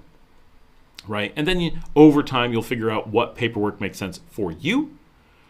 But you'll already be here, already permanent, already living. And so that's mostly what happens. Nicaragua is such a desirable place that people know nothing about, that basically the system is designed for people to visit and then just, ta-da, not leave, right? Because no one comes here thinking they're going to stay. I mean, I did, but not many people, right? But I didn't the first time, the second time. So, but loads of people come the first time and then go, I love it here. When do I have to leave? And Nicaragua goes, who said you had to leave? And they're like, wait, what? And then they just stay. And so that's the process, because it's like a magic discovery place. So they've kind of based things around that, and they're in a position where they want more immigrants at this time. So they're very pro-immigration overall. They have lots of different paths to it, and they know that people are not planning on staying in Nicaragua, but very often just it blows their minds, and they're like, I can't believe how welcome I feel here, not just by the people, but from the infrastructure, right? Like the country is making an effort to welcome you, and so that's you feel that. Like it's totally different than like Costa Rica is like, yeah, you're welcome. I guess if you really want to stay here, we can work something out, right? They're not off-putting, but they're not like, come on. Nicaragua's like, you could just stay. Like it's a totally different vibe. So it's amazing from that perspective. And I think that is part of the quality of life feel. Yeah, there's some paperwork you got to do. Yeah, sometimes there's some annoying things. But overall, there's this incredible sense of, if you're good for this country and we're good for you, we could make this relationship kind of work out, right? And so people like me and my family, like we're permanent residents. That's whether it's through, and it is also important. Like it doesn't matter, right? At the end of the day, unless you're a criminal, right, you're going to get to stay forever. Period. All the other stuff is paperwork behind the scenes. It's all just technicalities. But one of the things that people don't realize is that if you were to come here and let's say you fell under the rules where you required residency, what we call residency. That's not its real name. And so you had to do that. But then in time, you had a different life pattern and it denied you residency. Well, the only thing that happens is that your residency turns into a tourism visa. And if you switch back and your life pattern requires residency, then you switch back to residency. You move in and out of residency as necessary for your current life pattern. That's all. And so that's something that throws people off, that it's like, oh, the I get to live here doesn't change. It's what my paperwork's label is called changes. That's so, it throws people off so much. All right, John Miller says, Scott, can you explain the drone ban, please? Do you want me to explain why there's a ban, or just explain how it works? It's this easy. You can't have a drone. Drones are banned. That said, there are places that sell them in Managua. They are not legal. Be aware, the police are authorized and told to shoot them out of the air. They're not going to shoot you, right? You could get in trouble for having it. Most times, they're not even going to look for you. They're going to see a drone, they're going to shoot a drone, and then they're done, right? Like, you don't get your drone back. Tough, right? Now, if you get caught smuggling it over the border, you could probably get in trouble. If you get caught with it in the country, you definitely could get in trouble. But I know lots of people who have them. Lots of people try to bring them in. People have lost them before. A lot of people haven't. Often, people look the other way. I know a story of a cop who said that, people could have it. That cop also went to jail. So, it's definitely not permitted. And I am pushing really hard to actually get a permit for one. If there's anybody who's ever going to get a permit for one, it's hard to believe that it wouldn't be me. And I don't have one yet, and I have people working on it, right? So this is like, we're trying, and it's hard. And I've got lawyers working on it. I've got, people making calls to people. Like, I've seriously working on it. And it's very, very difficult. So if you are not, if you're not dramatically in a better position than I am for your involvement and visibility to the country and paperwork, then you can guess how far away you would be from actually being able to get in with one. But can you sneak in with one? Yeah, there's every possibility that you would get away with it, but you're taking your risks, of course. Now, why is there a drone ban? So you have to everything in Nicaragua is pretty much framed by, this is a country that is continuously at war with the United States, whether open military war with actually bullets flying, that has ended long ago, or a constant state of antagonism. And when that is happening, this is always happening, right? There's always something going on with the U.S. trying to cause problems in Nicaragua. Not like, it happened a little while ago or there was this event. No, it's every day, all the time, right? Never ends. Some days are light, some days are heavy, but there's always something going on. And then you have to understand that Nicaragua is a very tiny, poor country, and the United States is an extremely large, rich country. And so things in the United States that are like, we would like to make life hard for Nicaragua. All that takes is a line item so small that no U.S. government agency even notices it.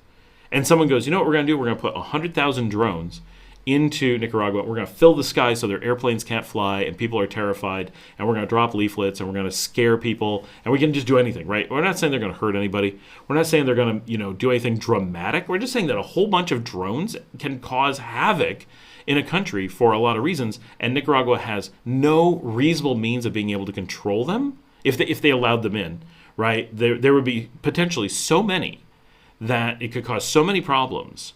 And some people are like, well, they could spy on people. Yeah, they could. They can spy on people with spy satellites. That's not a reasonable fear, right? Nicaragua knows that the U.S. can look at them from the sky. The drones aren't making a difference in that way. It's more of individuals can spy on people. That annoys people. They haven't come up with a way to deal with that. And they just don't have the big, right? There's all these stories of all the police. Nicaragua doesn't have very many police. Right? I mean, they have enough, but they don't have enough for like drone problems. So there's, you can drive over hours and hours and hours in the country and never see a cop. And you're like, oh, yeah, if there were drones everywhere and someone needed to police them, there's no police. They can't afford all these police. So there's a lot of just logistical problems with drones in a country where there's an incentive for another country to be able to use drones as a way to cause problems for what for one country would be devastating and the other country they wouldn't even notice that they did it. And so it's I think that the drone ban needs to go away. I think that the drone ban is ineffectual, but I think that the government is worried that they don't have a drone plan together, and it's not something that they're really concerned about throwing resources at. Like, there's all these important things that need to be done. Drones aren't very important. And so without a way to deal with them, they default to not allowing them. I hope that changes. It's a very isolated, unique thing we aren't allowed to have, which is super weird. But it's from a time when, it was like a big deal, and now they're selling them in Managua, and no one's getting in trouble. And it's like, at some point, this law is going to kind of dissolve. I think that's the way it's going. Right. And it may be one of those cases where nobody wants to be the one to say, hey, pot is legal now. Everyone just kind of wants to stop saying it's illegal. Right. Then you can't blame anybody. That may be the path that's being taken right now. EJ says, bro, excellent view from your perspective. We are all Nicaraguans, including our brothers and sisters from the Caribbean coast, English speaking and all. Bro, but I kind of love that you'll be a Nicaraguan resident soon. Very soon in theory. It was supposed to be last week, then it was supposed to be this week. They're overwhelmed, partially because of the flooding. All those departments get pulled into police activities. Like I said, they don't have enough police. All the people who handle immigration, like paperwork for people like me, they're not able to work in migration. They were pulled into emergency police services to go help with flooding and stuff like that. But yeah, I'm looking forward to being a cedula-carrying Nicaraguan perm resident. That'll be kind of cool. Bob Banpy, where is the connecting flights to there from the United States? So on our side, all flights are Managua, unless you want to use a bordering country airport. Not worth it, but technically you can use Tegucigalpa, okay, in Honduras. I have done that back when Managua was closed. It's okay. Taxis and buses from Tegucigalpa are annoying, so you don't want to do that. Liberia in Costa Rica is very close to the border. Some people in the south say it's better, but when they run the math, it never is. It's like they just really like Costa Rica, so it's their excuse to go there, which is fine, but it is what it is. Be honest, it's not the better flights. It's not the cheaper flights. But Southwest does go to Liberia, so if you're a Southwest flyer and you've got points, well, that's fine. But again, 90 minutes to the border, then you got to do a border crossing. You can make it work, but it's not ideal. Managua is our airport here. It's our only one right now. We do have a second one under construction. It's going to be even bigger than Managua. It's actually going to be called Managua. They're going to tie it together, I think, as all one code, 2 runways or another runway. I may be speaking out of school there. That's my understanding, that they're doing something like that. But it's got a bigger runway, can take bigger planes. Runway's done. They're just doing the terminal now. And so flights from the U.S., most flights, like 90%, originate from Miami. Either Miami or Fort Lauderdale. That's all Miami to the rest of us. So that's where pretty much everything comes. That's where America comes from. That's where Avianca comes from. And that's where Spirit comes from. Spirit's my first choice. Avianca's my second. America's my third. American Airlines. United flies out of Houston direct. They're my last choice airlines if I'm coming from the U.S. You can also take indirect flights that originate in the U.S. on Aeromexico. I don't know where they go through, but they fly through Mexico City, so anywhere in the U.S. to Mexico City. And Copa will go from anywhere in the U.S. to Panama City. And then here, that's completely out of the way and doesn't make sense. The Aviancas coming out of Florida, I've told it's 75% of them are direct and 25% go through El Salvador. But those are your flight paths. Coming from the U.S. right now, it's just the Miami area and Houston right now as direct connections to Managua. Everything else has to go through one of those or through Mexico City, El Salvador, or Panama.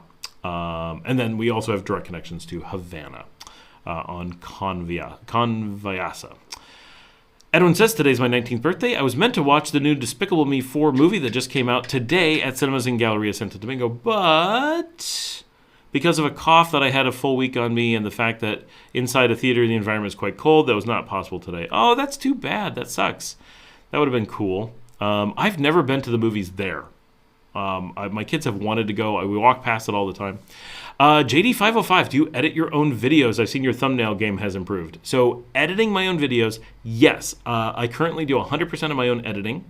My daughter, about a year ago, stepped in once or twice and edited a few. She can do the editing if I need her to, but it doesn't make sense. It's so hard for me to orchestrate it that I just do it. The thumbnails are not me. That is done by Valentina in Buenos Aires. She is my company CEO, but she came up as a graphic artist, so she does that, and it has improved a lot. Like, she and I have sat down and been like, okay, we need to learn how to do thumbnails, and I'm a terrible artist, like graphic artist stuff, not my thing, but she's awesome, and so she's been doing that. And then the new translations are done by Ava, who is up in Chinandega, and those are very new, but everything's coming out in Spanish now, closed captioned, obviously. Which is going to help a lot, I think. I think we're going to see an explosion of activity because of that. Alison says, awesome. Thank you so very much, my brother. So awesome you were doing this. Oh, my pleasure. Thanks for joining in.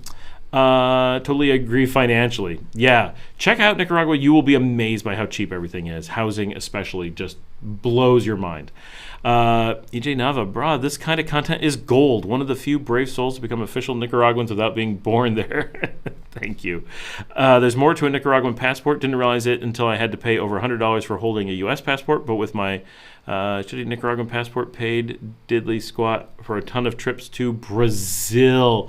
That's true. That is really new. That's brand new.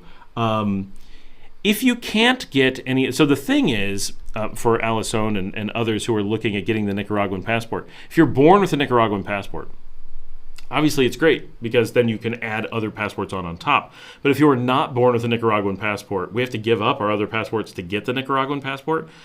That's crushing, right? Like, oh, your American passport gives you all these things, but you know, your Nicaraguan will give you a discount to Brazil. But the American one lets you fly to Brazil. So that's the problem. Then if I just had a Nicaraguan passport, I couldn't get to Brazil. It's not actually true, I could. But it'd be a pain. I'd have to fly to Panama and then on because most Nicaraguans can't get permission to go through Miami. They can't get permission to go through Mexico City. They can't get permission. They can get permission to go through El Salvador, but not everything goes through there. That's why Conviasa now flies direct to Havana. It's the blockade runner, so you can get past the American blockade, so you can fly from Havana on Air Turkey to Istanbul. From there, you can get anywhere, right? And the Nicaraguan passport is actually pretty powerful in Europe and Turkey and like that area, but over in Latin America, it's kind of okay. But North America, Mexico, U.S., and Canada, very, very limited. And that's what controls everything around here. Alison, absolutely, this information is gold. It's amazing that you're here doing this. Oh, I already said that. Incredible. So much easier than the other countries I mentioned above. Dude, the stress and the cross-border and returning yeah, it is terrible. So it is, you do have to do that here if you're not getting regular residency. If you get regular residency, you have to go to Managua every 6 months and get your paperwork reprinted. like super easy, but what? Everyone is just like, what? It's annoying. If you're doing any travel, your passport just resets. So every time you come in, your visa resets. Every time you come into Nicaragua, 180 days, right? So if you're like into travel, it's like, hey, I'm going to go to Brazil. I'm going to go to Brazil. When you get back, 180 days. All right, cool. I'm going to go to Mexico. Go to Mexico. Come back, 180 days, right? So I was in Mexico for a wedding. I got another half year. Then I had to go work in Belize. Got another half a year, right? So I just kept getting half a year. It's really easy. So I've had so many people on the channel complain about the border runs. Oh, there's so much work. I'm like, yeah, there's so much work. I live in Leon, right? I'm way out northwest. I can be at the Costa Rican border in 4 hours. And you just cross over, 10 minutes, right back in. It's like $8. Like, I know that's annoying, but it's not like really annoying. It's only twice a year if you travel zero, right? If you travel at all, suddenly it's nothing. And, in all the years we've lived here, we've had to do like 2 border runs, and only because we were being lazy. One time we didn't have to do a border run because we did a vacation in Costa Rica. One time, actually, I may be including that as one of the border runs. Maybe I've only done 1 border run. But we did a vacation in Costa Rica, which is a great thing to do, right? Costa Rica is great for vacations. So I didn't need a border run that year. I had to do a wedding this year. Didn't need a border run. Had to work in Belize. That's where my office is. Don't need that. I was in Bolivia, my other offices, last year. So I didn't need a border run. I visited, if I see family for Christmas, if I go see my dad during the summer or whatever, like all of those things, just immediately, I don't need a border run for half a year. So if you're doing any travel twice a year, even tiny travel, suddenly you don't need a border run at all. But if you do have to do border runs, all you do, drive to Costa Rica. It's relatively easy. If you're like my family, we know we're going to go to Casa del Cafe for coffee. Like that's our treat on the road. We're going to do the border run. On the way back, we're going to stop in Hinotepe and hit the Malaysian restaurant and eat until we're sick because that's such amazing food. And those are our treats. And then we're going to hit Cafe Alicia for more coffee and like desserts. And then back on the road, we're home. And it's like, it's less than driving to see our family in the neighboring city in Texas, right? It's no big deal at all. And at most twice a year. No, for most, someone has reasons why it's hard for them, but they're the exception, not the rule. Barbara Baxter, happy 4th of July. Happy American birthday, Barbara, as well. TJ says, how do you like your chair? It's not bad. It was pretty decent. It's from Radio Shack, right? Can you see it? Fancy Radio Shack chair? Yeah, you're jealous. So it's perfectly good. The only thing that I really don't like is that over the course of the years, I've had this for a while, it's the pneumatics are starting to go. So now, like right now I'm solid, but at some point it'll just sink. And if as long as I'm sitting here, it'll generally go the entire day. I can put it in a 10-hour day, it won't sink. But if I'm not sitting here, like if the dog needs me to come and go from the door, if my kids want to talk to me, I get up, I sit back down. The angle that I sit at will trigger it and it'll just go down. And then I got to get it to go back up. And that's a minor thing, but it is annoying. Yes, Wired does, John. Why are drones banned? Research and LiDAR exemptions. There are no exemptions. None at all. Absolutely zero. That's the whole thing. It's that it's a really simple process. They just banned drones. They didn't want the border to have to, because they don't have technical people at the border, and they don't have a department that can grant exemptions. That's why I can't get one. Like I've talked to people in the government, and they're like, "That sounds like a great idea." And you're like, "What can we do?" They're like, "Nothing. There's no process for this." Right? So that's where the real problem is that there's just no means of applying to anyone for an exemption because they just banned them.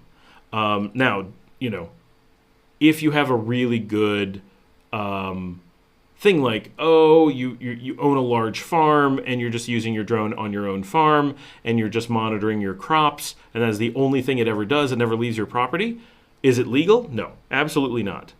Is anybody going to come and care about it? I don't speak for anybody, but I'm sure they don't care, right? Like, how did you get it there? But is someone going to come onto your property to shoot it? No, they're not going to do that. It's treated as a reasonable system to the best of my knowledge. I don't have one, so I'm, from people I know. But officially, there's just no mechanism. Is that the real Fleur de Caña, or does someone just have that name? Like, seriously? That's freaking cool. But it says back had to bring out the old spud gun. My daughter loves it. Oh my gosh. I went to University of Michigan. We had some spud guns that would fire like half a mile. Like, those things were crazy. Fleur de Caña says, quick question. Can you give your opinion why it is so expensive to travel to Nicaragua? It's cheaper to travel to China. I'm unaware of how it's cheaper to travel to China. It depends where you're coming from, of course. What aspect of Nicaragua is more expensive than China? I know that living in China is generally cheaper, right? So the things that make China generally cheaper than most places, right, is primarily because things are made there. A lot of things are made there, right? So two things. One, China is an enormous market, in case this wasn't obvious, but it's the things we don't think about, right? It's a really, really large market that has anytime you have a giant market, right, things get cheaper. The United States, Europe, China, they're single markets. And so they're able to keep costs down because everything you do is made inside the country, more or less. And so that helps make things cheap. Nicaragua is a tiny place that makes very few things, mostly food. And so food here is way cheaper, right? Where does China get their food? Here. We're shipping food to China. So their food is coming from here. So we're going to get it cheaper here. But if you're buying things, then China is going to be cheaper. As far as an Airbnb or something, I'm not aware of the average prices differences, China versus Nicaragua. So this is definitely not correct information. Travel from any part of the U.S. to Nicaragua, it's cheaper to Costa Rica or Panama. Going to Nicaragua, tickets are so expensive. I don't know what you're talking about. There is no way you can get to either of those countries. So first of all, the flights to Nicaragua are some of the cheapest in the world. Flights to Nicaragua from the U.S. are $38 if you shop around. I know a family of 10 that just came in $60 per person. I don't know a single person who's ever gotten to Panama or Costa Rica at those prices. So consistently, there's ways to find expensive flights to Nicaragua, but like I come in from New York, $106, right? I can't go to Costa Rica that cheaply. And once I land in Costa Rica, everything costs 10 times as much. Maybe not 10 times, but it's close. Someone just posted that Burger King Costa Rica, so Liberia and Managua, the price per meal in Costa Rica is double. Yeah, if I can get to China for a couple of hundred, I'm there. I can go from anywhere in the United States to Nicaragua for $150, absolutely maximum, and I can go from almost anywhere in the United States to Nicaragua for just over $100. My family would go to China in a heartbeat. So I can go to the U.S. for $100. If I can go for anything close to that to China, my family would go tomorrow. We'd be like, oh my gosh, vacation time, let's go to China. My wife just went to the region and couldn't get there for less than $1,000. So that's way off. When we go to Costa Rica, we never find anything under like 150. Certainly, it's reasonable to go to Costa Rica. Like Southwest to Costa Rica is pretty decent, but you've got to come from only a very few airports, and it's not as cheap as coming to Managua. That's why we say don't consider using the Costa Rica airports because there's nothing competitive in Costa Rica. Managua is so cheap that there's no way to make it cheaper somewhere else. The only part I think a ticket I've seen cheaper is from Miami. It's that the tickets are so expensive. No, actually, so this is weird, is the most expensive place to fly from the U.S. to Nicaragua is Miami.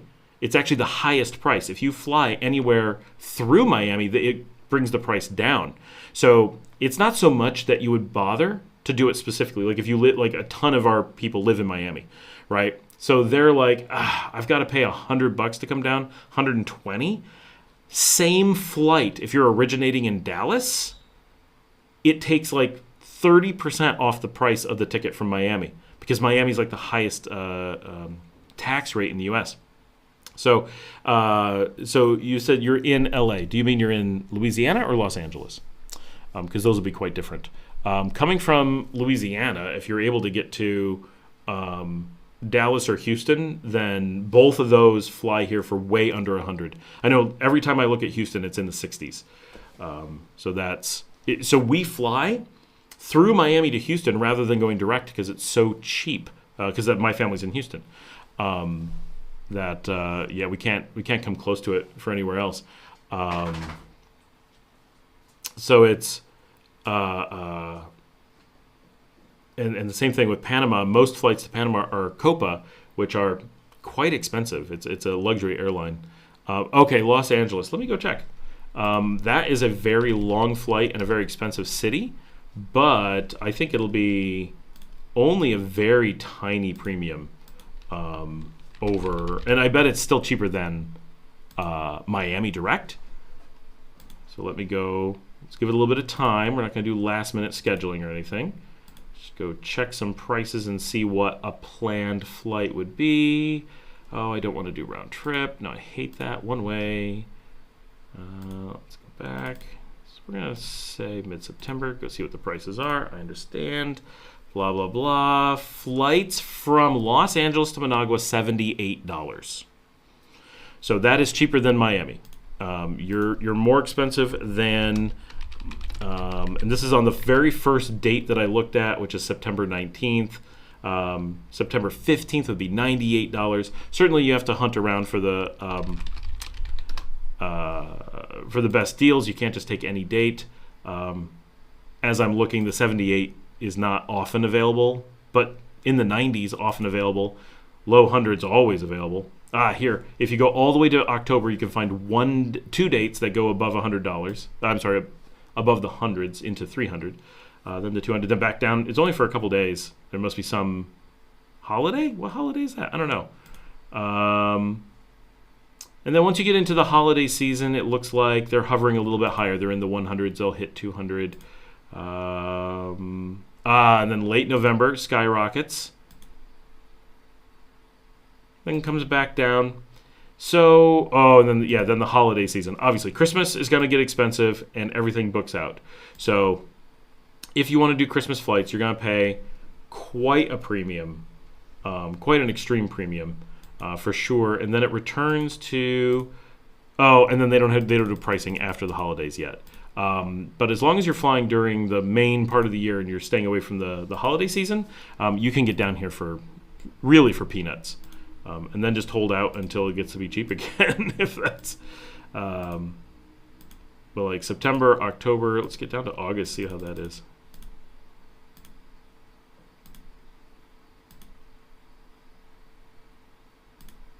$78, $104, $104. I must have picked a real, $87, okay. That's flying in 1 month. Okay, under a month, a little bit more expensive. We're in the 200s because we're too close to it right now. So yeah, a little bit of shopping around. You can get,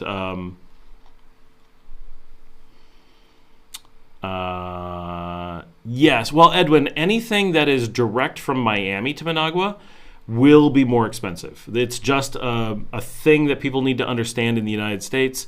If you're flying around the United States, is that if you want to get your prices down, you have to fly on from Miami. You can't stop in Miami. If you do, you're going to have a $50 premium or something, which is not the end of the world. If you need to go to Miami, well, it's fine. But if you're like, I just want to go to the United States and then I'll figure something out, or I just want to visit the United States, you need to fly onto another airport and it'll drop your prices. So it's just crazy that it works out that way. But that's how it works. So it's just one of those things you have to know. I need to get back to South America. I have to get my hands on a woman again before I die.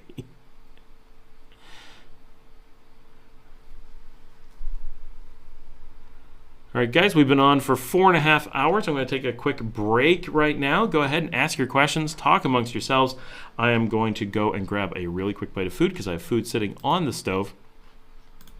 waiting for me, and I need a little quick break to refresh my drink. I may crack open that bottle of wine and head back. We got 31 people on. We're still doing really, really well. 337 total views in 4.5 hours. Certainly not our busiest day by any stretch, but it is doing really well. I'm really enjoying having everyone here. Ask your questions, talk about stuff, and we'll see you back in... I mean, I am super fast, so it'll probably be just about 5 minutes, depending on what... Oh, why is my computer locked up? This is why you don't want to stream through the Mac. It's good for a lot of things, but reliability, not necessarily.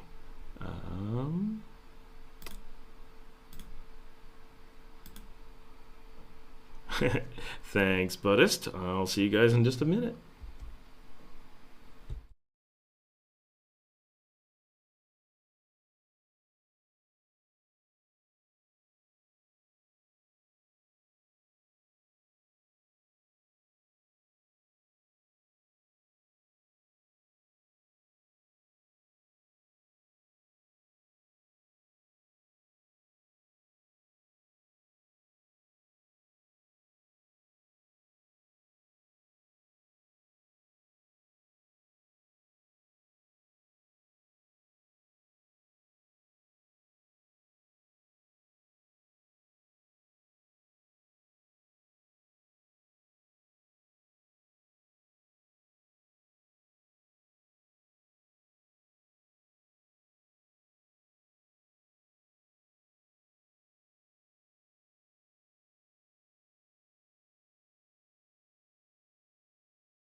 Hey everybody, we are back.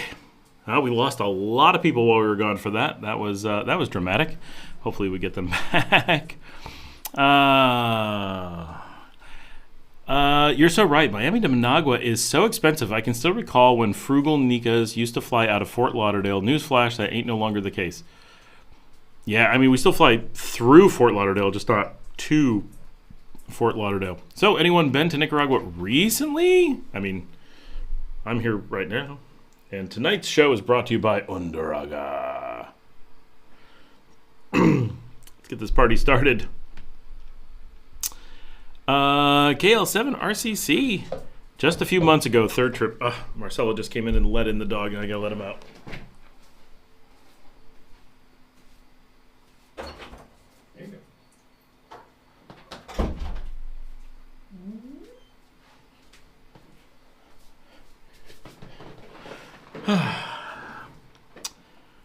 I haven't in a long, long while, and I'm concerned about having dual citizenship. Any thoughts, experiences, anecdotes?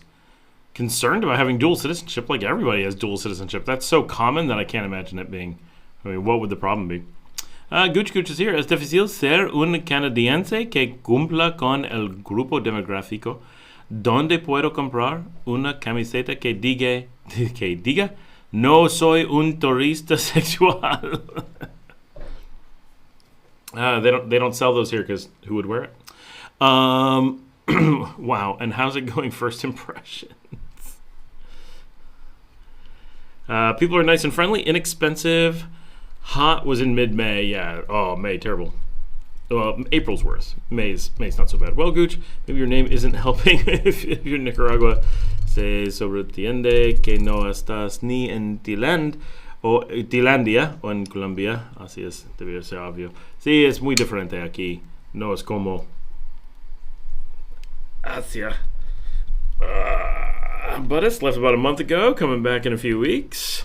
No sé. Kimuzim.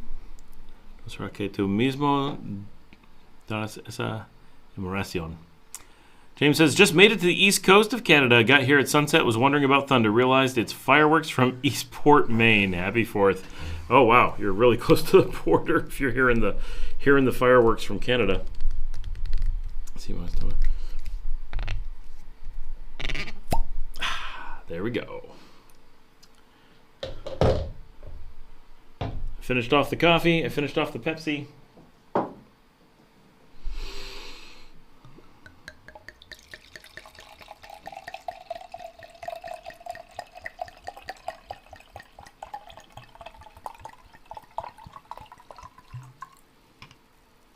Yeah.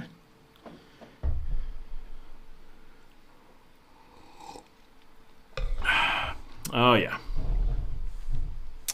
2022 Cabernet Sauvignon. Very nice. I think this is Argentinian, but most everything here is from Chile. Oh, no, it is Chile. I don't know why I was thinking it was from Argentina. I don't know.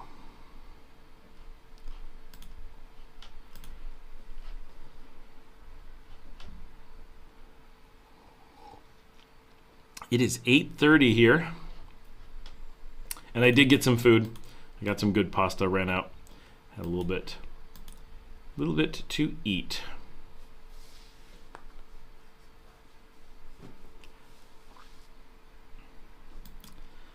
I have not yet done wine on a show. It's nice.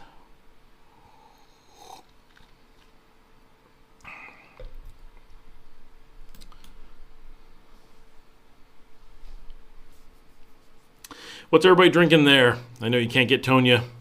Ooh, more people are hopping on. We got down, but now it's climbing back up. And not everyone can see that I'm back yet. So, all right, on to the good stuff. Tell us all about your wine and what options those wine drinkers, not me, because I'm puro, would have. Because I'm pure. Is that what it says? Wine here is not bad. I mean, we don't make wine here, obviously. Probably, obviously. But our wine selection here, for me at least, is not bad. We get most of our wine from Chile and Argentina, and we have good access to Spain and Portugal and Italy, which are all my favorite wine regions, so it works out fine. The one thing I wish we could get is New York wine, because that's amazing. Can't get that here. We can't get it in most of the U.S. either, so it's not like it's a specifically problematic thing here. It's kind of everywhere. The selection of wine isn't huge, but how big do you really need, right? Most of us just buy one of a handful of things, and yes, Larry. So that was a mosquito. Damn it. Yeah, my very expensive bottle of wine. It's not even 15,000 Cordoba. I don't think. No, yeah, definitely not. I'm a relatively cheap wine drinker, but it's in Unduraga. This is one of the stock wines here in Nicaragua. This is a table wine in thousands of restaurants. It's actually quite good, and good wine is a thing that is definitely more difficult and expensive in Nicaragua. Yeah, if you're looking for like really specialty wine, but if you're just looking for decent wine, like we really can get decent wine without too much of a problem.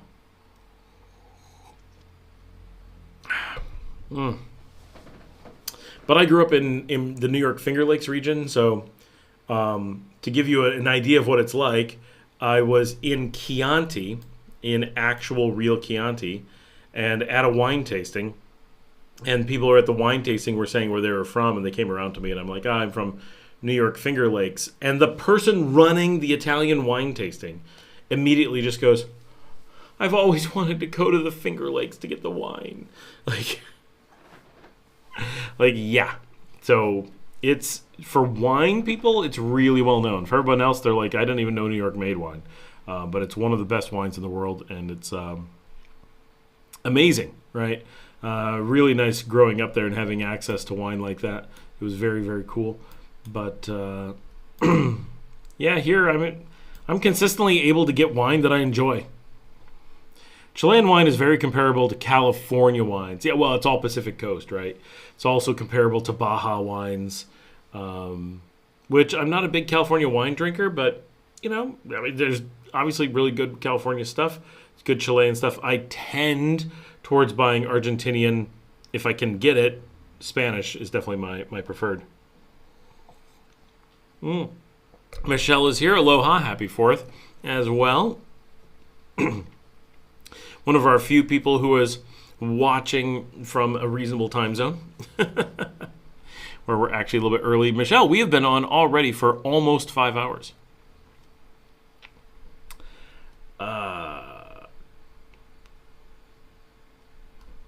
You know what town I really need to go film?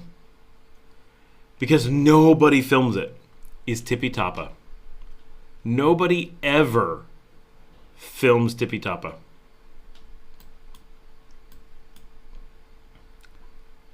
And it's like a really important logistical hub of the country. And all kinds of important things happen there. And yet, Tipitapa is just kind of forgotten in so many ways. I'm going to go on YouTube and see how many Tipitapa videos I can find.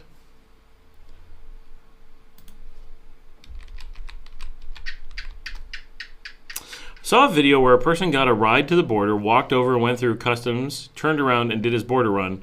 Is there parking on the Nicaraguan side? So this is Nicaragua. There's a road, and you pull over on the side of the road. That is the parking. And you just walk in. So it's not a problem. It's very, very easy. That's what we do. I don't like to leave my car there, so we normally leave a driver with it. But that's like the thing. So yeah, I mean there is parking, but you can't go into it. It's really for buses. But yeah, pull up, park, and walk across. That is what you do. There are a couple videos from Tipitapa. Here's one that has 500,000 views from Auténtico Nica. Like, what? 500,000 views of a 9-minute Tipitapa party video. That's wild.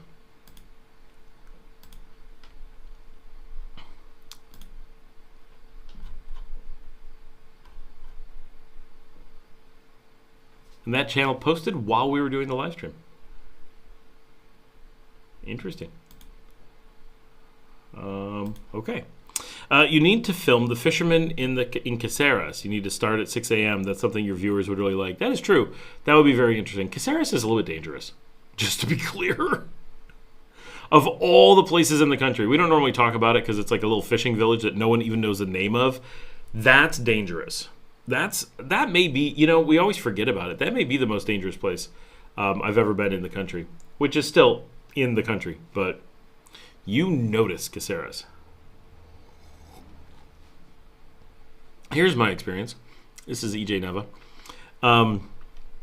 Me and my family and I are Portuguese Italian, and we're pretty good at tigat. Not all that expensive or hard to find. Excellent quality. At that? It must be at that. The Tippy Tapa Ipicas. Most likely, there's not much in Tippy Tapa on YouTube. Yeah. It looks like the Ipica, but they didn't call it the Ipica. They just called it a bacchanal. So obviously, the Ipica is a bacchanal, but yeah, their last thing, 890 views. Like they get some views, 900, but then randomly 70,000. There's not the Sports Calhero Barrios de Managua. No, I'm not sure. It's 44,000. It's El Mercado Negro de Oriental que venden. That one did well, 30,000. They've got some good viewership for sure. But there's one on Tippy Tapa that I happened to search on, 500,000. And then one in Ciudad Sandino, 250,000. It's true, Ciudad Sandino gets people interested.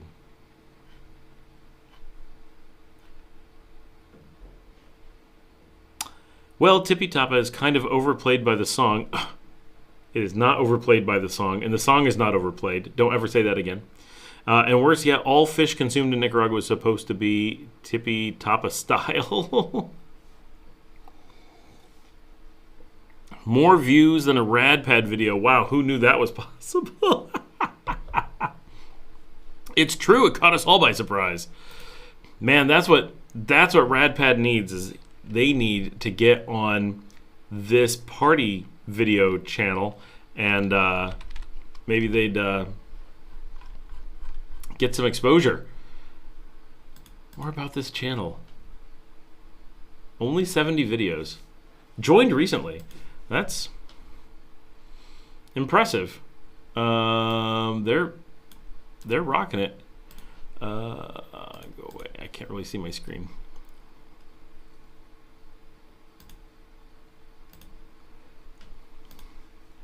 Gotta pump them into my secret.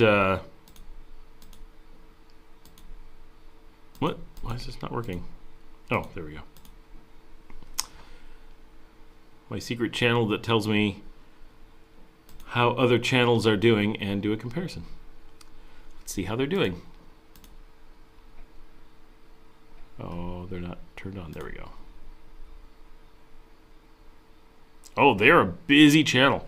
120,000 views this month. Nearly 750,000 views this year. Yeah, wow. Not too shabby.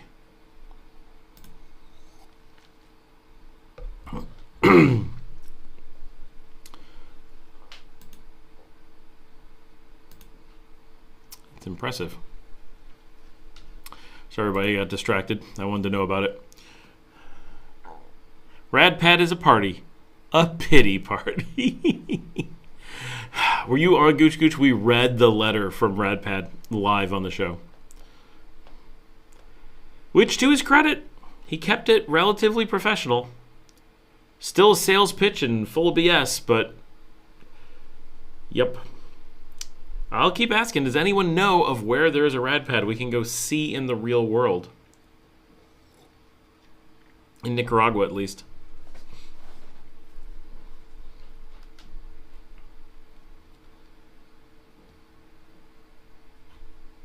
And I like how he says, I know you know that with the new road coming in, property is a hard thing to get. Nope, not aware. I just bought property on the beach, no problem at all. Right where the road, right on one of the things affected by the road. Absolutely no change. I don't know what they're talking about. Hey, we just got a new thumbnail done. I'm not sure for which channel or which thing. I'm gonna hop on. My CEO and thumbnailer Valentina is currently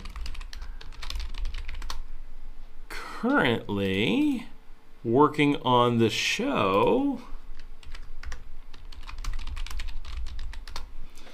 and it would be awesome if we could get her on here. That would be tough. Cleo B, salud. She just came back from a little concert. I'm going to bed. Lame.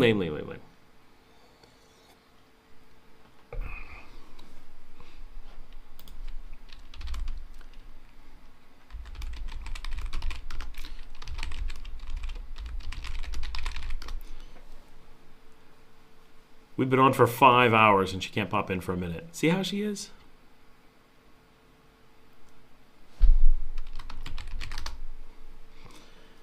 My chair fell again. You see what I mean? Like, I'm just sitting here and it works its way down. And it's because I had to get up to let the dog out. So that's probably going to be good now. But I hate that. You're working during the day and it's like, oh, I saw a video on TikTok that a new McDonald's restaurant is being built in Esteli. That will be the 7th one operating inside Nicaragua. I think I heard that Esteli was getting one. That's kind of cool, except it's McDonald's. Like, there was one at Mahagual, but not sure if it's still there. Is that... Gooch, I'm sure that's RadPad. Mahagual is like... Someone tried to convince me that Mahagual was like a legit place. It's like the scam center of the country, as far as I know. Like, we all say San Juan del Sur, but Mahagual is like this little tiny scammy community in San Juan del Sur. Like,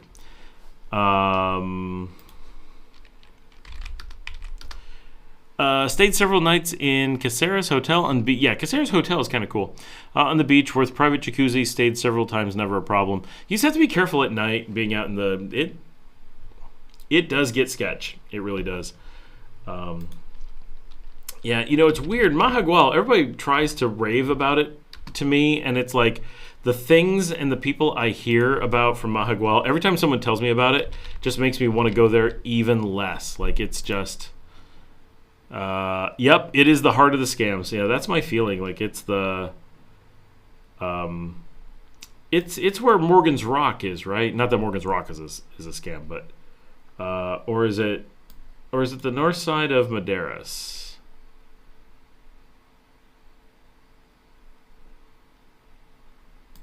Oh, there it is. Ubuntu Baya and Juanita's Kitchen. Source El Sur. Yeah. That is definitely not a place I want to be.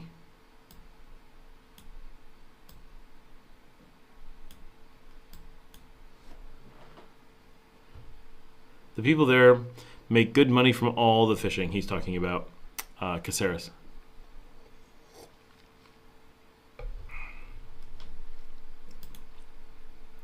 Yeah, there's something weird about Mahagual. It's like a tiny remote place, but it's all expats in the... Yeah. Just a bunch of no. That's a big no for me.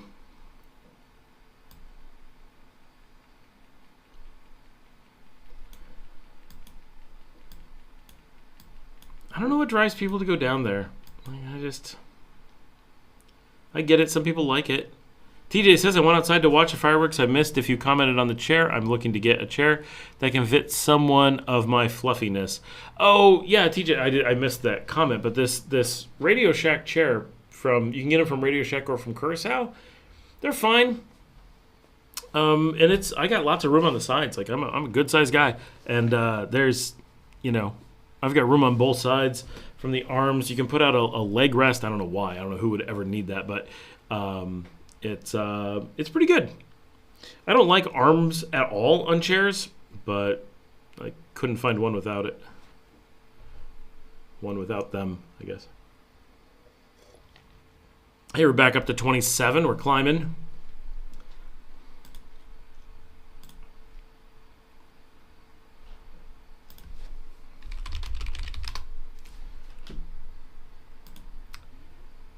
We have, for those who weren't on earlier, we have a new YouTube channel for anyone who likes rain.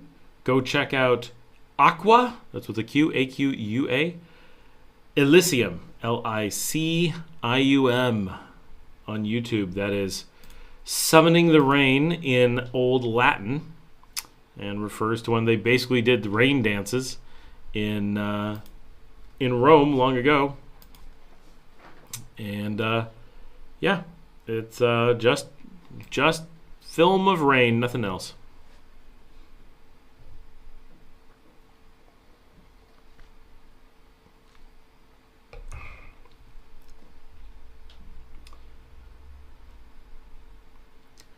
What's everybody up to? Everybody's getting a little bit quiet. Our chat rate is going to drop. Things are going to go bad.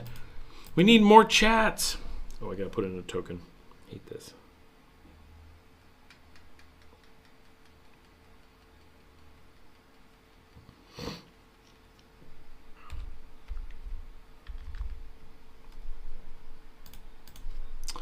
I was looking at the Radio Shack website, and some have different limits on the fluffiness, but it's hard to distinguish between them by name. I don't know that we have all those options here. Just come and get the one they have. That's a big selection we're not known for.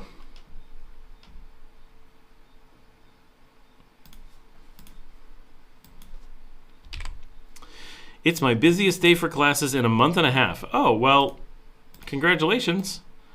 How bad are the bugs down in Nicaragua? Lots of mosquitoes. So normally, Alan, so first of all, Nicaragua is a country, so it's very hard to have an opinion about the whole country. So that's always how it's asked, and it's like, how do I speak to all these different regions? There are definitely areas with loads of mosquitoes. We're in the tropics. It happens. There's areas that have basically no mosquitoes, and everything in between. Right now, because of the tropical rain that's going on, we're having mosquitoes like crazy, even in places that don't normally have them. I spend most of the year with no mosquitoes, and I go outside all the time, and it's nothing, right? I don't have to worry about anything. Right now, they're everywhere, but it's a very special weather situation going on right now, and that's just making a situation where we have a load of mosquitoes. Some places, like northern Ponaloya, there's a lot of standing water in the area, and you have just tons of mosquitoes all the time. But lots of areas just don't have them. So in general, I would say that they're definitely less than people think there's going to be, right? People get really caught up like, oh, it's an area with malaria, it's going to be mosquitoes everywhere. Well, I lived in New York. There's nothing like what we had in New York. And I lived in Texas. It's nothing like what we had in Texas. So if you're coming from Europe, it's a lot of mosquitoes. If you're coming from North America, it's very little mosquitoes. That's kind of how you put it. We're kind of in the middle. What is your favorite pizza? Oh, Edwin, hands down, Pizza Valle in Granada. It's probably my only thing that's a favorite and in Granada. But yeah, Pizza Valle in the plaza. What the hell plaza is it? I will tell you. And they had better not go out of business. I will be seriously mad.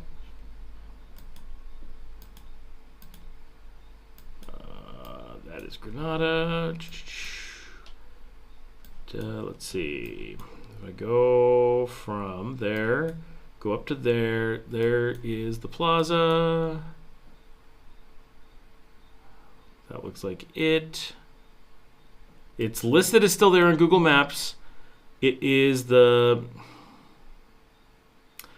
don't know the name of the plaza, but it's the same one that has the La Colonia. So you go to the La Colonia Plaza on Calle La Inmaculada, and up on the north side of town, and with the Curacao and all that, there's Pizza Valle right there. It is fan-freaking-tastic. So that is my pick. Hands down, best pizza in Nicaragua. Best pizza I've ever had in Central America. There's not a lot of competition for that, but I've had some good pizzas. Busy stay. I'm in class for most of the time. Sorry, that's from Janet. Foursquare King. Happy 4th to you. Must watch Independence Day. Bye. That way, have you ever seen anything in the sky there? Like aliens invading? Not very often. American helicopters flying the coast? Yes. The occasional plane, the occasional crop duster. Yeah, that's about it. TJ says it was the Radio Shack website from Nicaragua. I didn't even know they had one. EJ Nev. All right, let's fill some dead space. Tell us about the awesome Miss Universe from Nicaragua and how she's making a mark for Nicaragua visibility. I have no idea what she's doing. I've never seen her do anything. I don't watch Miss Universe, so I have no idea if she's doing anything at all. I don't know what Miss Universe does, really. They travel around and, I don't know what any Miss Universe does, right? Nothing about her. I just don't know anything about Miss Universe. Which is funny because my best friend ran for Miss Universe. She didn't make it, but she was second runner-up or something for Miss Texas. She was Miss Plano. That is the extent of what I know. Alan says, good point on my bugs question being too vague. EJ Deva. Next topic idea, Nicaraguan football or soccer, Real Esteli. Do we make it to the World Cup? I think Esteli's already knocked out, but they put on a good show this year. I really, really, really want to go see this coming year. I'm going to try to make an effort to make it to some Real Esteli games and get involved. I am involved in baseball here because we're Leon, right? So we're the baseball town. So I'm trying hard to do more there and bring you guys along. Watching fireworks, sipping on Macallan neat. How do you pronounce that? Macallan neat. Missing Leon. Plaza Immaculata, actually. Oh, it is Plaza Immaculata. You are correct. I totally forgot that was its name, and I should have known that because I used to live just south of it. Janet says, I've seen no aliens in the sky here, I swear. None that lets us talk about them. Patricia says, YouTube is being super glitchy for me tonight. It wouldn't let me comment. YouTube. Best thing about Miss Universe is that she isn't involved with RadPad. That's what I know about her. I don't know. I heard they signed a deal. Multi-million-dollar deal. But then she found out that it was about housing and not about sanitary products, and then she backed out. I think that is forever going to be stuck in our minds now, that RadPad sounds like a really, really terribly marketed sanitary product. My favorite pizza place closed last month. The owner's wife is from Leon. If they're moving the business to Nicaragua, I will be so jealous of you. Wait, she's from Leon, Nicaragua? And she had your favorite pizza place somewhere that isn't Nicaragua? There's a lot to unwrap here, Patricia. We need to know what's going on.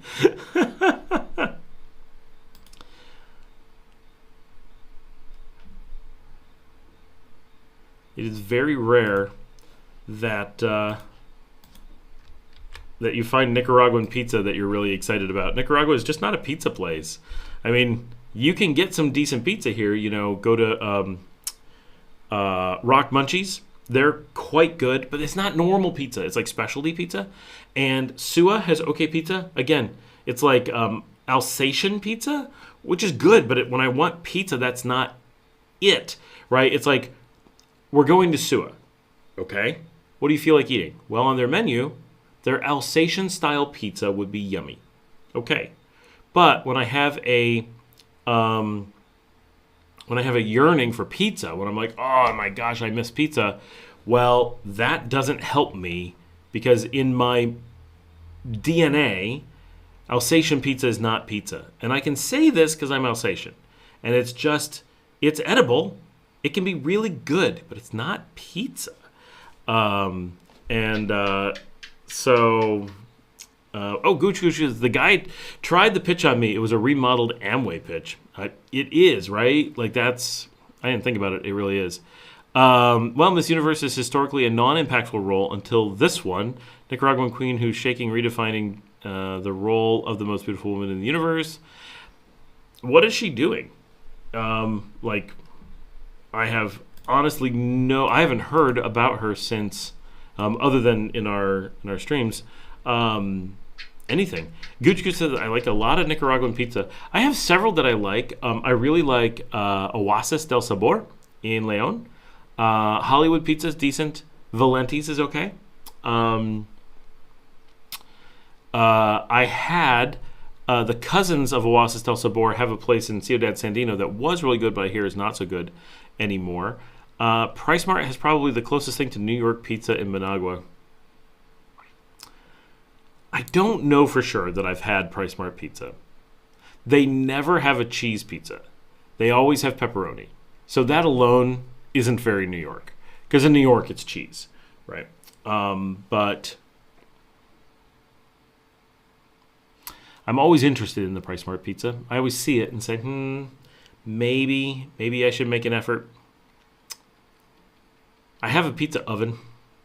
My kids want to start making pizzas at home our way. They don't like what their mom makes.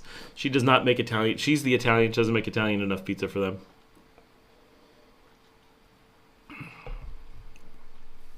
I'm the super picky pizza eater. He's a purple pizza eater. But I'm very into very specific pizza. But Pizza Valle, fantastic. Sabor. The worst I've had, not to pick on them, but if you really want to try a this isn't pizza like you think of it pizza, you need to go check out Jets in Ciudad Sandino, right on the Carretera Nueva. It's like they bought frozen crackers and then put a little bit of cheese and sauce on them. I can't even. I don't know. It's so. Yeah. But I grew up in Manhattan. I miss pizza wherever I travel. I grew up in upstate New York. When I moved to New York City, it was like we didn't have pizza anymore. The difference between upstate and New York City is dramatic. Patricia, the restaurant owner, is from Italy. His wife is from Nicaragua. They met here in the USA. He's certified by some institute in Napoli and imports all ingredients from Italy. I'm devastated. Interesting. So I'm from New York, and we don't consider Naples to be competitive in pizza. Just to be clear. I'm from upstate New York. So we don't consider New York City or Italy to be competitive. And I've lived in Italy, and I've had pizza in Naples. I have a video of me having pizza in Naples. And it was good pizza. But I've never had pizza in Italy that competes with pizza from New York City. And I've never had pizza in New York City that competes with pizza from upstate New York. And I'm from, just to be clear, I'm from Western New York. So I'm used to pizza from Rochester and Buffalo and a little bit from Syracuse. And I can say that the pizza from Albany, Schenectady, Amsterdam, Utica is better than where I grew up. This is not I grew up here and it's better. I grew up where it was really good, and I know where it's better than where I'm from.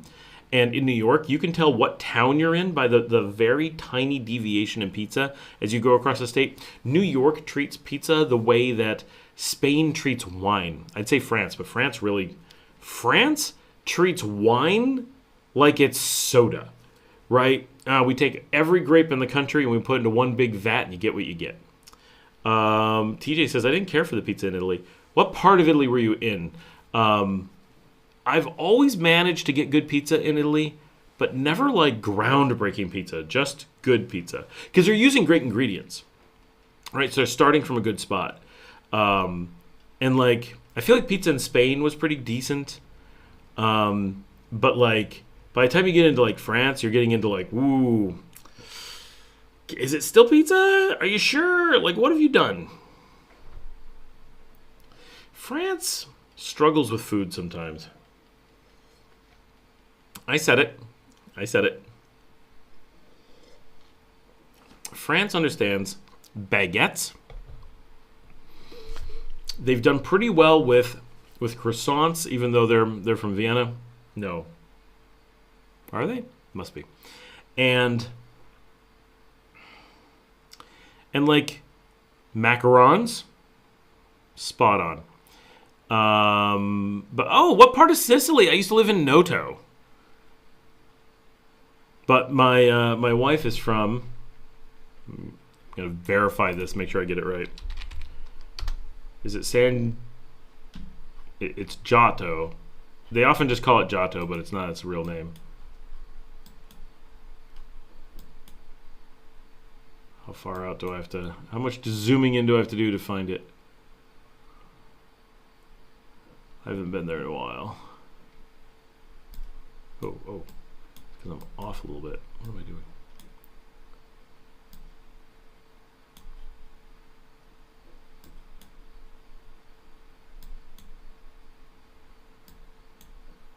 San Giuseppe Yato. Yep, I did have the name right.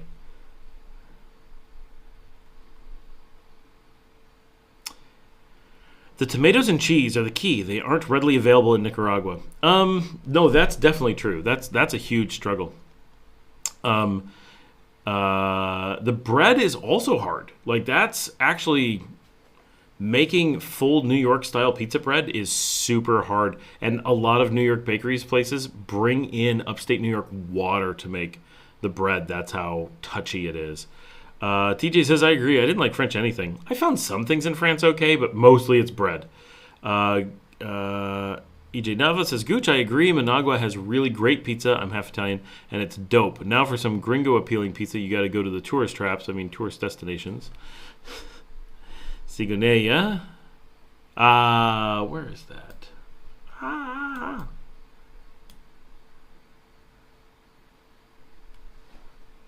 find it.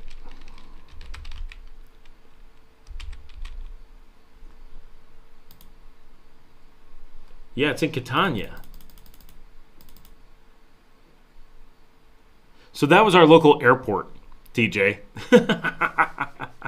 So we live. So Noto is straight south of Cianella.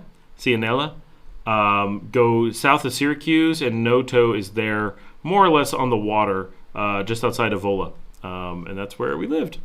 I imagine the Gallo Pinto is pathetic in Italy. It really is. Oh, Rob's here. Happy 4th from Boston, but born in Managua.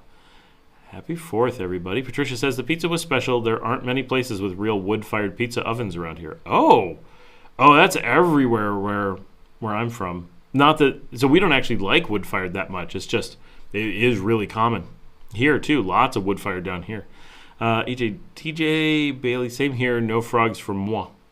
Some of the best food I ever had was in Turkey. Oh, yeah, Turkey food, yeah. You know where I really want to go eat? Beirut. Really want to do... Oh, Jillian, French food is the best. Jillian, you have to go now. Sorry, you're spent. French bread, yes, awfully good, but most French food is just, I don't know, too pretentious for its own good. I honestly prefer Spanish tapas to most French food. Turkey is pretty good. Lebanon. I really want to go to Lebanon and film eating in Beirut. I really just want to go eat in Beirut, but filming it would give me an excuse to eat a lot in Beirut. Goose cheese is easy enough to make. I find the tomatoes to be perfect for pizza. Don't know if 00 flour is readily available. Scott, be honest, is Nicaragua pizza any good? If so, from where city and spot? Rob, maybe you missed. I really love Pizza Valle in the Plaza Immaculata on the north side of Granada. It's amazing. I love it.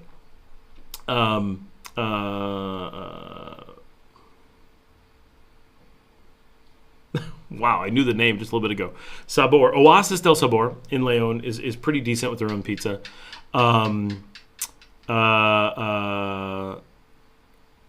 Rock Munchies is good, but it's not authentic. It's like quirky pizza. Good. It's just it doesn't satisfy like a pizza thing. And like out here, we have real Italian pizza because we have a real Italian place. Puesta del Sol has they do real wood-fired pizza and all that. They're good. They're very good. But it's being from New York, it doesn't do it for me.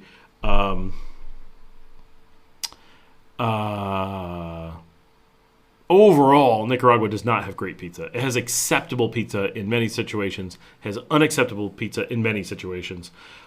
If you're in Lake Managua and you're hunting around, if a place is popular, it's going to be decent. But it's really hard to get really good pizza. For sure. James said, Scott, earlier you said Managua would be one of your other preferred cities to live in. What neighborhood in Managua would you choose? So that really depends. I've got a couple different areas that I really like, and I need to spend more time in Managua and dig into it because Managua is so sprawling. Like, you really do end up in this, like, constantly learning more about Managua. So my head's getting warm. Sorry, guys, we're going without a hat for a while.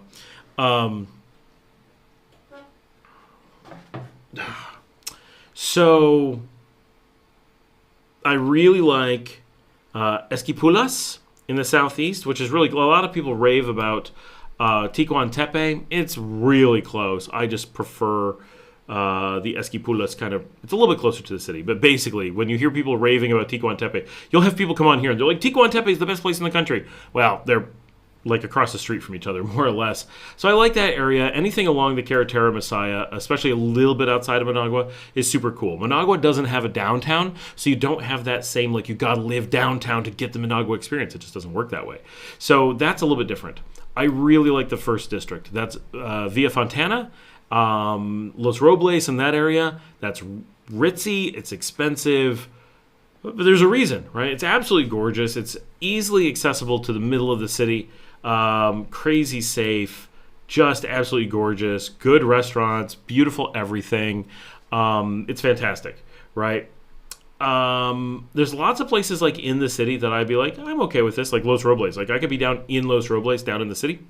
Yeah, it'd be cool. The west of the city, Ciudad Sandino, consistently when I'm in Ciudad Sandino, I really like it. It's a very different vibe, very blue-collar, working-class region. I love it. It's fantastic.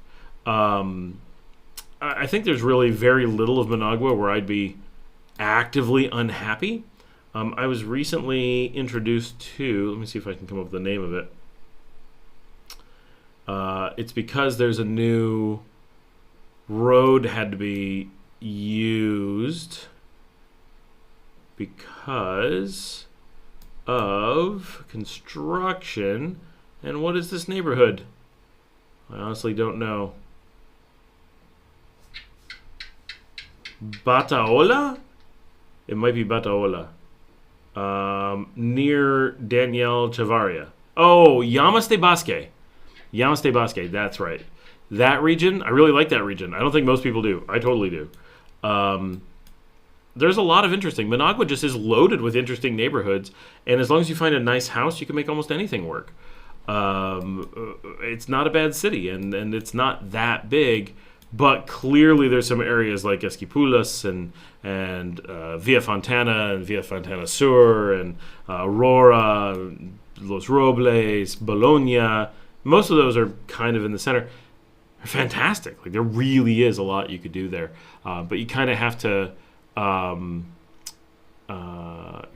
of explore the city and kind of get the vibe that you want. It is a struggle, right? It's so different than, say, my favorite city, Guatemala City. You just go downtown, right? Okay, here's the downtown zones. Pick the one you can afford. Do you want to be on the park? Do you want to be on the road? Like, pretty basic choices. Managua isn't like that. You've got just a lot of quirky little streets to hide in, and I recently saw a place for sale near 3rd and 5th, like Calle 5th and Avenida 3rd, 2nd, something like that. And I was like, oh, this is pretty cool. I would like this. Is that right? Is that right where it was? It was above that. Oh, it was above that. It was more Avenida Boulevard and somewhere around 12th, that area. And I was like, oh, well, that's a cool house. I'd love to have that house and, like, fix it up and do something cool. And I really like, I don't even know the name of it. There's this cool neighborhood that's just east of there. I think it's like Loma de Tezcapa or something like that. And such a cool little quirky neighborhood. Really small, though. Really hard to get a place. Managua has potential. You just have to be creative, I think, with it. That's the hardest thing. TJ said Saudi Arabia and UAE, decent food, but big fan of lamb. Yeah, I don't eat lamb. But I'm a big fan of, like, hummus, so that'd be fine. But it says, hey, Jillian, EJ Navas. By the way, Buddis and Jillian, you guys are neighbors. Like, pretty close walk. I'll tell Jillian. Jillian, if you go out your front door, take a right and head down almost twice as far as my place, you'll hit Buddha's place. AJ says, Gooch, you're killing me. I bet Gallo Pinto's crap in Italy. To each their own, huh? You're too much. TJ says, I don't eat pork. Gooch says, Buddhas, you're right on that. I do make my own cheese as well. I need you guys to teach me how to make a really good mozzarella. Maybe that's the secret. Love those, Buddhas. Love those potatoes. Now you're speaking my language. Really like lamb too, but quite well cooked. Maybe I'll do like a French meal for all of us at Las Pinitas. Yeah, let's give that a try. Rob says, what's your favorite Nika food you enjoy and drink? Of actual Nika food, you know, I'm pretty simple. I love Gallo Pinto. I really like queso frito. I know that's super basic, but I'm vegetarian, right? So my selection is different. I like fried fish down here. But this is funny. I really like, what do you call it? It's where you cook eggs in a jalapeno cream. Like, I'd never had that until I was at Cocina de Aide. And I'm like, what is this? Oh my gosh, it's so good. And then you pour Gallo Pinto into the jalapeno cream. Oh, so good. So that's a good example of something I really like. Okay, I'll give you that. You're from Buddhist. That would be awesome. Tom's on. Scott, I'm sure you were very happy to be in Nicaragua with the absolute bleep show of U.S. politics. Oh my gosh. It is so depressing even from a distance. Even from a distance. EJ says, New York and Nicaraguan pizza leans towards the real Italian pizza. Yeah, probably.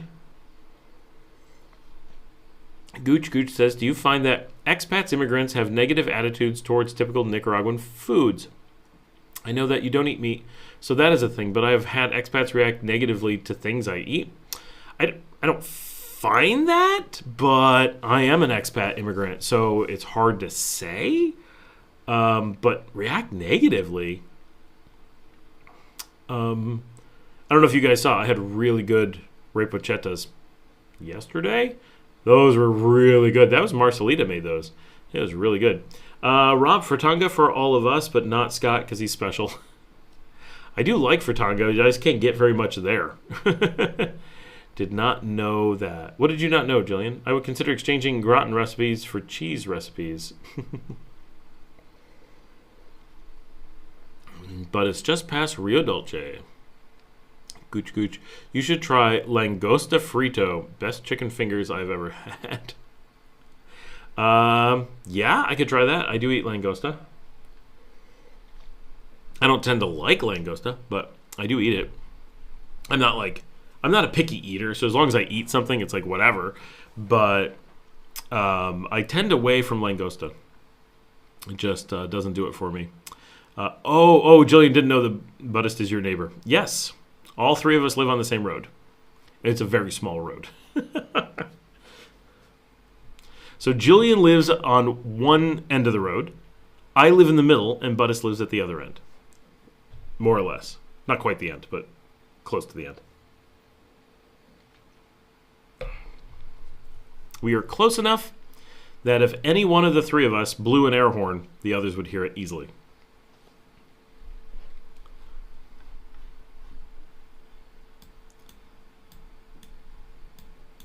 So Buddhist is funny. He is my neighbor twice. He is my neighbor by you, and he is also my neighbor here. And we just happen to both have two places right next to each other in both cases. I know fritanga is the best, but yeah, Scott is a veggie. I know. It ruins it for me. I do a lot of cheese things here in Nicaragua. I do a lot of rice. I do a lot of gallo pinto stuff. I do a lot of stuff with eggs. I love iguana soup. Yeah, I definitely don't eat that. People have reacted poorly to that, among other things. Oh, I only react poorly to it because there's an animal in it. I rarely talk food with expats unless it's something they are used to. I think we're mostly used to iguana soup here. James, is this a question? Can find paneer? I can find it in the kitchen because my wife makes paneer, but I've never seen it in a store. Doesn't mean there isn't, but I haven't seen it. Gooch, I had an iguana. I went to come through the gate today. There's a gate right here at my. This is an outside wall, and there's a gate right here. And I went out to get Subway, I think, for the kids. And I was coming in, and I opened the gate, and there was since the time I walked out until I walked back in, so I don't know, 2 minutes, an iguana had propped itself on the top of our gate. So when I opened it, it freaked out, and it ran down the fence line. And I'm like, oh, I'm going to go try to get a picture of it, because, people like to see that stuff.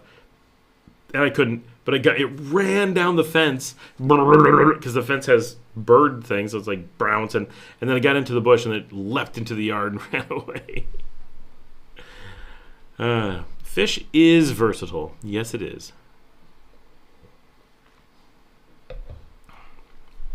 Hey, we're doing pretty well. We're back up to 29 people. We're rocking it. Because I took my hat off, people were like, what is going on? Who is this guy? He kind of looks like Scott, but have you tried a Casillo? Seriously? Yes, of course I've had a Casillo. There's actually a Casillo place. I walked past it on the show, so I live really close to a Casillo place. I'm told it's not the best. It's a little ways away from Nagarote. I do prefer Nagarote over La Paz Centro. I started in La Paz Centro. That's where I used to eat them. But now that I've done the Nagarote thing, sorry La Paz Centro, but Nagarote does it for me. I really like Bones in Nagarote. That's my Casillo place. I've done it in Santa Ana Primera, Nagarote, La Paz Centro, out here, Managua. But obviously living in Leon, Casillos are our city food. So that's our departamento food, I should say. But here on the Ponaloya Road, they just opened a new Casillo place. It might be Benedictos de mi Tierra. I'm not sure, but it's on the show, on the episode where I did the Plant Your Flags. I walked past it, and you can see it. Maybe it's Regatas? I don't know. And my wife ate there recently and said it was pretty good, but their tortillas were not up to par. So we'll see, maybe they had a bad day. I've heard that their Casillos are good and other things are so-so.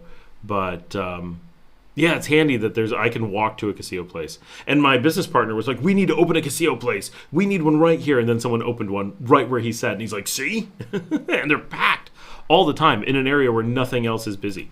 It's really weird. Any good local Chinese food available? So we talked about this a bit. So there's no American Chinese, the things that I would like. And I fully admit, it's American Chinese. It's not real Chinese. I like that, right? And no, there's no American Chinese. As far as real Chinese, here in Leon, there's a lot of like street food, like, I don't know, 6 places. But if you go out to Managua, there's a ton of like good Chinese restaurants. They have huge menus and a lot of selection. Right, Buddhist? Yeah, Nagarote for sure. We did the Nagarote Ipico last year and then did Casillos at a couple different places in town. Oh my gosh, it was so good.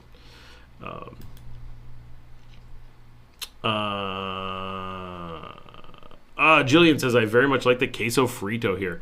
Right. When you get good queso frito, it's amazing. Now, the thing that I find is that when we first got here, I liked some queso frito and not others. And now that I've been here, it's like, no, I like pretty much all of it. And like even the really pungent stuff, the really salty stuff, I eat pretty much all of the queso. So I've become the queso eater. Gooch, James, there are a lot of Nicaraguan-style versions of North American-style Chinese food. I'm sure there are, but where do you find them? Like, I've been all over Managua. I've definitely tried over Leon. We don't find anything.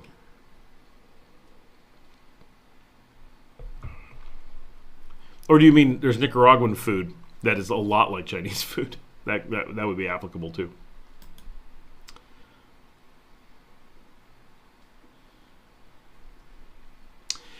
Jillian, have you been to this is hilarious, the Odiosa queso lady in Sutiapa? That's what they call her.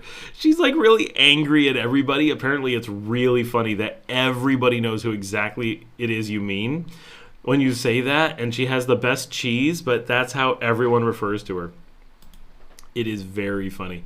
And like my wife went in to buy cheese one time, and there was like a huge line and everyone waved her through and she never figured out what the line was about. Like it was just, there was just some huge line and she didn't have to wait in it and she never knew what they were waiting for. It was very weird. They are like chop suey houses. It's weird, but some is good. That's weird, but where do you find those? And yes, you know the lady. It's so funny. Yeah, we shopped there the other day. And, I may have video of it. I think I do. I think I have some video on my Go 3. This is my secret filming cam when I'm like, you don't see me filming. Do you like the sound effects?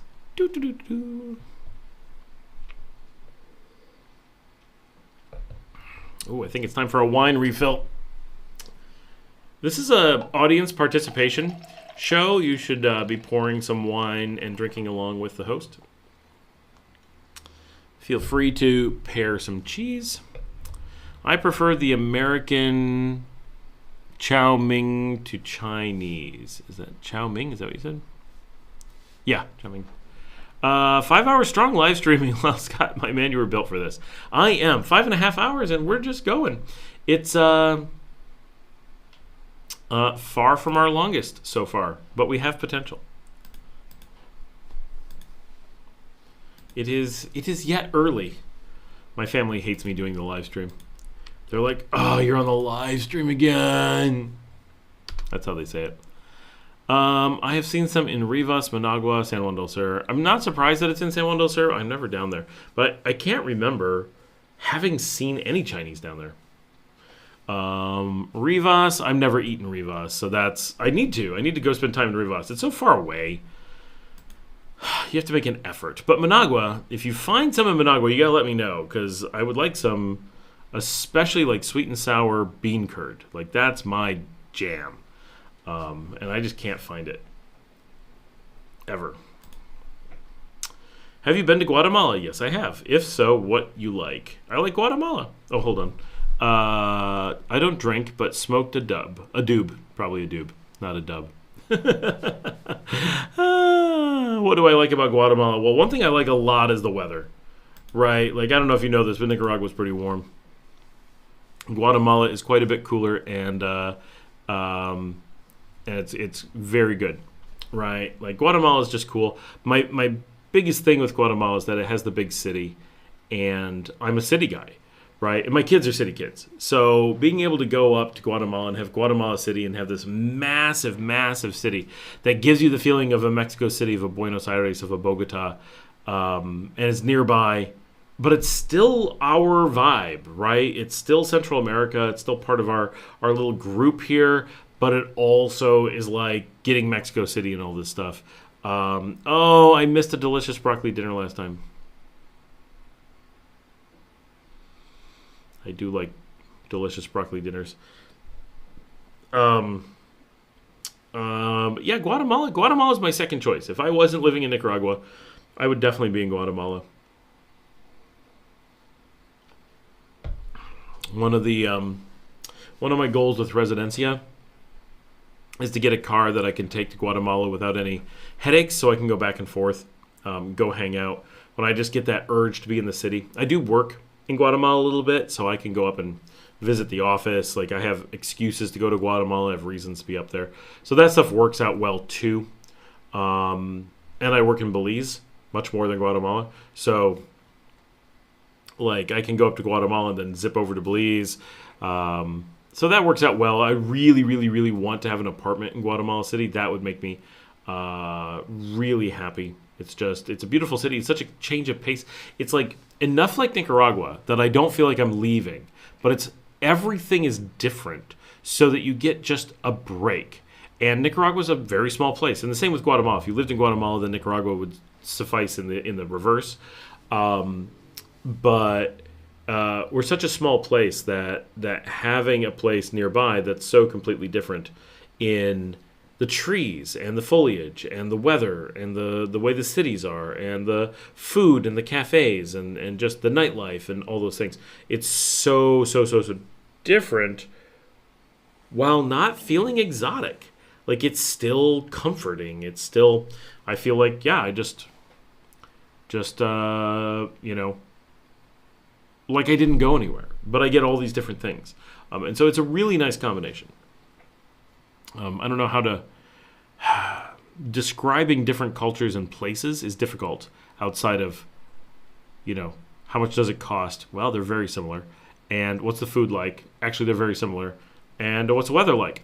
One's hot and one's cold. Mutar paneer, that's ultimate food. Could be vegan on that. Yes, I love that food. Very hard to get in Nicaragua. We have tried in Managua and gotten something kind of iffy, sort of Indian-y, and then mostly we drive to Costa Rica for that. The great Indian food in Costa Rica. Yep. Nope. Chinese food in Managua. No, in Nicaragua, ain't American at all. Do not laugh, but chop suey is considered a party food. Worse yet, if a Chinese place ain't got no dim sum, we're out. That freedom of vehicle travel, CA4. Yep, the CA4 travel. That's my big thing. And someone, who sent it to me? Oh no, I'm gonna feel badly, especially if they're on the chat right now. Who just sent me? I think it was Doug Solomon sent me a link for a new BYD car that's hybrid instead of electric, and it has a range of, brace yourself, 2,100 kilometers. Wow. Scott Moore posted that he was doing his first border run from Guatemala to Mexico today. He might have to stay in Mexico for 3 days. Yeah, this is where he starts to find out if Guatemala is quite as nice as Nicaragua. Like, there's a lot of things he likes in Guatemala, but the super expensive, complicated Mexico runs with potential border problems, we'll see. We'll see. I'll have residencia, so I can stay in Guatemala as long as I want.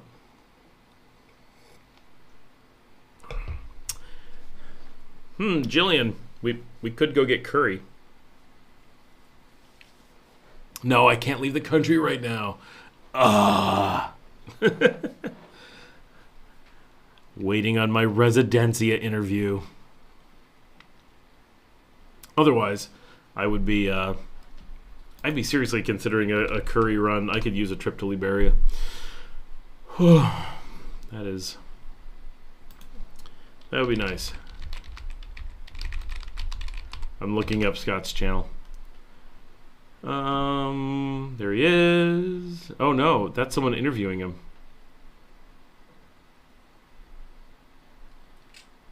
There he is.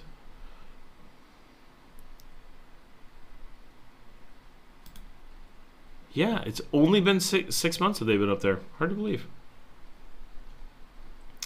Visa run off to the Guatemala Mexican border.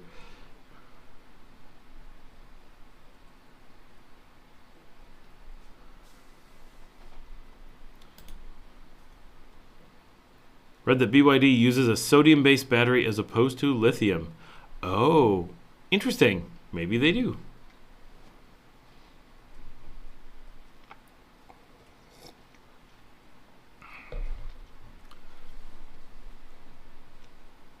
If it comes through before... Oh, right, Jillian.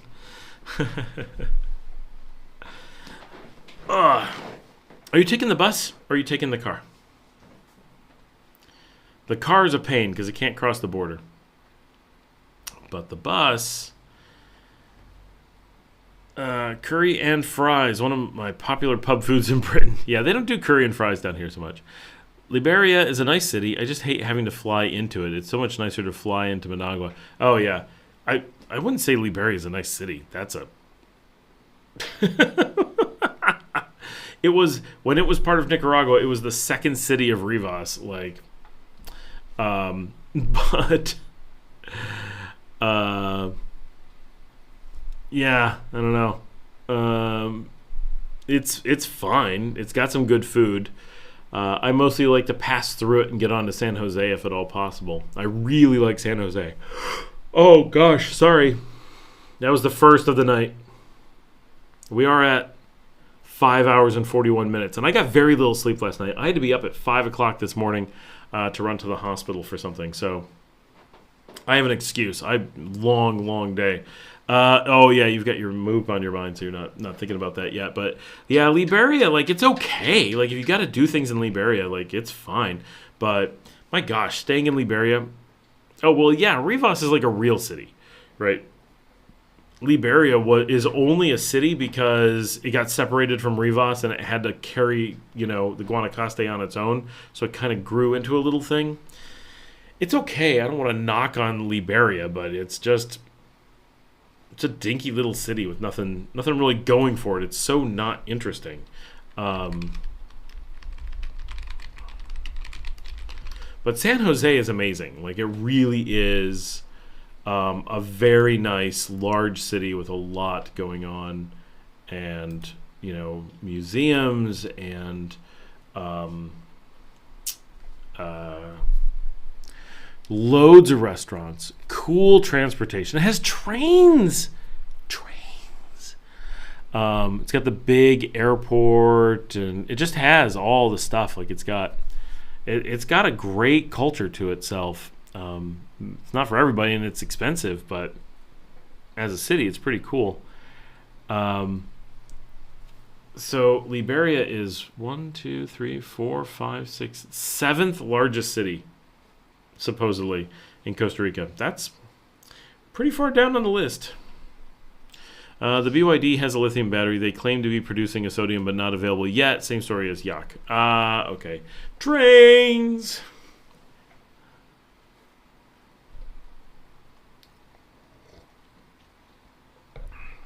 Oh, just saw Rob say, Ron Zacapa or Florida Caña? Well, I live here, Florida Caña, obviously. Florida Caña is right back there. Like, I can walk there from here. I also like the Mercado Oriental in Managua, so I'm that kind of guy. Yeah, like, I like the reality of Nicaragua, right? Like, it's so much more just down to earth, I guess. And not touristy.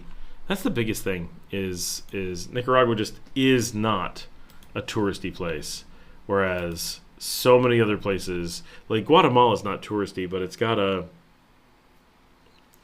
more connected to everywhere kind of vibe going on, which is fine, and that's part of what makes it nice, but it's also just different, right? Nicaragua's like avoided so much of that. It's been cool.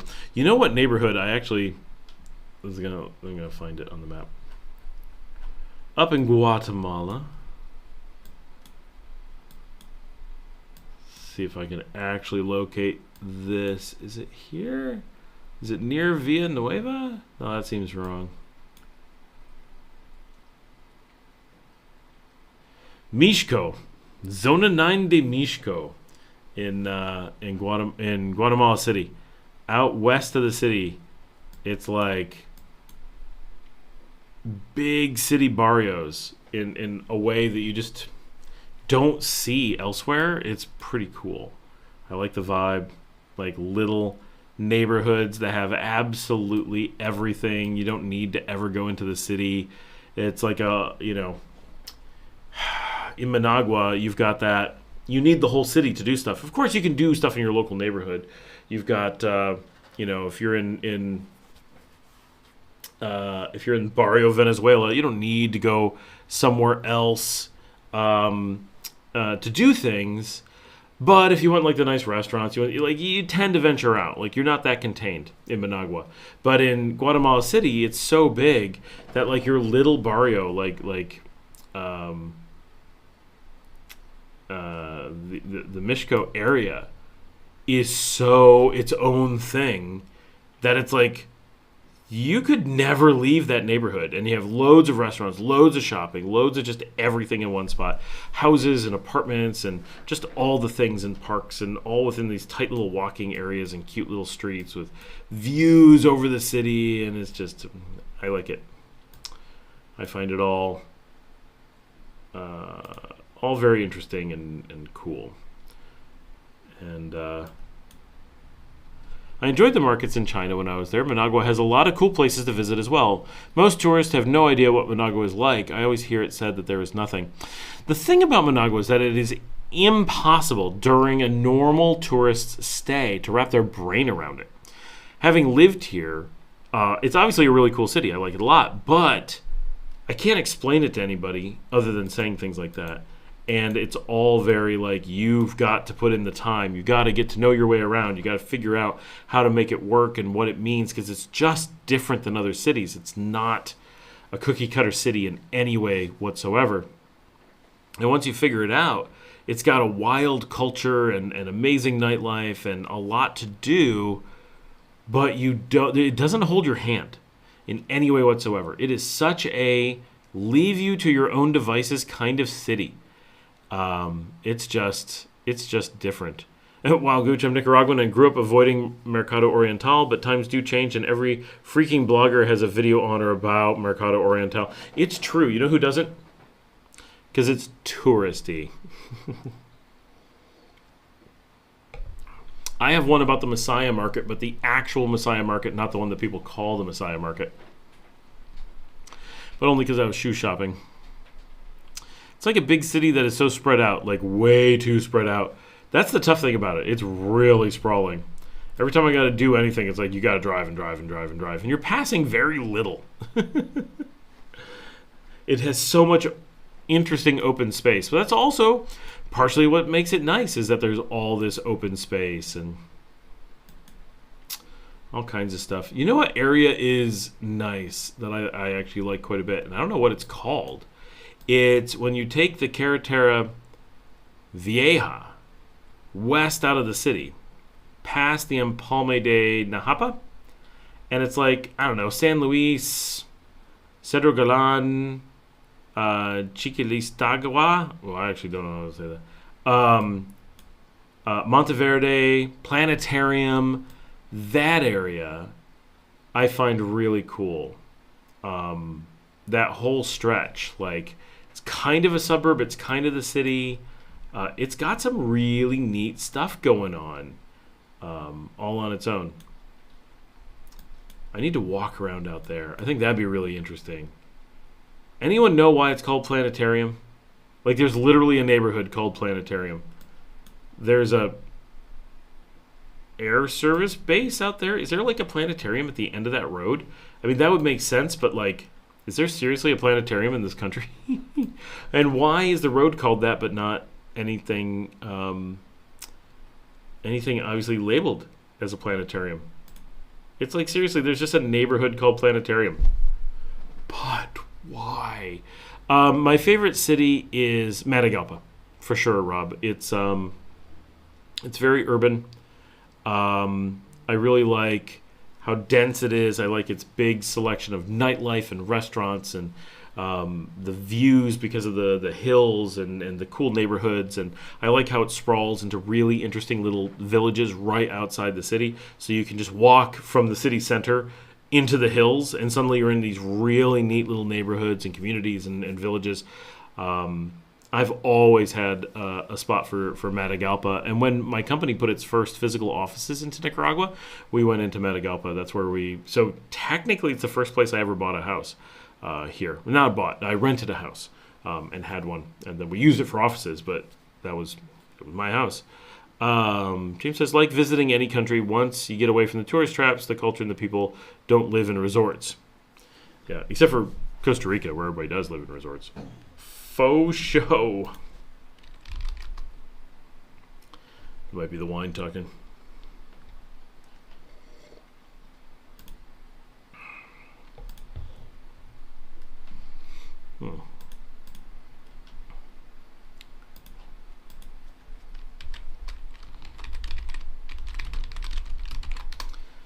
Kat is online on Instagram. I'm trying to get her to join the live stream right now.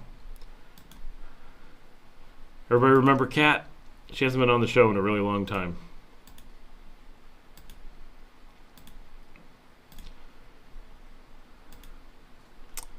Oh.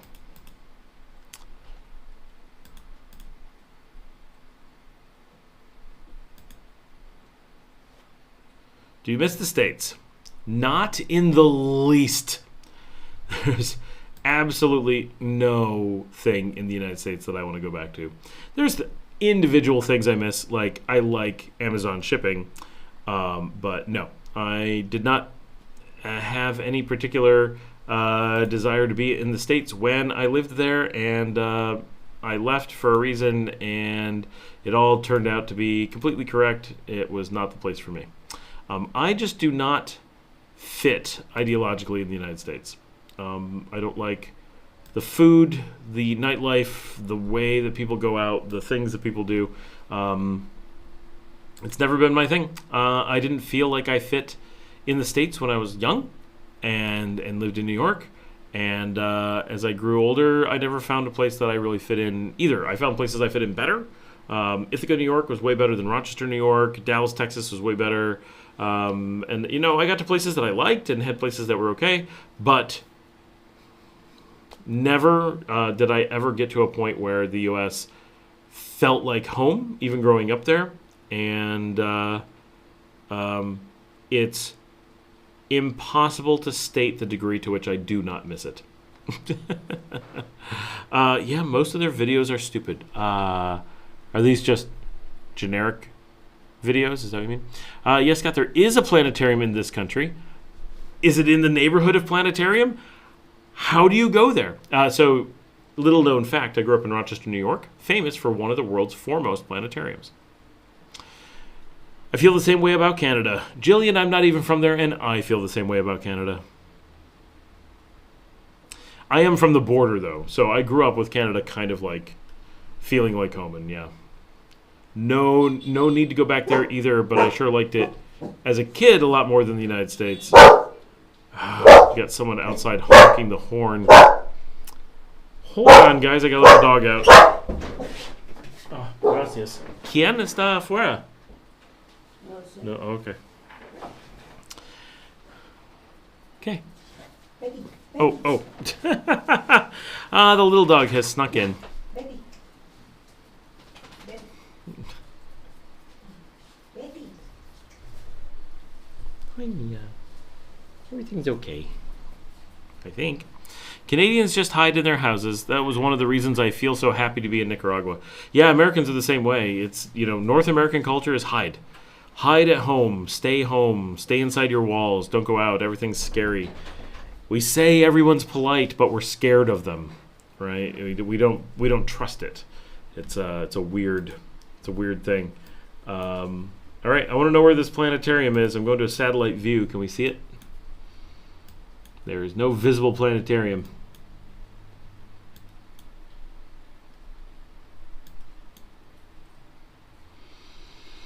Nope. Canadians just hide in their houses. There's a planetarium in Grenada. I have no idea what it's like. There's a... What? Where? Someone's got to point me to this. I lived in Grenada. A planetarium?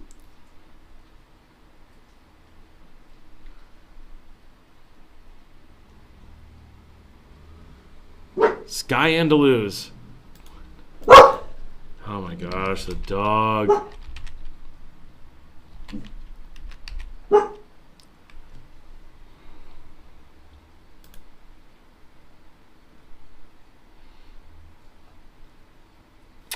Sky Andaluz is in Granada, España.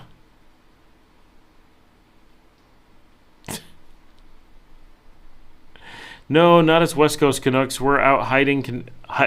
We're out hiding, canoeing, fishing, and camping, etc. It's very small. Yeah, there's an itty bitty one in Spain.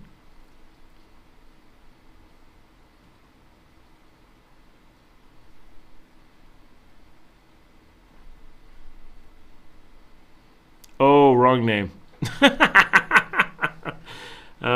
Those videos get a ton of views. Moreover, I hate that they go out of their way to portray Nicaraguans as eating iguanas. You're so right, they're right downright stupid. I mean, Nicaraguans do eat iguanas. Not a lot. They definitely sell them on the side of the road quite a bit. Oh, dog. What dog is in here? Oh, the Betty. All right, I gotta let the Betty out now. Because she foolishly came in when she didn't want to be here. Yes. I know. You want your mommy. I know. Come on. Come on. Yeah. Come on. You don't want to leave. So much dog management. But there's a small planetarium thing. The planetarium in Granada is a bit of a letdown one. Can only imagine. Oh, wait. Do you mean in España? I'm sure.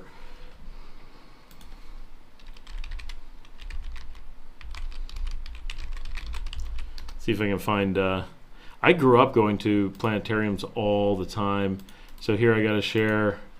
So the one that I grew up with, I think it's considered one of the top 5 in the world. Like it was, I would live all over the place, and other places would be like, this is sponsored by, and then they'd mention my hometown planetarium. You'd be like, what? And I had no idea that mine was important. I thought every town just had planetariums. I thought it was a normal thing. And then it turned out that I grew up in a town that was really famous for its planetarium and its drive-in movie theater. And just weird. It's actually Canadians who have moved to Nicaragua that eat iguanas, at least this one.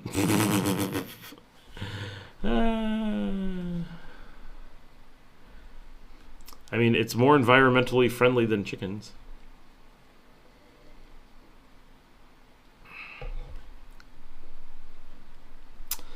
Coming soon to the Rochester Planetarium, Laser Beyonce.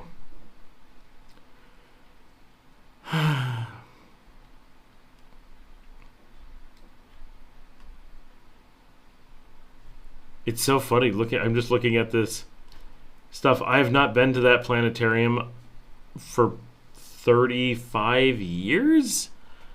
Can that be? Easily? Yeah, probably. And just looking at these pictures, I'm like, oh my gosh, I remember that walkway. I remember those seats. I remember every bit of it. That was such a part of my childhood. We would go all the time. Do you know how much rent is in modern design homes or condos in the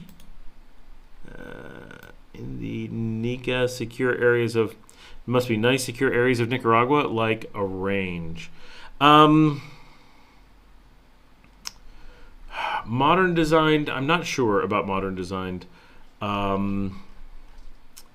If anyone knows, they're probably not going to start below 300s. Hey, Gigi, happy 4th. Vancouver has a great planetarium. That's a big city. Here's a tip. Don't mention that eating iguana sounds interesting to a well-intentioned cuidador. Ooh, true. Yes, they will generally find a way to deal with all your iguanas. I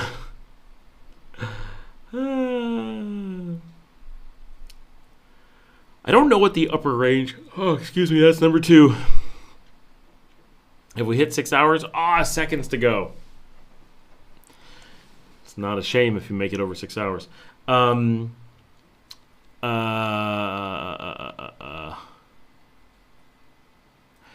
what would you say? We'll get to that, Rob. To Gigi, I'm guessing. I mean, obviously there's a huge range, right? You can get some pretty luxury places that are a few thousand a month. In Santo Domingo, so it does exist, but generally I'm going to say you're probably looking at 300s to probably like 800-900 is my guess. But they get some pretty off the hook places, right? Beautiful large homes with security that walks people. This is something I like about Nicaragua. You can get places that have security, and someone comes to visit you, and they walk the car to your door and make sure that you're okay with them. Like, do you want to see this person? Because I'll hurt him right now. No, he's okay. All right, well, right. It's like my security guard. We got mad at the guys doing the septic work. They got in trouble. So now every time they want to work, they walk in. The security guard walks in with them and stands right behind them. And just gives them nasty looks and looks over their shoulder. Like they're not getting away with anything. Now they want to get out of here as soon as possible, so they're trying to get things wrapped up. So obviously those places start to cost more, but you're getting a lot of features, right? You're paying more than rent. You're paying for staff and amazing benefits and stuff. And so paying over $1,000 is completely plausible, especially if you're getting a house, because you just mentioned rent, right? Homes or condos. Very few are condos, most are homes, but there's a difference between like smaller homes and then like, traditional American McMansion kind of things. And then you start being like, wow, okay. Patricia says, I'm not afraid to go out in the public in the USA at all. I just prefer being at home with my dogs unless I have an interesting place to go. So Rob had a real question. What would you say to people that don't want to travel or are afraid to travel to Nicaragua because of its bad reputation? So, the real thing is I don't think it has a bad reputation. It has a lack of reputation and very clear misinformation. If you talk to people who've been to Nicaragua, so I guess, reputation can mean anything, right? If you talk to people who've actually been to Nicaragua, nobody has horror stories. If you talk to people who've never been to Nicaragua, they always have horror stories. If you listen only to people who give bad reputations to good places, then you're going to always be in dangerous positions, right? So if you look at like the safety numbers, so let's back up. The first thing you say to people who are concerned about going to Nicaragua because of propaganda is, why do you listen to propaganda, and how do you expect to ever be safe if you allow people who are trying to hurt you to mislead you? Technically, that's hacking, right? That's social engineering. So where does the bad reputation come from? Mostly from countries that stand to gain money by not encouraging you, or by encouraging you not to spend your money in Nicaragua, right? Is there anyone who is neutral or has benefit? Obviously, people who benefit from Nicaragua are going to have a good opinion, but if someone's neutral, have you ever heard of someone who's neutral having anything negative to say about it? Oh, no, actually, no. Have you ever heard a reliable source say something negative about it? No. Have you only heard sources that are known to provide misinformation for the purpose of steering people to dangerous situations in order for the U.S. to make money say something bad about it? Someplace that if they said something good about it should worry you, but if they say something bad about it should cause zero cause for concern because they are a given non-trustworthy source that is expected to say bad things about good places. Oh, I suppose, right? And so if you look at it from a logical perspective, things like the U.S. State Department saying that Nicaragua is dangerous is one of the best recommendations you can get. The U.S. State Department never says anything good is safe, right? That's not how they work. That is not something they do. And so when we say bad reputation, it depends on how you look at it. Oh, I've heard Nicaragua's bad. Have you? Well, I heard it from the State Department. So you actually heard it was good, right? Because the State Department says the opposite, always does. That's an extreme way to look at it, but you kind of have to, right? Why would you listen to a known deceptive source for the information? And then where's the other source, right? Known fake news. Like it's the idea that Nicaragua is dangerous is statistically not supported. It's safer than the U.S., right? So that's the first thing. Let's just look at statistics. Let's say Nicaragua is dangerous. Well, it's safer than where you are. So why are you staying where you are if you believe that Nicaragua is dangerous? If Nicaragua is safe, then the U.S. is probably safe too because they're very close. But Nicaragua is safer. So if you truly believe Nicaragua is dangerous, then you must believe the U.S. is also more dangerous. So if that's true, you must leave the United States immediately. Unless they have immediately left the United States, then they don't treat the reputation as a reason to not go. They're not acting on the reputation because the reputation of the U.S. is more dangerous. And the reality of the U.S. is more dangerous, right? So that's kind of a starting point, is put it into perspective. The two main things. The U.S. is more dangerous than whatever they think Nicaragua is. And why are they allowing themselves to be manipulated by people who do not have their interest in mind, right?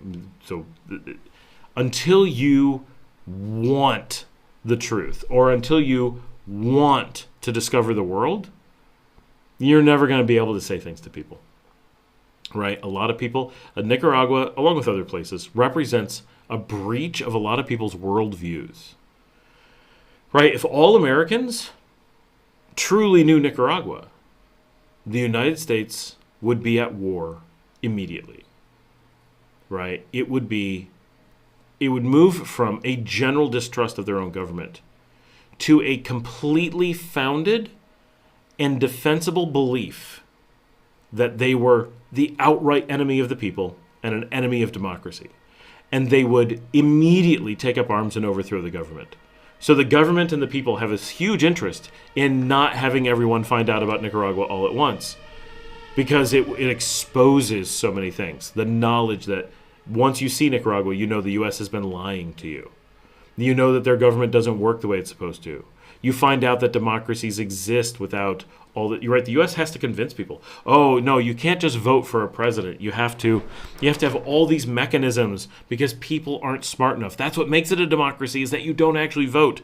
We choose for you. Wait. Oh, the rest of the world considers that not a democracy? What? We were lied to. The U.S. said this is the only way to have a democracy. Like, there's all these crazy things, right? So seeing the world and being exposed to the blatant disinformation from the government itself is something the government fears. And so, but as long as people want that, they want to be misled, they want this, it's not your fault, you're not responsible. If that's what you're seeking, they're not going to listen to reason. They're not interested. And you're not going to change that. But if you can get people to say, well, I want to know the truth, I want to, then it's very easy. Well, you don't have reliable sources, and statistically, it would be safer. So if it's safer, let's go learn from being safer, right? And then it should make sense. Gigi says, I'm curious to know your point of view on this. When I Googled safety in Nicaragua, things come up like be careful of getting arrested and also violent rape and theft, like the U.S. immigration website. So like I just said, Gigi, never go to a U.S. website about another country. They are designed for the purpose of being misleading. So that's, it is what it is, right? Be careful of getting arrested for committing crimes. Is that what, like, so let's flip these things around, right? Where is famous for arbitrary arrest? The U.S. Who has a higher rate of rape and theft? The U.S., right? Not much higher, but higher. So the U.S. always uses the things that are problems at home and labels and projects them onto other countries. And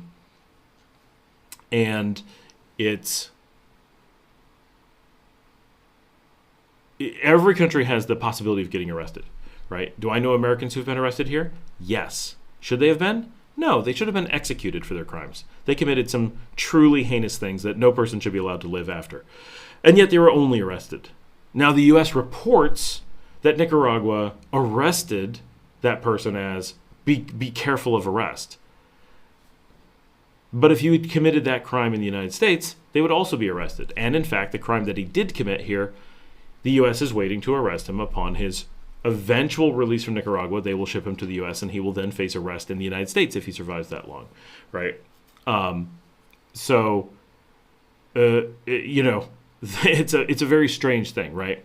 The warnings that the U.S. gives don't really make a lot of sense. So, most importantly, Nicaragua is safer than the U.S. So whatever the U.S. warns you about in Nicaragua, just remember, at least it's better than not coming to Nicaragua. Is it as safe as going to Spain or Italy? No, probably not. Nicaragua remains slightly more dangerous than those truly epically safe countries. But if you are comparing it to the U.S., we don't have the same fears that you do in the U.S. Not to the same degree. Gooch says, I have a horror story. Freedom is frightening. It's not a nanny state. Jillian says, that's where the bad rep comes from in part. U.S. websites, perhaps Canadian too, not sure. I don't know about, Jillian, I do know. Canada's doing the same thing. They're partnered with the U.S. They generally copy it.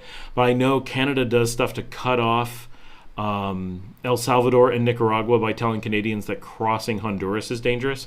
which is clearly not true. I had someone whose wife wouldn't let him go to El Salvador because she didn't trust that Honduras was safe. The 2-hour resort trip across the Pacific coast, like completely crazy. But the things that they say are just crazy. James says, our local vets, large and small, love Nicaragua and recommend. First time his passport had less than 6 months, got refused at airport in Texas. Our local vets, large and small, loved Nicaragua and recommend. First time his passport had less than 6 months. Yeah, you are supposed to have at least 6 months. Gigi, you're hilarious. You sure Googled Nicaragua. Maybe watch a couple of YouTube videos of actual visitors. Yeah, she's watched a lot. Like, she knows, right? But it's tough. Like, why does the U.S. government, in this case, right? Why does the U.S. government tell these lies, right? But you have to kind of look at it historically. The U.S. invaded Nicaragua and colonized it for 75 years, right? 70 in the 20th century and 5 in the 19th century.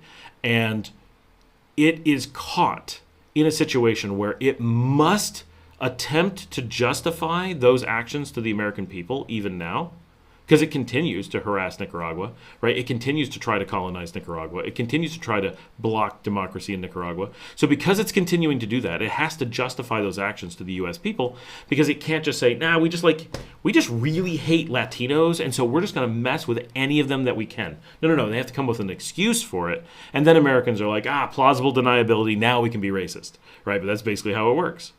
So Nicaragua was the first country that the United States organized the overthrow of the country. This is where they designed it. It's also the first country that they ever did aerial bombardment, right? The overthrow of foreign countries and aerial bombardment were both first tested in Nicaragua. The United States has a track record of such atrocities in Nicaragua that it will never be in a position where it's ever able to admit that Nicaragua is stable or safe or self-governing or anything of the sort. They can't. The United States is caught at this point. They've dug a hole so deep they have no way to back out of it. So the United States lives in fear of people finding out that Nicaragua is safe. They live in fear of people finding out that Nicaragua has a functional democracy. They live in fear of finding out that Nicaragua has a functional healthcare system, and that they do all these things without the tax revenue of the United States. Americans truly believe that it takes a load of taxes to make the government work. But let me tell you, when an American comes to Nicaragua and they suddenly realize that hospitals are free, and there's giant hospitals everywhere, and they're building big baseball stadiums, and there's beautiful parks all over, and everywhere you go, there's public services from the government, and yet there aren't tax burdens. There's taxes, but there's not a tax burden on the people. And they say, I don't understand. Where does the money come from? You say, the money comes from the lack of corruption. And then it immediately dawns on them that Nicaragua is able to do these things with 1%, if that, the tax revenues of the United States, because it isn't stealing the money. And in the United States, they're stealing it all. It's not stealing, it's not skimming off the top. They're taking all of it. All of it. We don't get all those good services. We don't get free education. We don't get free health care. We don't get social services for things. We don't get good roads. We get okay roads. We don't get new baseball stadiums. Individual people got to be taxed on top of the taxes for those things. And then it's owned by private companies and not by the city. What? Every little thing your tax money goes into, now it's owned by a private company. How did a private company get my tax money? Every single time. Every company that's large in the United States, they have your tax money, right? Either directly or indirectly, right? They just announced the complete and utter taxation of the American car buyers to fund Tesla. Tesla is not a viable company. The United States is not capitalist, right? It is not a free market. Biden just announced like 3 weeks ago, think about this, 100% tax on Chinese vehicles. Why? Because American vehicles are not viable on a competitive market. The American people officially have deemed the American manufacturing system dead. It has no viability unless it is a welfare of the American people. The Americans donate to every car maker out of their own pockets. Why? Now Americans pay more for cars so that people who manufacture cars poorly get that money. Why? Because they paid the politicians to take the money from you. Not every country operates that way, but Americans believe it. So because they're told it. But when you come to a place like Nicaragua and realize there isn't a car company paying a politician to tax you to pay for the car you don't want, because you wouldn't have bought it had you had a choice, so they need you to have to pay for it. And you say, wait, why does America do this? And it's eye-opening, and it changes everything. And those changes start rolling everywhere you look. Suddenly you're like, wait, why does Nicaragua have this and the U.S. not? Wait, why are we taxing this when they don't have to?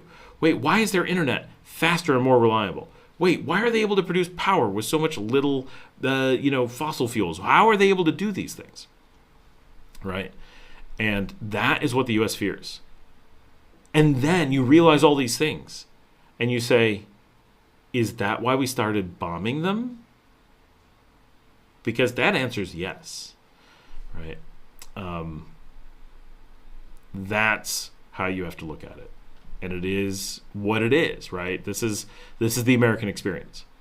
And it's, you travel around the world, and Nicaragua's not the only place, but you go to Vietnam, you get a similar experience. Nicaragua is just closer and lesser known, which has made it a slightly more powerful place to hide the atrocities. Everyone I know, this is Gooch Gooch, that visits is amazed by how little restrictions are put on people here. You do have to look out for yourself, though. There are no lifeguards, no one arresting you for having a beer. Yeah, that's you're left up to your own devices.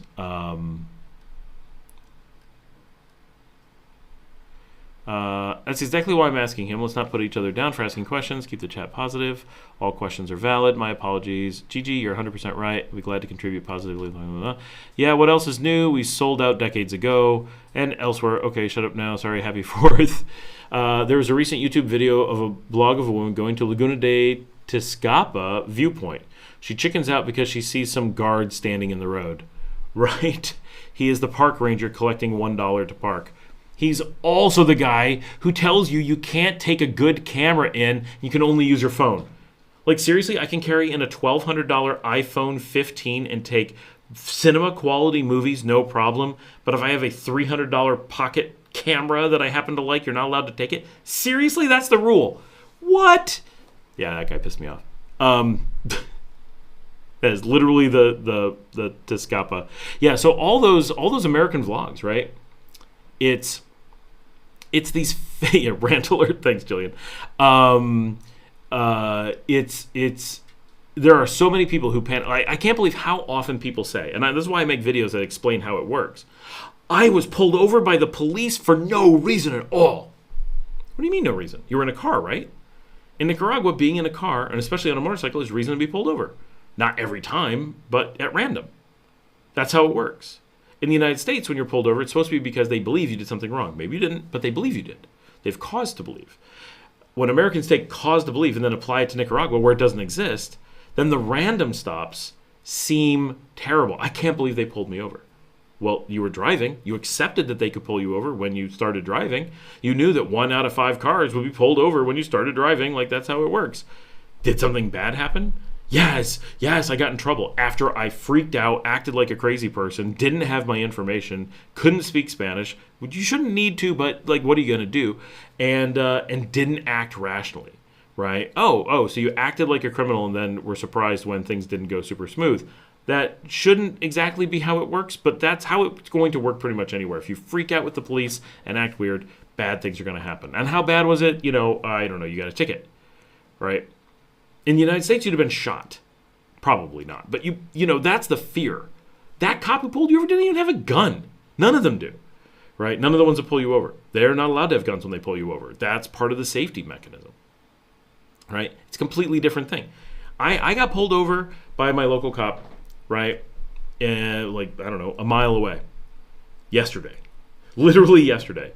Pulled over, handed him my stuff, and he goes, then he looks at my license and he goes, and then he leans into the car and goes, I'm like, yeah, that's expired. I have to go to Texas, but I'm waiting on my residencia. And like, I'm trying to explain. And he's like, yeah, no, that's not how this works. Like, you're in trouble. Did he give me a ticket? No. Did he yell at me? No. He gave me a big eye roll, said, get this dealt with, handed me the stuff and let me go.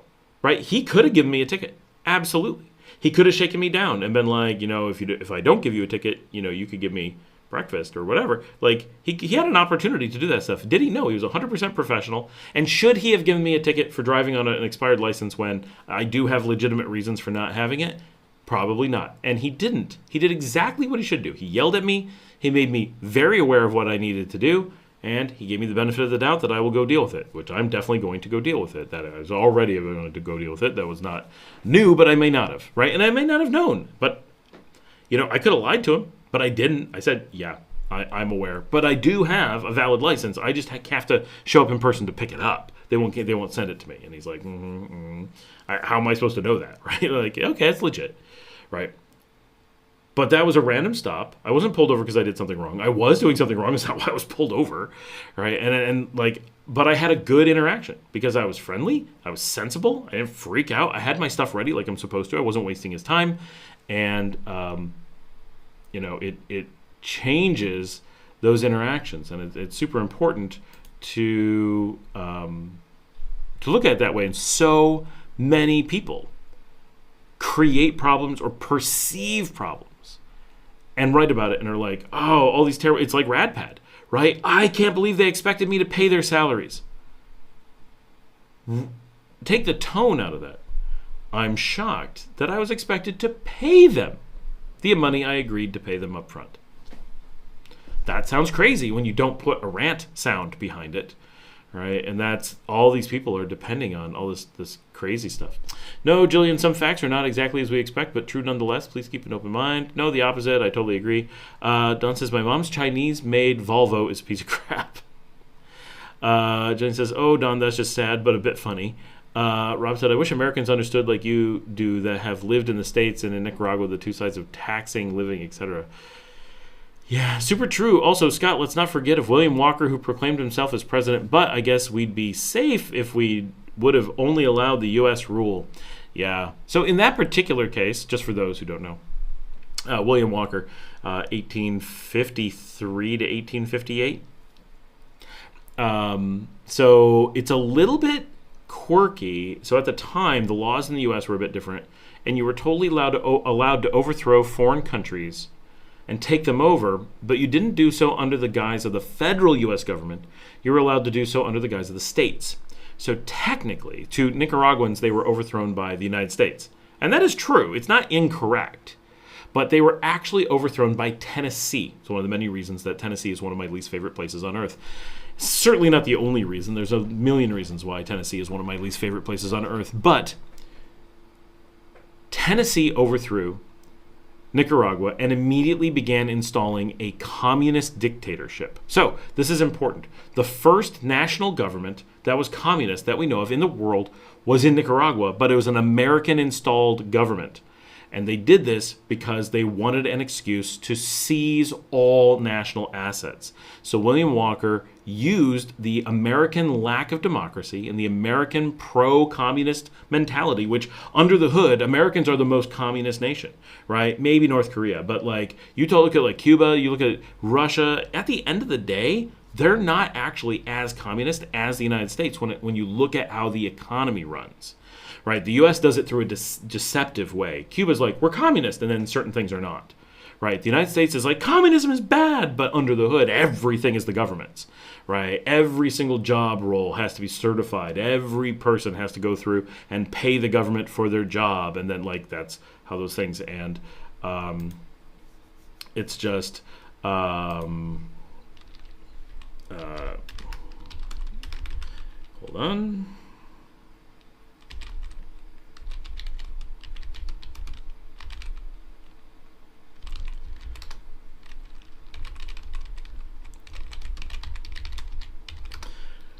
No matter how many times she tries to use a broken charger, it's still broken. That is that story.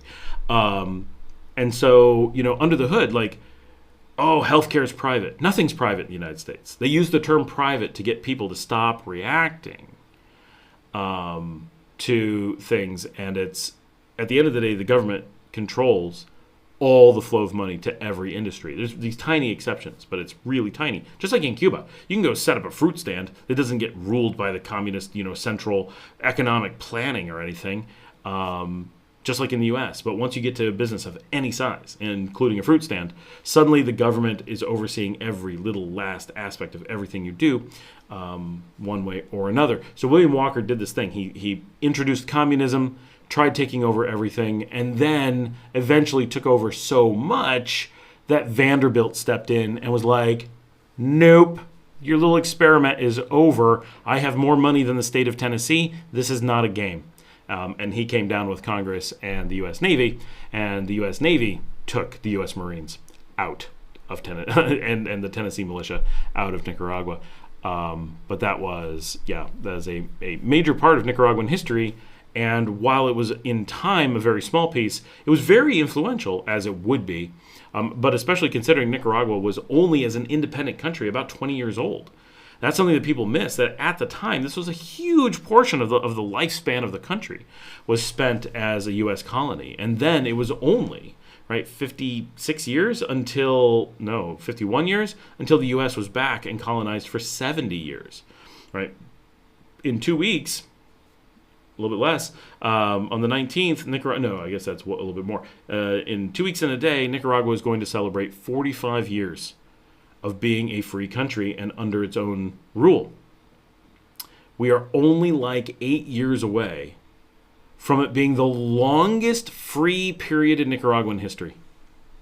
And we are decades away from being free longer than we were colonized.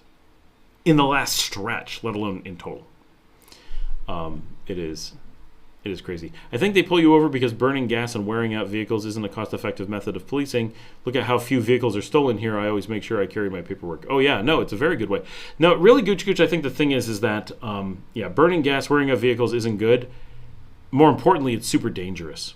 Police in the United States account for a huge amount of traffic accidents and danger because they create it, right, by making people run. And if you think about it, I'm a generally safe-ish driver. No one's really safe. Everybody thinks they're safer than they really are, so I get that. But, I have never had a traffic accident in the United States.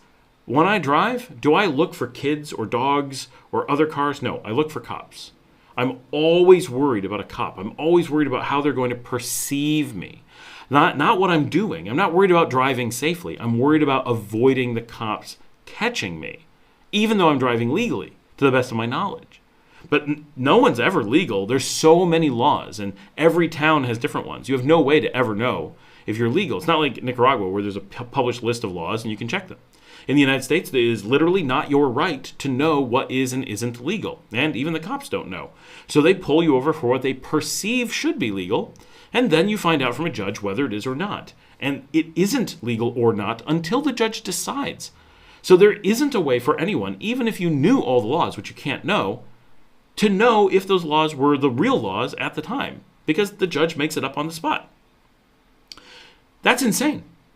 But that's the U.S. system. And so you're afraid of the police at all times. And this is a great example that the United States is just this year gone through its all-time greatest drop in violent crime. And they finally just last week found the thing that it correlates to is the massive defund the police campaign that everyone said they're going to have no cops. It's going to create all this crime. Well, they didn't actually defund the cops, but the number of people that were willing to put in raises to cops, the number of cops or people who potentially would be cops who are willing to go into the field dropped. The number of cops who were willing to stay in the field dropped, and a lot of them left. And so the country has something like 25% fewer police and 14% fewer violent crimes. They have a direct correlation that policing creates the violence. Obviously not all policing, right? If you went to zero policing, then the crime would just explode. But there's a number somewhere that's a logical, happy number, and they were so high that the policing in the United States was creating the crime somehow, right? But there's a lot of ways, right? You know, if you ever heard of anything like police unions, right? What are unions? Organizations of police against their employers. Who's their employers? The American people, right? So literally you have organized groups against the people that they're supposed to be working for, that they're supposed to be representing. And so it's a really crazy thing. It's not like your employer is, a private company and you're kind of adversarial, right? And it's funny because I have a company and my people kind of have a union. It's very, very loose. But it's funny because the CEO is like, these people, they're like unionizing. And I'm like, they need to represent themselves, right? They need to have a voice.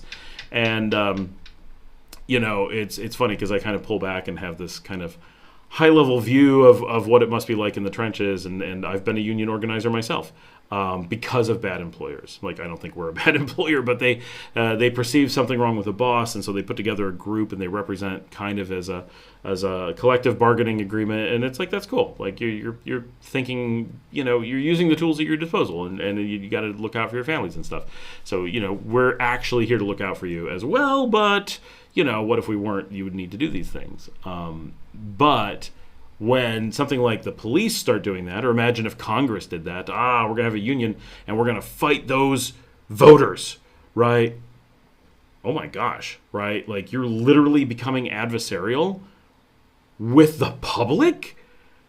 That's the very job of the police not to be. They're to be a part of the public. The moment anything separates them from the public, they're not police anymore, right? Now it's something really scary. And it's, how many times do we now start telling children, right? If you get lost, whatever you do, don't go to the police. Like that's a thing that parents tell kids. People are afraid of the police, and for good reason. Obviously not all cops. There's lots of great cops, but not very many cops are empowered to be in good positions. And a lot of times the policies, a lot of times the system, that it's a rough thing. So okay. I think they pulled you over. Most watch travel video often name things like "Don't do this" or 10 most dangerous places. Yeah, it's true.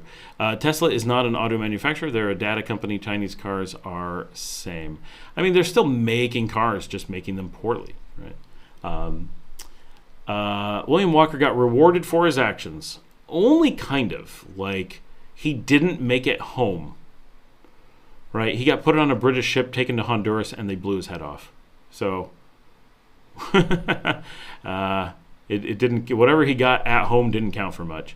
Can't you renew your license online? No, Texas does not allow that once you've been gone for a while.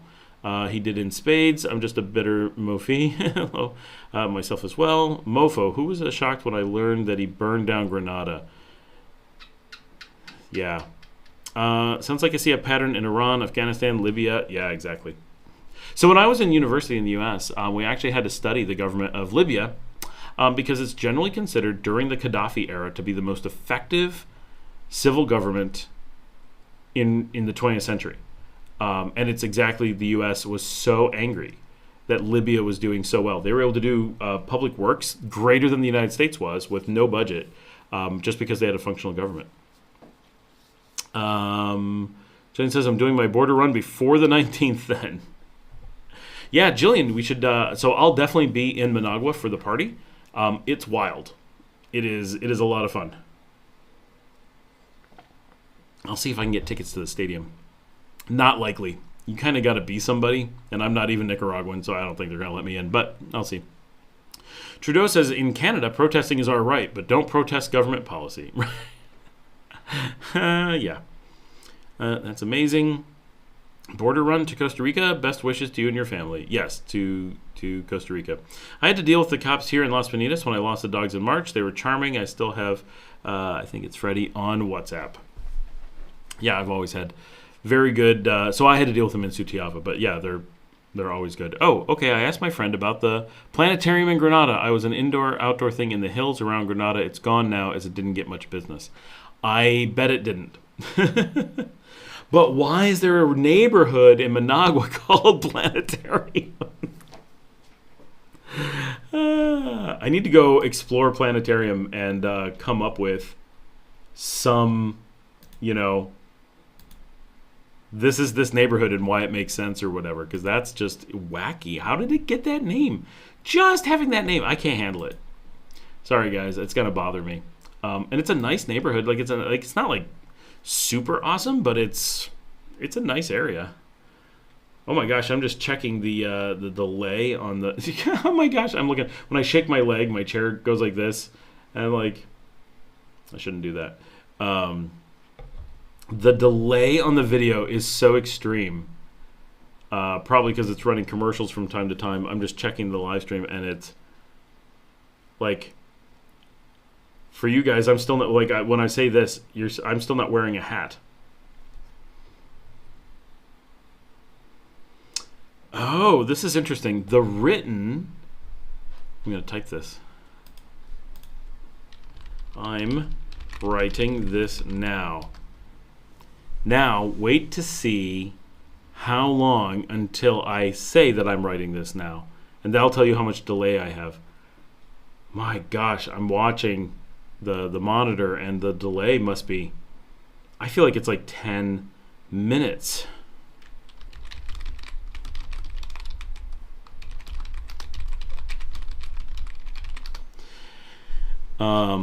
YouTube is definitely not designed to go 6.5 hours with the live stream. There's so many things that create a larger and larger delay that the delay is turning into something epic. So as soon as you, when I say it, no, Gigi's saying it's like a 6-second delay. What I'm seeing is like a 10-minute delay. It's supposed to be like 1 to 2 minutes, but this is like 10 minutes, maybe more.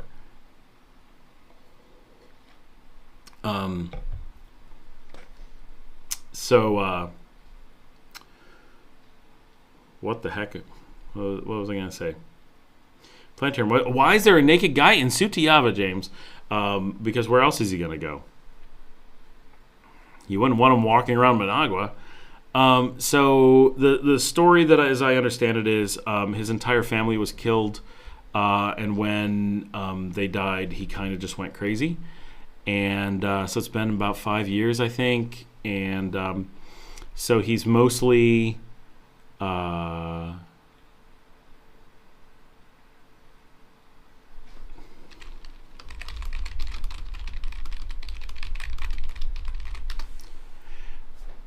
he's mostly harmless, but you don't want to approach him, mostly because he's naked, but also because he can be violent in person. So like, you just let him be and he's fine.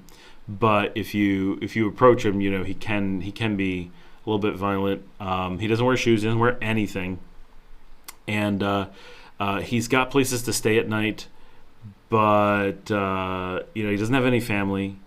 He doesn't talk to anybody, and he just stands out and watches the people coming and going down the street all the time. So it's actually pretty sad. He is young, so there's hope that it won't last forever. It's only been like 4 or 5 years, I think, since his family. So it was before I got here. That was over 3 years ago. So it had to be at least 4 or 5 years.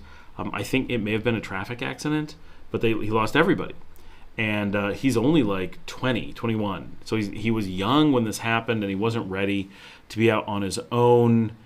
You know, now people feed him and they offer him clothes, but he won't wear them.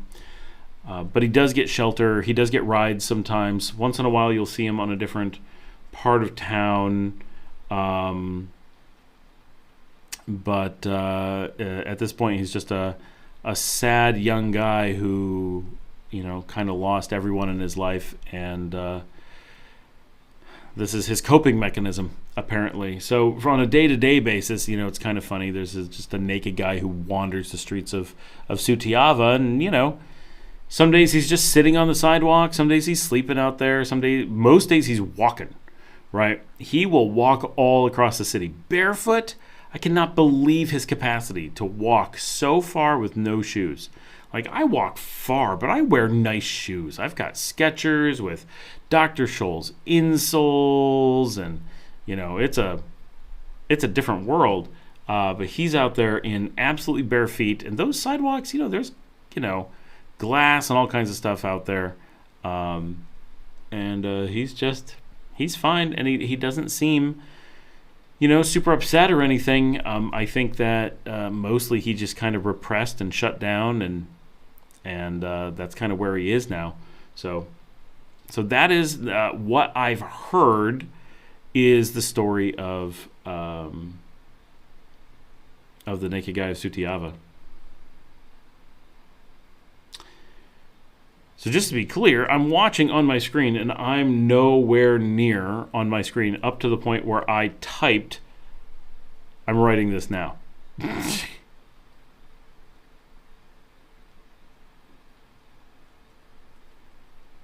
So that is the story. Naked guy Sutiava, and you can't miss him. He's everywhere. Everywhere you want to be, he's there. Congratulations to England, where the Labour Party just landslide victoried over the Tories. I think they said this is the biggest victory ever.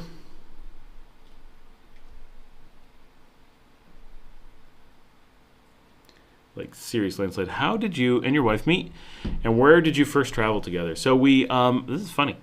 We met at a wedding on June 9th, 2001. I had lost, and this is a stretch, I had lost my job at IBM the day before. I had been offered a transfer and turned it down. So I'd given up my job, I guess, at IBM the day before. I had been the head of IT for our sector, and then I was best man at a wedding. So my coworker and I that I had hired at IBM, and he and I had started a company together years before. When we took the layoff from IBM, we were both like, I don't want to move. I like where we are. I think we should focus on our own business and let's stop working for other people. And he's like, yeah. So we had our own company at that point for two and a half years.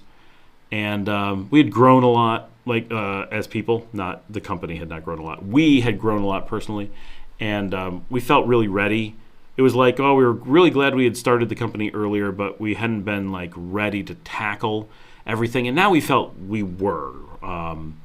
When we had started, we were we knew what we were doing for the most part, but we didn't have a lot of really solid experience. And after this, he had worked for a couple really interesting places. I had worked for a few interesting places. I had run IT for a news agency in Washington, D.C.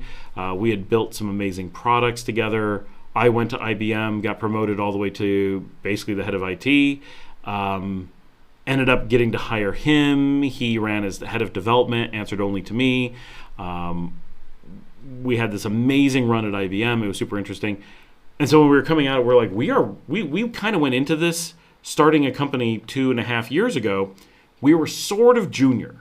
We were certainly young, and we didn't have really good chops. And we came out of this 2.5 year period as seriously senior executives who could write our own ticket. And so we were like, you know what? We don't need to work for people. We got our own business. Let's just focus on that. And so this started the poorest period of my life, but it was intentional. It was like, okay, I have a 3,700 square foot mansion in the woods in Ithaca, New York, on Cornell campus. And I have offices in Washington, D.C., and South Carolina, and New York. And I've been commuting between New York and Washington, D.C. because I didn't want to live down there. And so we're gonna do our own thing. We're gonna push hard and kind of take life as an adventure. And it was this amazing period in our lives. It really was. So we started this. We had been doing this, but it had been on the side. And now we're like, this is our jobs. This is what we do. And it's going to take us years to get anywhere. We just knew it. So I went to this wedding 2 days later, a day later, and was best man. And my future wife, Dominica, sat down with my roommate and employee, Andy, who had just also lost his job, and our former roommate, Josh. He's who we lived with when we started the company, and then we moved on for a few years. James, good night. It's good having you here. So she was hanging out with them, and so she got to know them, and I was busy being the best man. So I'm in the front with our mutual friend that she had gone to college with and I had gone to high school with. And so she ended up dating my old roommate Josh, and the thing is, she's like, well, I met him first. But we got introduced at the wedding because when Andy and I started the company, we spent a few months of just floundering, and then we're like, wait, we own our own company. Why do we live in a terrible place? Let's move someplace we love. And so we just overnight moved the company to Ithaca, New York, which is, if you don't know, it's the heart of the wine country. It is the most beautiful city in the Northeast United States. It is unbelievable, right? There's a fruit fly in my wine. And so we were living in this beautiful city, amazing food. If you're ever in New York, that's where you have to go. Like, it will change you, right? Such an amazing place. So we were loving it. We had a beautiful house. We had offices there. Like, we had made a life for a number of years in Ithaca. And my wife had gone to university. So I'm from Western New York, and she's from Eastern New York. But she went to university in Western New York within sight of my childhood house. It was far away. It was a light in the distance. But from her university, she could see my house. Like, they knew my house, and I could see her dorms from my living room windows growing up. Of course, I was older, so I'd already left. And I'm like 2 years older than her. So we had this connection in this hometown, basically. And then this wedding was really far away, but she was a forensic biochemist, and she had just gotten out of university and just was starting work. I had dropped out of university, so I had been working continuous at this point for 10 years. She was on her first, 6 months. And so she got introduced to me. Someone's like, wait, you live in Ithaca? Because Ithaca is where all the forensic stuff is done. They're like, you live in Ithaca? I have a friend from Ithaca. I got to introduce you. So this mutual friend introduced us and was like, you guys got to hang out. You both live in Ithaca. And she's new. She doesn't know anybody. And I had a huge group of friends because that's how we knew Ithaca in the first place. My best friend had moved there for university, and he had a huge group of friends. So we have a huge group of friends there. We had a really good social network in Ithaca that was part of this fantastic life we had built there. We got a early 20-something life that if you were to make a film about it, it would be like Friends, right? We lived in a house that you'd be like, no one who's 22 can live in a house like this. And we had these jobs that no one gets jobs like this. We actually had this, and we were just this crazy, just working all the time and playing video games and going to amazing restaurants. And we had this huge group of friends that all shared a house because why not? And it was, looking back at my own life is that was my life. I got to live that life. That was nuts.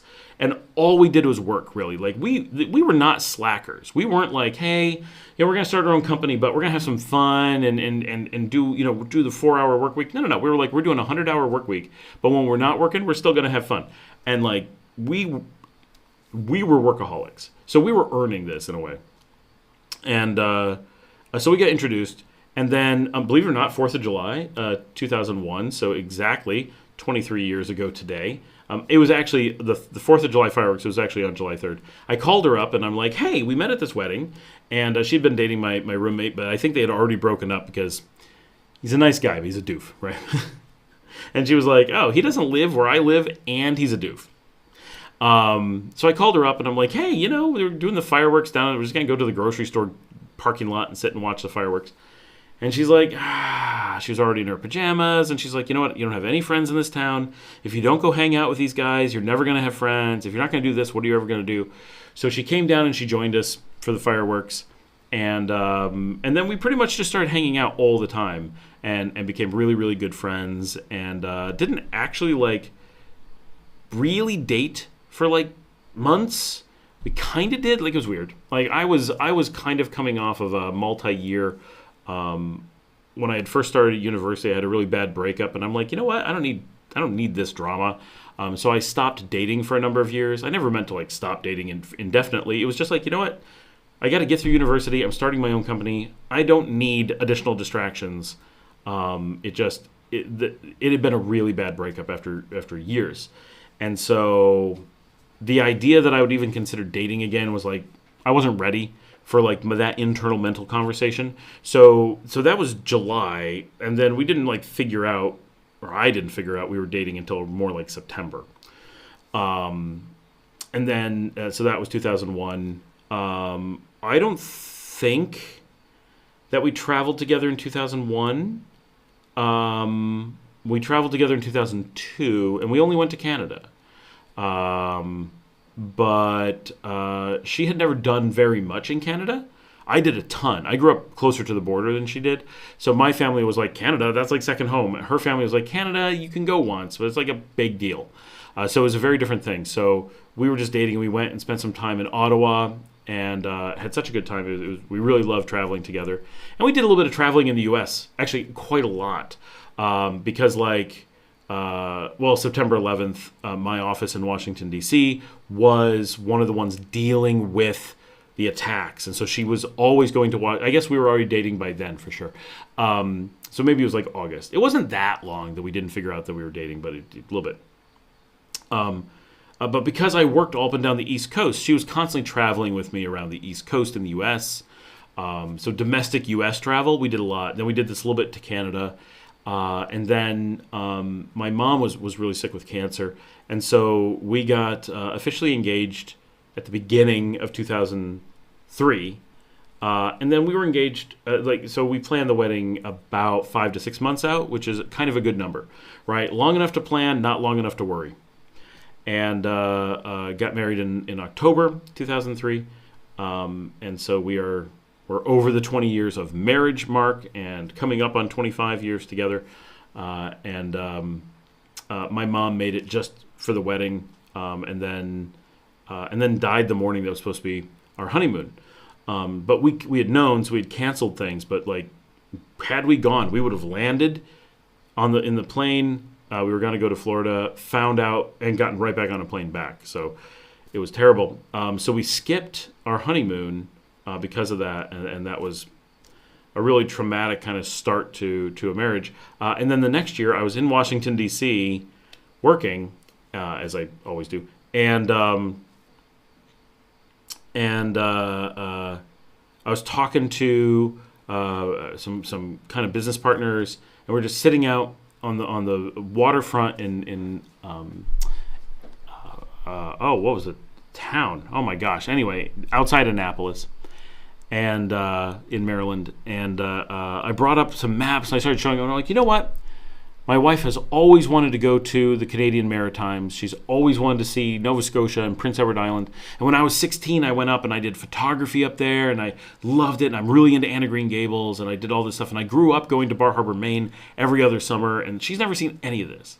So I'm showing, and so I'm really close with my business partners, right? Like, we're all really good friends. We're still really good friends. It's been 30 years. And I'm like, oh, they're all like, show us pictures. So I'm showing pictures of the map, where I'm going to go, what we're going to do. And I'm like, I've got some free time that I never have. I'm just going to surprise her with a honeymoon. And my older business partner, my mentor, John, he's like, oh, wow, he's just like, that looks amazing. And I'm like, yeah, my parents did this same drive a number of years ago, and I'm going to rent a car because my dad said, never do this drive with your own car because you just destroy the car. Like, the drive is so hard on the car. And he's like, oh yeah, I get it. Do you want to take the Camaro? And I'm like, what did you just say? He had a 35th anniversary 6-speed Camaro convertible that had never left his garage. It had less than 2,000 miles on it. And he's just like, here, take it. Drive it to New York and surprise her. And, like, I think it had 1,500 miles on it. Like, it was so little miles. I'm like, okay. So I just left my old beater car in Maryland and took this pristine convertible, 6-speed, drove it to New York, surprised her, told her what to pack, didn't tell her anything else, drove to a job interview, which ended up being a famous scam that went down in the industry as someone tried to scam me. It became kind of a thing of hiring legend. And then drove on, and like somewhere around Maine, she kind of guessed where we were going. I put 9,000 miles on that collectible car on that drive and drove all the way to Halifax. And so we started our honeymoon in Halifax. And we drove straight from Rochester, New York, all the way to Halifax. without a break, other than with an interview in the middle. So I was really, really tired. And then we did the Maritimes as our honeymoon. And so that was 2004. We had to do it a year after the wedding. And then a year later, we went to Disney World and redid the original, yes, Jillian, Florida honeymoon. We were going to go to Disney World because my wife had only been once. I'd been many times. I'd gone with friends, had a really good time. And she had never gotten to do it. So we did a makeup honeymoon of our original Disney trip in 2005. So we did get to do it. So that was like our travel during that time. All of our travel, other than that honeymoon and that trip to Canada, was always, I was either band trips because I played in professional bands, and so sometimes we'd go to Canada for that. She traveled all over the U.S. with me for my business, and she would just go with me whenever she could. And then we took a little break, and we relocated a few times together. And then in 2007, so we'd already been married, we went to Europe for the first time. We went to England and Northern Ireland because I had offices there, and so I went and worked over there, and she came with me, and we'd always known we wanted to do international travel, and but that was our first time really doing, like, you can't really count Canada as international travel as much as it is a separate country. It's way too similar, right? And we just love traveling, and we're like, this is something we want to do so much more of, and so just started ramping up. But that's right when we started having kids, so we took a little bit of time off to have kids, and then as soon as my youngest was 13 months, we just hit it again and started traveling, and basically haven't stopped moving since then. And I spent all of since I turned 18, just always moving. Even though I wasn't traveling so much, I've always moved every 9 months for my life, just always been that way. So that is the story of how I met my wife and how we started traveling. And even before we started traveling seriously, so before 2007, so more like 2005, and I mentioned this 6 hours ago on the live stream, she and I were looking at like Uruguay and seriously considering just blindly moving to South America and trying it out. My wife is surprisingly adventurous, but the opposite of me in that I am just a perceiver. Like, I don't plan anything. Let's just go and we'll figure it out when we get there. And she's a planner. She needs to have everything planned out, but she's an adventurous planner, so we can do really adventurous things, but she has to plan for it a little bit. And I just deal with whatever happens. So the funniest thing that we really learned that about ourselves is I had to go to Germany. I went to Germany in 2009. And when I did that, she couldn't go because we had just had a baby, and she thought she was going to go, and then she decided at the last minute she just didn't feel comfortable, so she stayed home with now my Liesel. And so I ended up going to Germany, but I didn't go to Germany. I flew to Ireland and bounced into the Netherlands. And it was their first time being on the continent. We'd been in England and Ireland before, but never on continental Europe. And she was freaking out. She wasn't even going. She was at home with the kids. She couldn't handle me going to the wrong country and figuring things out. I flew into the Netherlands and it was just like, whatever, Germany's nearby. It's not like this can't be hard, right? So to me, it was the simplest, least stressful thing ever because I didn't have to do any unnecessary planning, which I find very stressful.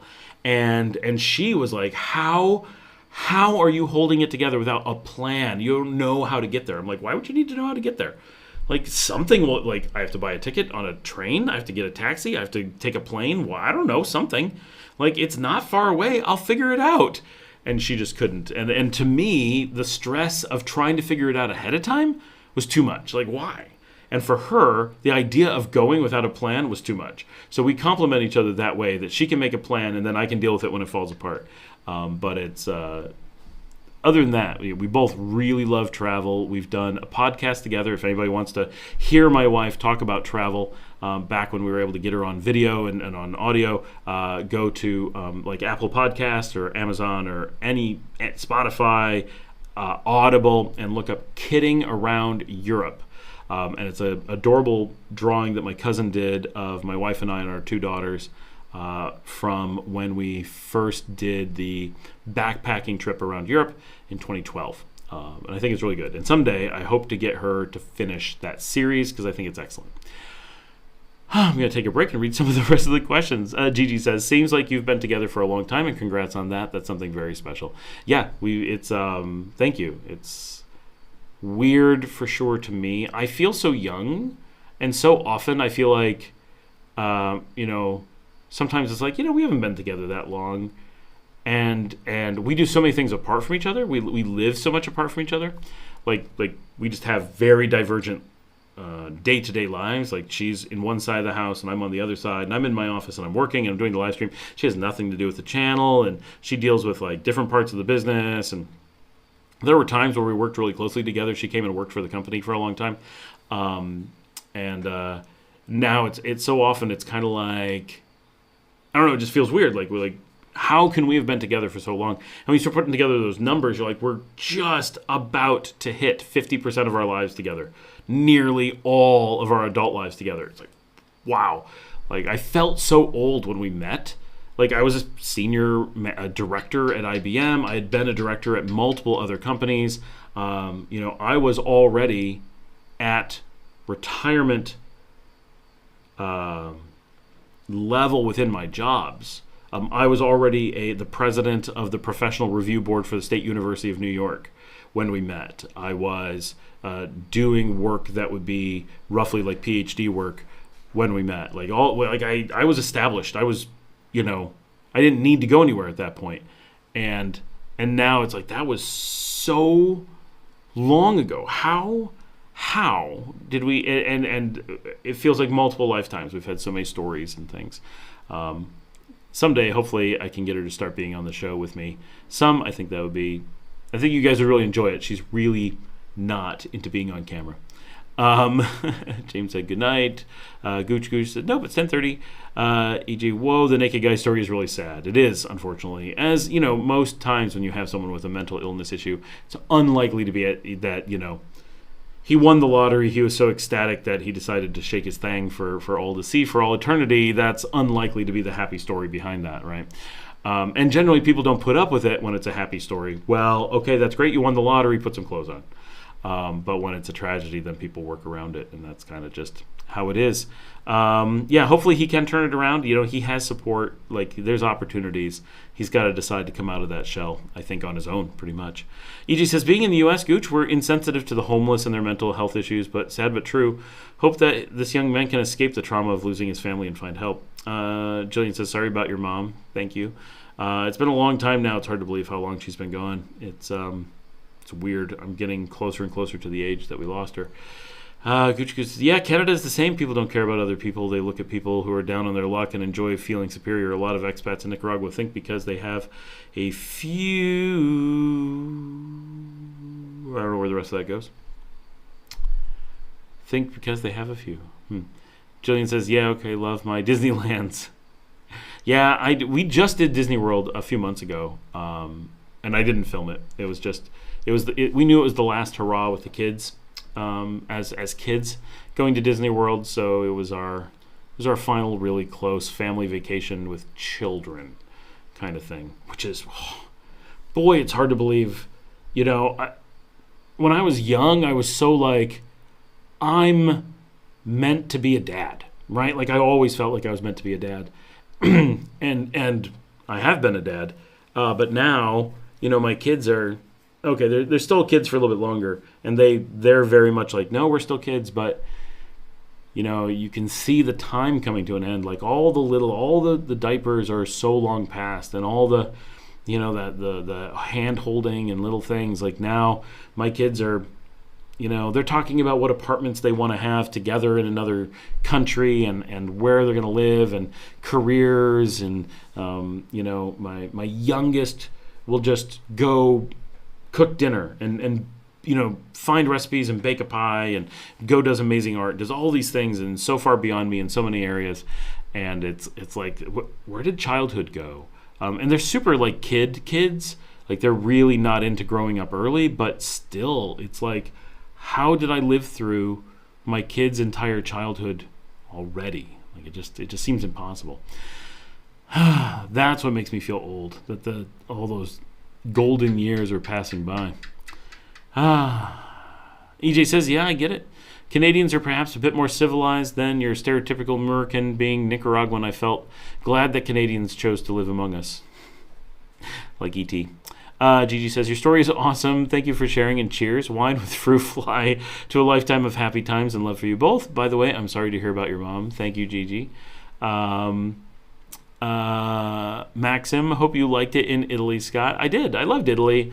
It wasn't my favorite of all the places I've been, but I've loved pretty much all the places I've been. Like, such amazing memories and places, and all of them hold such great memories. Italy, if things go well in my life, I do hope to get a tertiary home in Italy. My first home is here. I think that's obvious. I want to get an apartment in Guatemala City for like weekends, right? I just need a place to go for the weekend. I need cold weather. I'm going up there, and I may fall short. I may just get a place like outside Managua in the hills and do that. But I need something like that. But we're Italian, and we'd kind of like to have a tie to Italy. That's a little bit more than just DNA or heritage or whatever. And we just love the region outside Alba in Piemonte.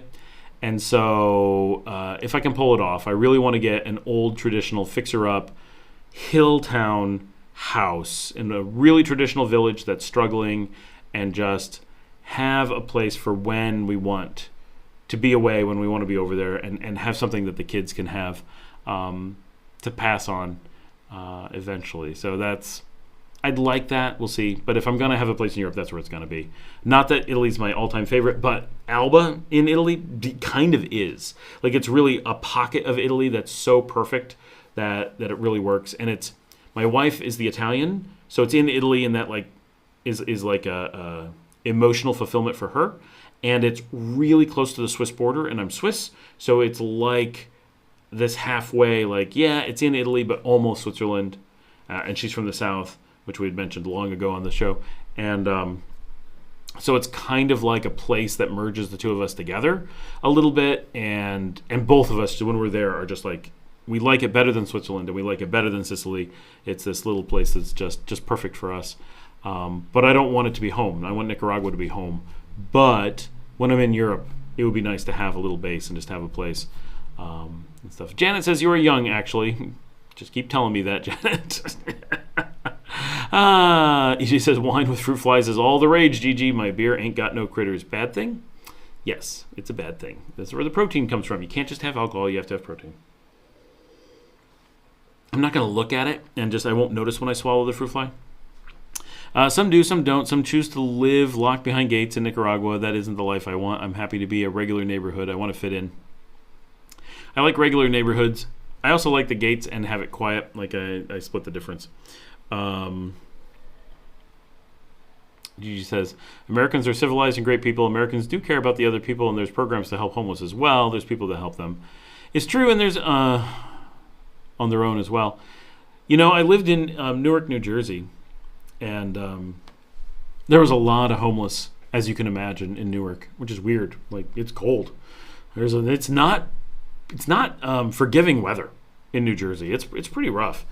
But I spent a lot of time with the homeless. I used to hang out on the street, and they were so often just like, oh, I pity you so much. And I'm like, seriously? They're like, yeah, you've got this great apartment. I like your apartment, but I sure wouldn't go to work every day like you do to be able to live in it. And I'm like, there's some perspective. They're like, your life sucks. I'm like, I kind of enjoy my job, but I get where you're coming from a little bit. And they're like, I wouldn't. I'm like, all right, interesting. You're killing me, Gooch. I'm all Nicaraguan with, this is EJ, an inconvenient Portuguese background. Oh, that, by the way, my New Jersey living was just outside the Ironbound. We could walk to it, which is the largest Portuguese settlement in the United States. That was pretty cool. Boy, the food and wine was good. Oh, I missed that. I'm not drawing a parallel to being a gringo, but I admire you aiming to be just another person in Nicaragua. EJ, yes, Gigi, we are great people, not for being a world superpower, but for our immense worldview and compassionate nature. Hope we can affect our communities in a positive way. I think Jeff Bramwell was talking on our Latin American Living podcast, he was talking about his view of Americans and the things that Americans do and the way that Americans help each other. I'd never heard anyone talk about it that way before. It was really interesting for a Canadian perspective on. It's almost, I don't know if this is the way he wanted to phrase it. I'm not sure he would agree with this assessment, but it was kind of, not that Canadians are unfriendly, but they're colder. Obviously they are colder, but that's not what I mean. But they're like culturally colder, and Americans are so much more, and people talk about this. Americans tend to be very outgoing. They tend to be very much like, I'm going to provide you help just because you need it, not because, something's in it for me or something. It's hard to describe, and being American, I'm not sure I can see it. But I appreciate what he was trying to phrase, and it was an interesting viewpoint that I've not ever heard someone say before. And it's, I think, something Americans would only agree with regionally at best, but it was very interesting. Gigi says, when someone goes to Nicaragua and wants to move there, how can they start to find out what places are available to rent long term? Do they make conversation with locals and ask? Yeah, I mean, the simple answer is yes. That is exactly what they do. You can, so like I live here in Leon, and I've lived here for a little while. So I have a number of resources and contacts and things that naturally arise as being the nature, as is the nature of living in some place for some period of time. So some of those things is, I have employees, I have a lawyer, I have an accountant, I have a banker, I have just friends that are just normal friends. All those people are friends, but I have just people who are just friends. You get to know people. I know other business owners and so forth. And in that process over time, and I was a short-term renter, right? I started in my own house. I owned my own. That was bad. And then I ended up, someone introduced us to someone who had a house, and we ended up renting that house. Okay, this fruit fly's bothering me. I'm going to see if I can get him out. And I think there's actually 2 fruit flies now. Oh, he doesn't want to come out. Damn it. Ah! Nope, I'm just going to drink him.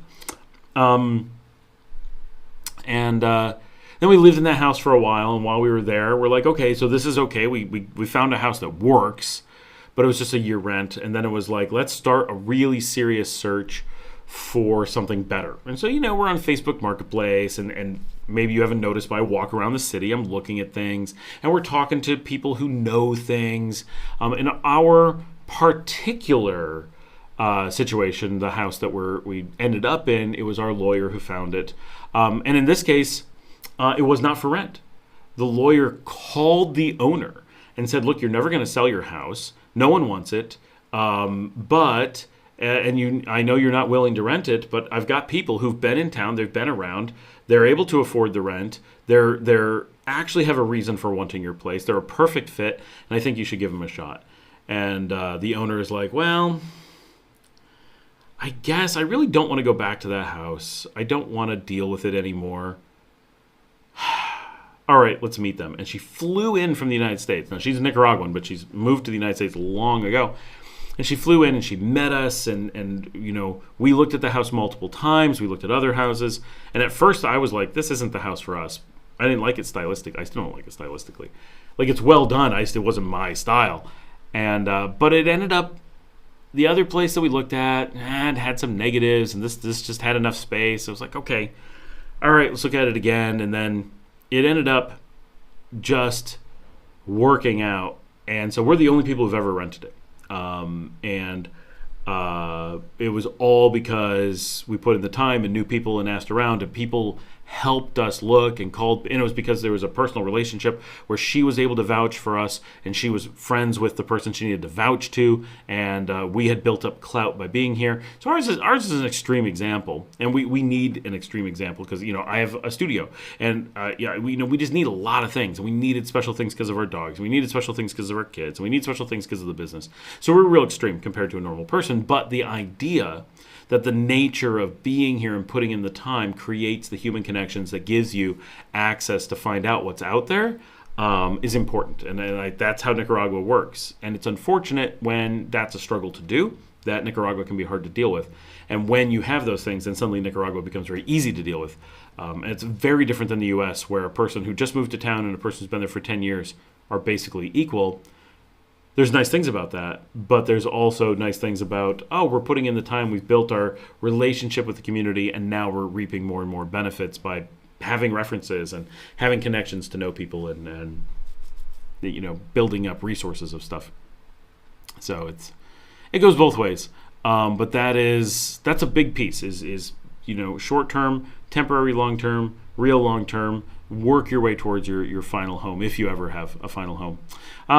Gooch, I'll never 100% fit in because of the way I look and speak, but maybe people will look at me as the gringo that they can stand. Agreed, Gooch, that's the objective. EJ says, Scott, what the F? You know Newark? Yeah, so if you know Newark, I was one of the first renters into 1180.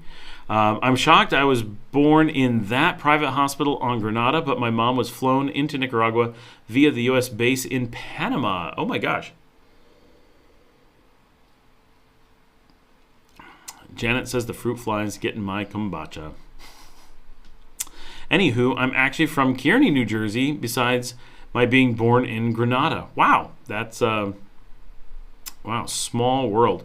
Yeah, my wife and I actually bought a house in Lebanon, New Jersey, but then my lawyer at the time was like, nope, these people are trying to screw you. You need to get out. And so we backed out of it, and then we got pregnant, and we were both New Yorkers. And we're like, we don't really want our baby being born in New Jersey. And we were renting, and we were like, we really want her to be a New Yorker. And so we moved to the Hudson Valley and had our baby there, which was a terrible decision, but that's what we did. And it was a beautiful house. Okay, so this is actually really interesting. Before I tell this story, hands up, how many of you are familiar with the U.S. 1980s longest-running sitcom, The Facts of Life? Gigi, what do they ask you for when you're going to rent a place long-term? Paperwork, credit, what's the typical deposit?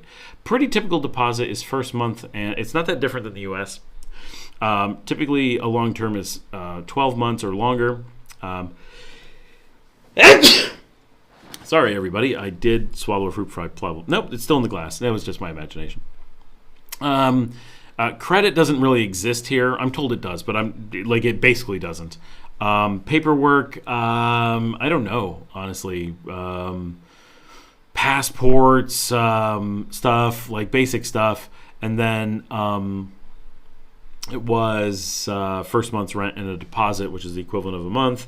And then I think we took a year at first, and then I think we took 2 years or more. I don't know. How do you put your hand up? Like this. Come on, Janet. Oh, Mary's here. Hey, Mary, Facts of Life.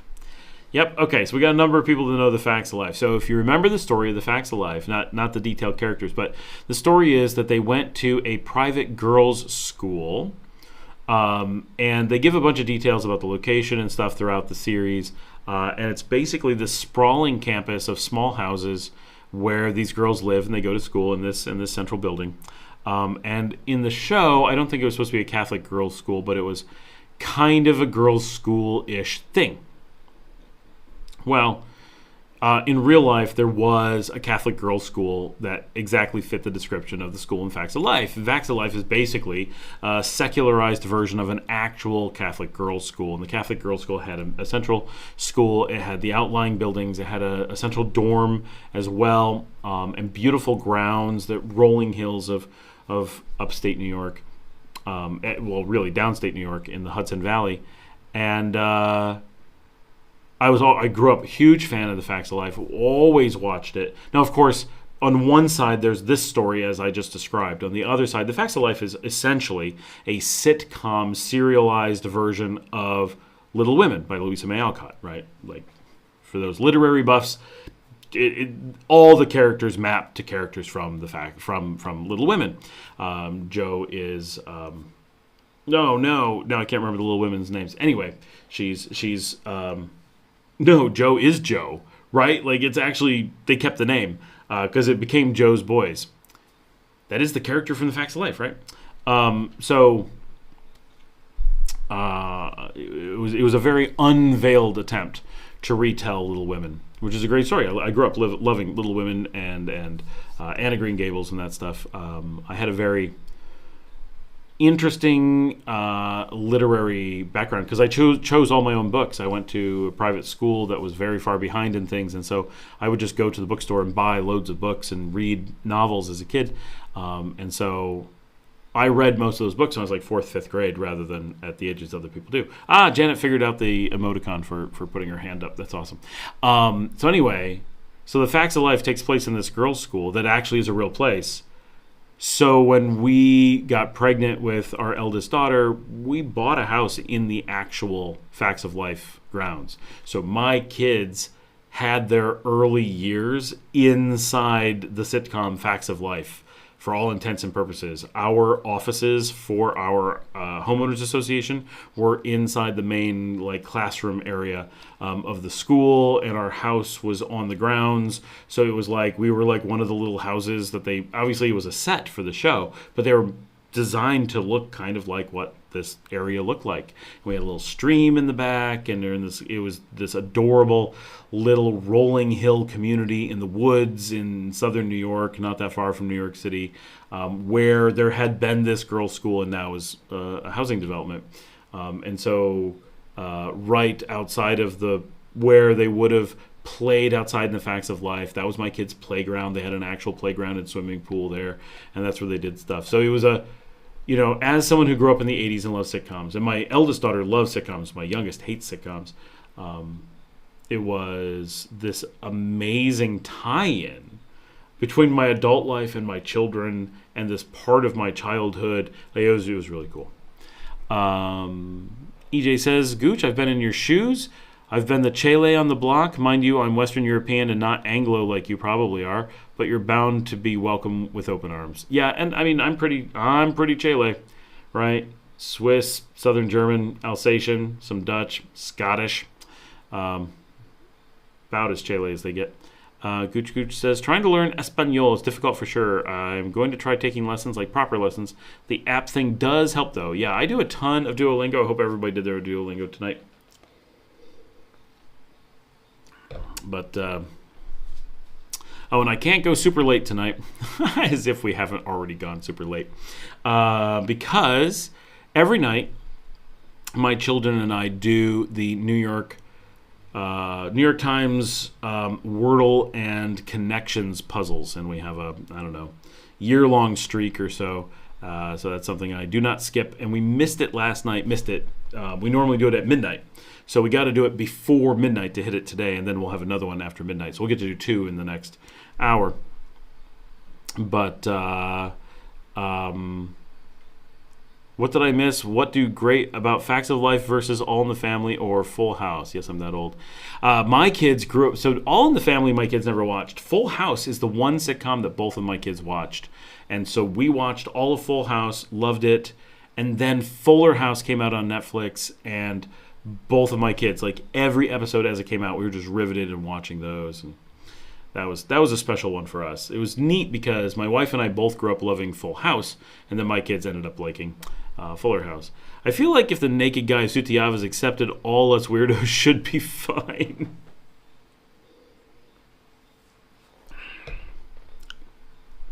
Hopefully you will be greeted with a few more open arms than he is. And I'm the one with the wine. Gooch, lessons help a lot. And Nicaraguan Spanish is hard, even within Spanish. So it's it has its own challenges, but its own rewards, I suppose, as well.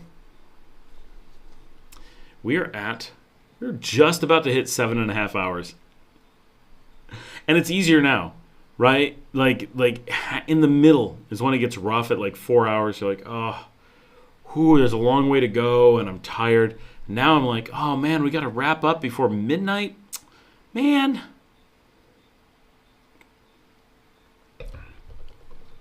I feel like we've gotten deeper, right? Like we start off with like, we're just talking about Nicaragua, and now we're like getting into Scott's life. Let's dig into life decisions. Enjoy time with your kids. It's odd adjusting to being an empty nester. Yeah, I don't know how I will handle that. I've never been comfortable not having kids. Like, I don't know. I've always felt Mary, this is currently the record. I will at some point go for a 24-hour. Someone has pushed for that a number of times. I got to do it when I've got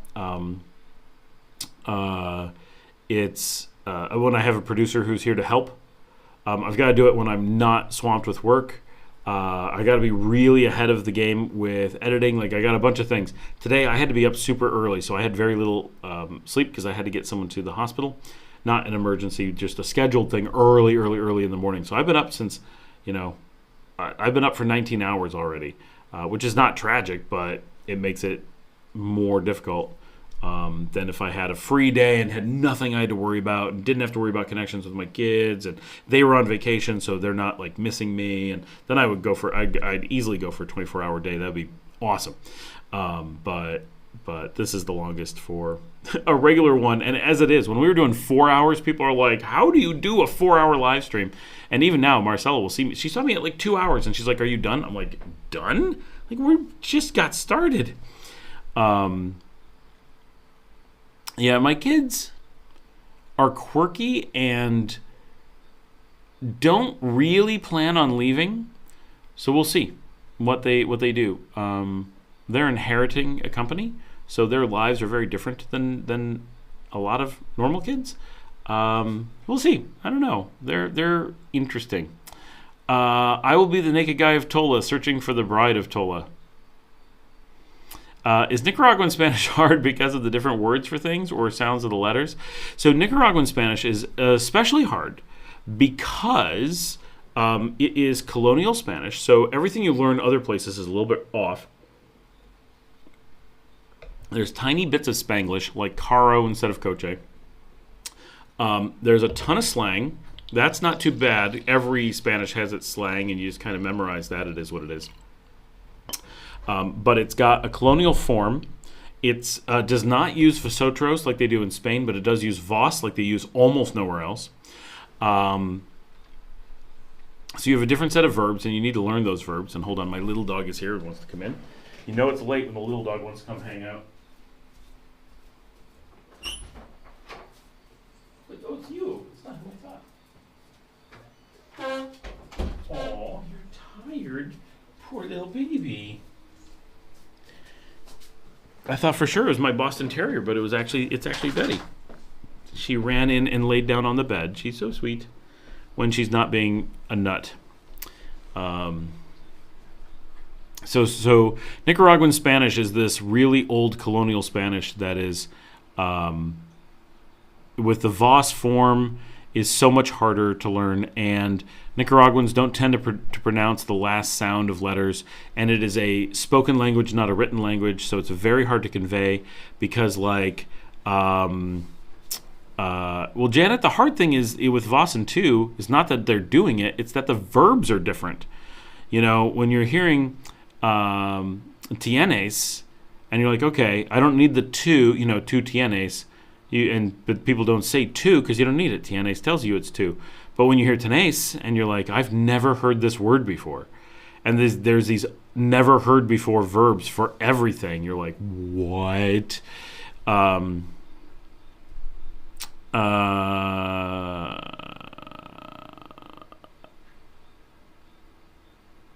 Janet says, well, I'm surrounded by it, so I can't tell the difference. Right. It's but it really is. It's quite a different Spanish. And then it's they write things like someone asked last week, like, why is Sutiava written in so many different ways? It's because B's and V's are the same letter, and the written B or V is only to reflect the source of the word, and so, which is similar with like words like Curacao. The C with the squiggle became a Z, and so in most Spanish, like Nicaraguan, words like azúcar, it's all one sound, so you can write anything. But in Spain, it's azúcar, and only the C with the squiggle, there's a name for it, I don't know what it is, has the lisp, and an S doesn't have the lisp. And so to the Spanish, it's actually two different letters. The Spanish lisp isn't actually a lisp. It's actually a recognition of two different letters. But in the rest so in Latin American Spanish, it is all merged together.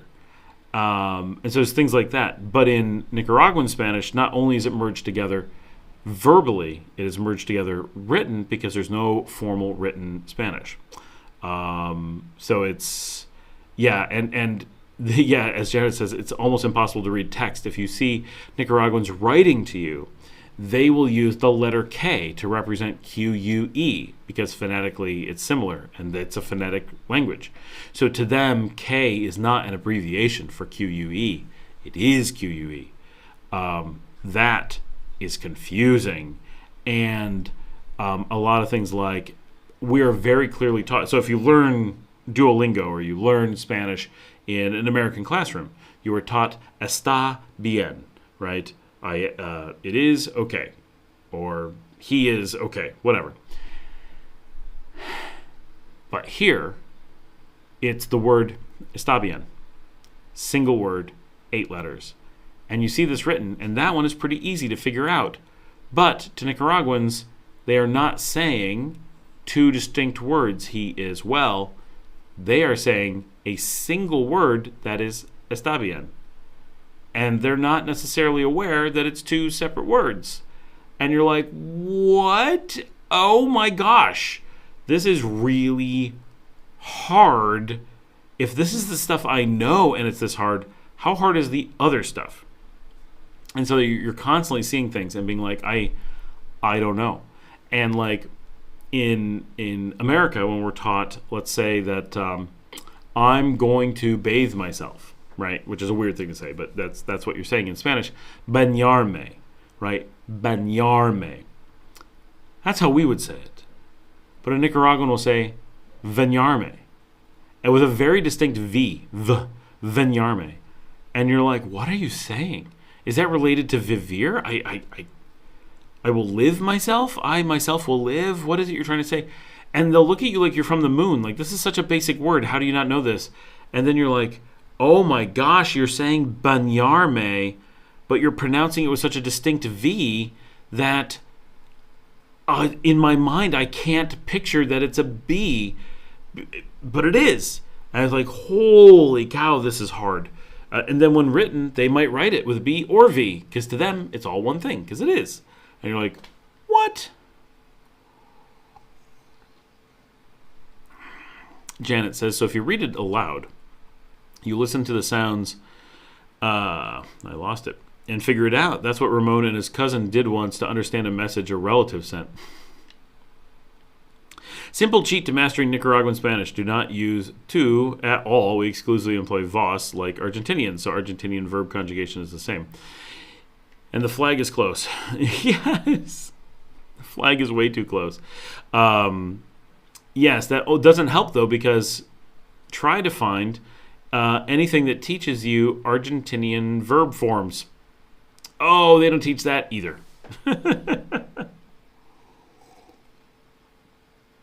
Yeah, living here, I don't use to at all either. But figuring out every verb form in Vos form is not always that easy. Because Duolingo doesn't have it, and your textbooks don't have it, and your classes didn't have it. I learned a good saying for early birds from a student tonight in Mexico. Cama no me quiere. Is there more to that? It's behind. Hold on, I gotta scroll to figure out what it is. Oh, mi cama no me quiere. Yep, makes sense. Early birds. My bed does not want me. In Ramon's family, we can use tu for children and vos for adults. Does Ramon have a Salvadoran background? Because that's what Salvador does. Tu for the super informal, vos for the semi-formal, and then obviously usted for formal.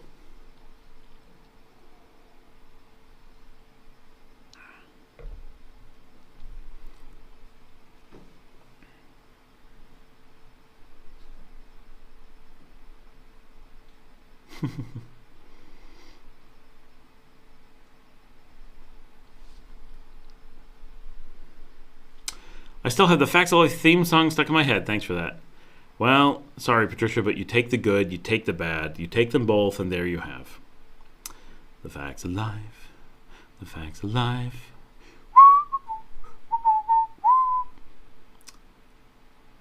Wait. They don't have a Salvadoran background, but his mother was from El Salvador?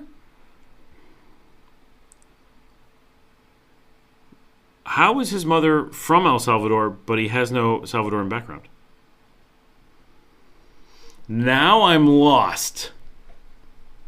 But yeah, that sounds like they're using Salvadoran Spanish forms, the triple form, which is interesting that El Salvador does that. Argentinians are well known the world over despite their drowning despair. They're white, therefore noteworthy. Yes, they're very white. They're whiter than anywhere in Europe, pretty much.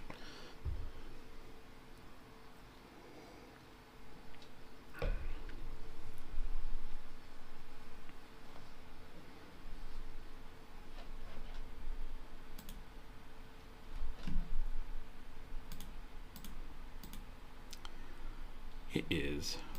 Wow. 23. Hey, we passed the 7.5 hour mark. How many views are we at? 477. This is a very respectable number of views on this live stream. Because I didn't think of it right, of course. You had me. Like, no, there's no Salvadoran background. They're just from there.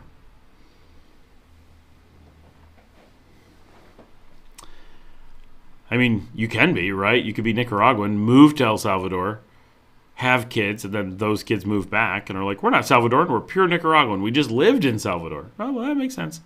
Somehow I thought of a different place when you said it. Okay. That makes more sense. Where's El Salvador? I have no idea.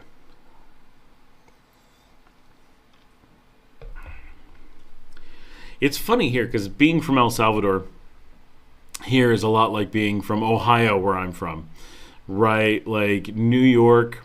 I grew up in Western New York. I grew up in Buffalo. And so from Buffalo, there's this tiny spit of Pennsylvania that has the city of Erie. And on the other side of it is Ohio. So Ohio is like El Salvador. New York is like Nicaragua, and that little tiny strip of land is like a bit of Honduras. And Lake Erie is our Gulf of Fonseca. And what a interesting comparison, because my parents were from Ohio. Now, my family actually founded New York, so it's not quite fair because we were New Yorkers who did go to Ohio, several generations in Ohio, then came back. We were like 4 gen in Ohio, but we had been like 8 gen in New York. But we were originally in New York. Patricia, how do your fur babies fare with the fireworks? My dogs were doing great and eating treats, then someone started setting off more fireworks. And his father was from Mete Are. Wow. You never hear of anyone from Mete Are. It's a place to be from, not a place to be in. So here's an interesting story because I brought up Erie. So one day I was working in Erie at the Wegmans, for anyone who knows Wegmans. So really, really historic Nicaraguan with a chela from El Salvador. Interesting. And I was working at this Wegmans grocery store somewhere in the downtown Erie area. Now I don't know where it is. And I worked there in the middle of the night. So in the middle of the night, I had some time to go out for a walk while I was working. And so I would do this quite often. I would walk at night, and I would take, this is long ago, so I didn't have a cell phone that did anything. I had an MP3 player, and I'd have it loaded up with books on MP3 and some at the time like professional conferences recorded as podcasts. Super interesting for me. Now, it would not be interesting for anyone else, but I loved it. And I would listen to so many books, and so history, science, travel, a few fiction. I like the Sue Grafton ABC murders. Sometimes I like that kind of stuff, but I tend towards relatively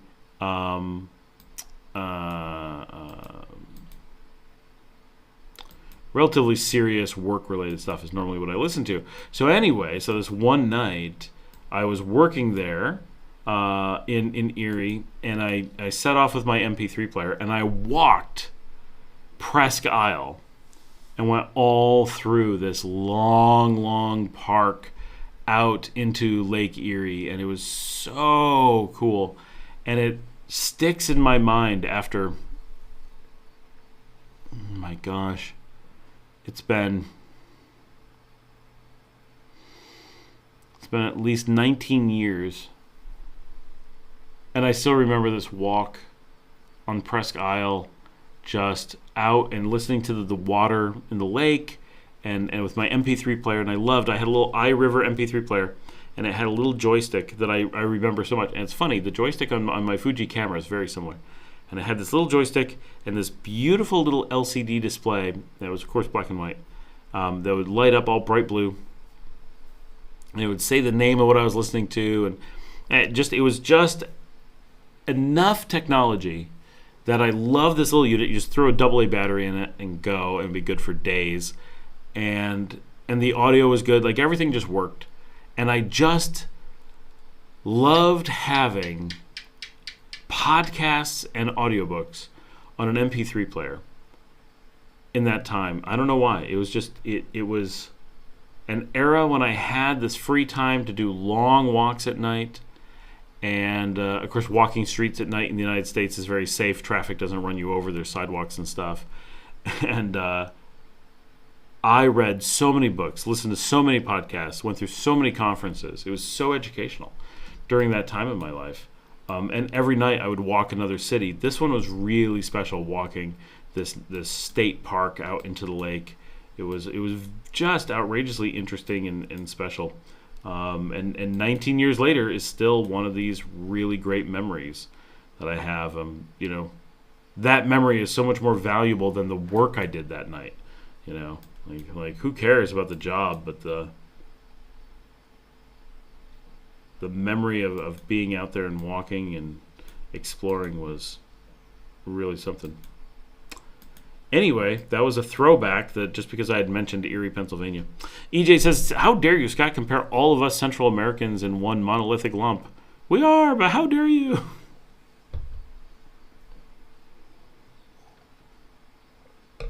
It's not really all the same.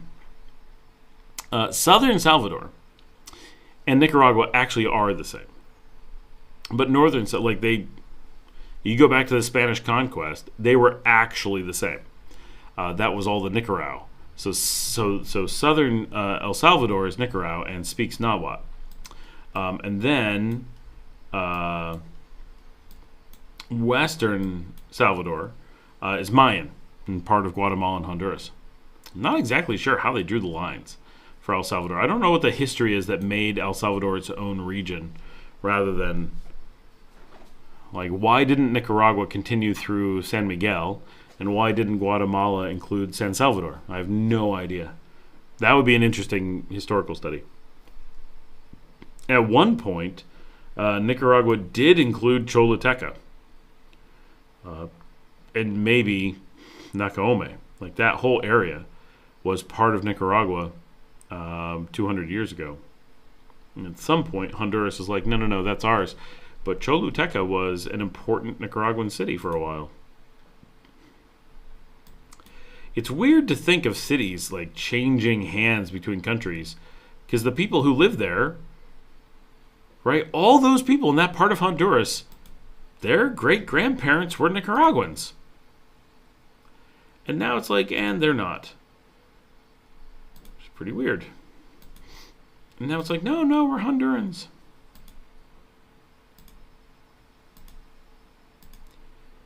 I need to go up to Choluteca. I want to go see it.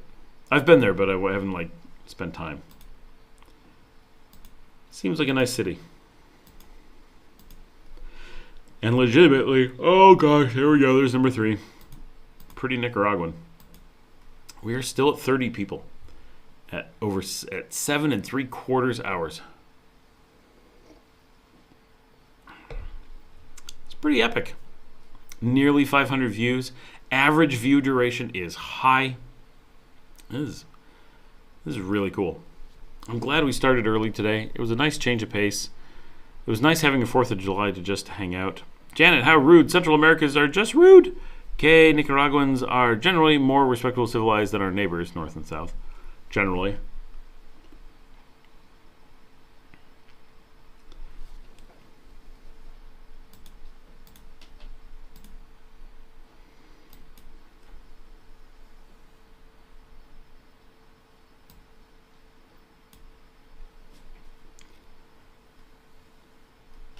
I want to do a walk across Honduras. Okay, from Guasale. No, not from there. To what's the major crossing? Is it Amatillo? Has to be Amatillo. Oh yeah, customs office. There we go.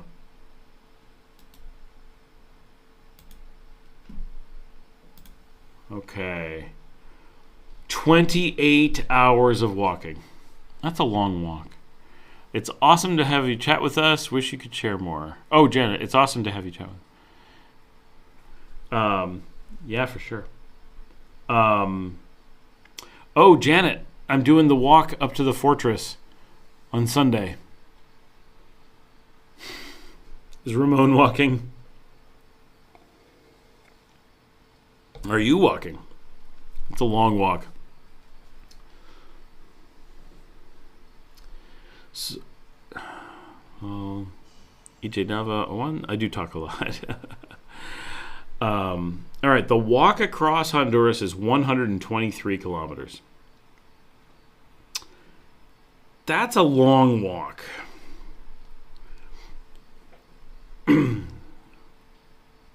Oh, you are walking. Cool. I'm taking the Insta 360 with me, so I'll be filming it as we do it.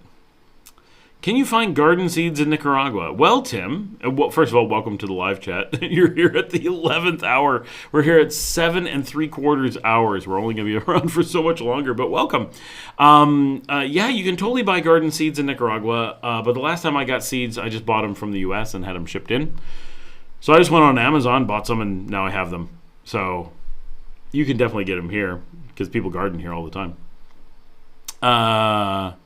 Oh, they're trying to get you to go to the Vela the night before. Yeah, no, I'm not doing that, I don't think. Timur, they're inside the fruits and vegetables. That'll be good. You're going to need some new Skechers for that, right, Patricia? That's on my list. When I go to the States, I'm going to get new. I'm going to go north in old beat-up sandals, probably leave them behind, and come back in new Skechers. That's kind of what I do. Take whatever's completely dead and useless, and it works fine on an airplane. So I think I can walk from Guasale to Choluteca. And then Choluteca to San Lorenzo. And then the rest of the way. That seems doable. Give it a go. Nicaraguans are so shy, non-talkative, and reserved. Yep. Have you done it before, Janet? How? I'm told it's only 2 hours, but that feels ambitious. I could be working that night, but if not, I think I have to go. The friend that has it at his house called tonight. Where's it going to be? Some North American seeds don't grow very well here. Well, yeah, it depends. And I've got a greenhouse, so that helps a little bit. Only so much. But so I'm thinking Honduras is a 3-day walk. And it'll be rough. Yeah, I think it'll be good. 2.5 hours. I'm going to carry a few batteries. Marcella's going to do it too. So there'll be people to hang out with. Oh, Tim just came home from work. Well, cool that you're here. If you've got questions, get them in quickly before we have to go, because we've been here all day. Gooch Gooch has a blue house. I don't know what that means. That is the dog pushing a chair, if anyone hears that. in Sutiava somewhere. Well, good. I'm glad that it's in a small place that we can easily identify. I thought seeds were a prohibited item to bring in. No, loose seeds are. Packaged seeds are. We had no problem. They looked at them and they're like, yeah, that's fine. But even more fun that way. Yeah, it'll be fun. I think it should be good, other than the really long walk and heat of the day and going up the hill. Should be fun. I mean, the views from up there are always fantastic. I'm looking forward to going up with the 360 and grabbing some views. But it'll be at like 5 o'clock. Hopefully we'll get the sunset. And if we're really lucky, I'm told someone might bring us trucks. But not likely. Ramon knows that's all. We can ask Ramon. Just to be clear, I don't think I'm going to the villa. I suppose I could. Is that Saturday night? Do I have something going on Saturday night? I don't think I do. Thanks for clarifying. The chair noise, I thought you stepped on a duck. Yeah, right? It scared me. It's just the little dog was turning around in her bed. Oh, she's so cute now. I think I can enact a doggy cam. Let's see if I can pull this off. Oh, now I see it turning on. It didn't do that before.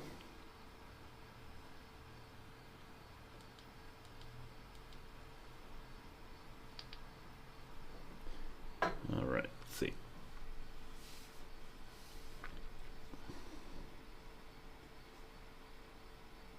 Oh, this is perfect. Now we can switch to dog cam. Aww.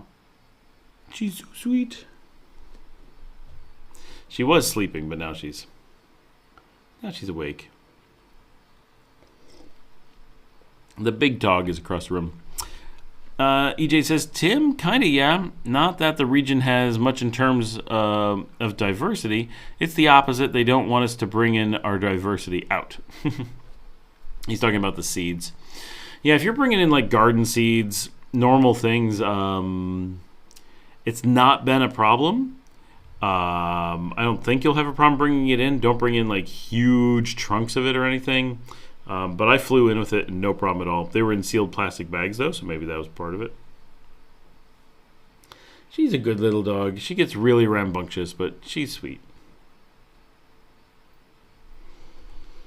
Let's see if I can show the other one.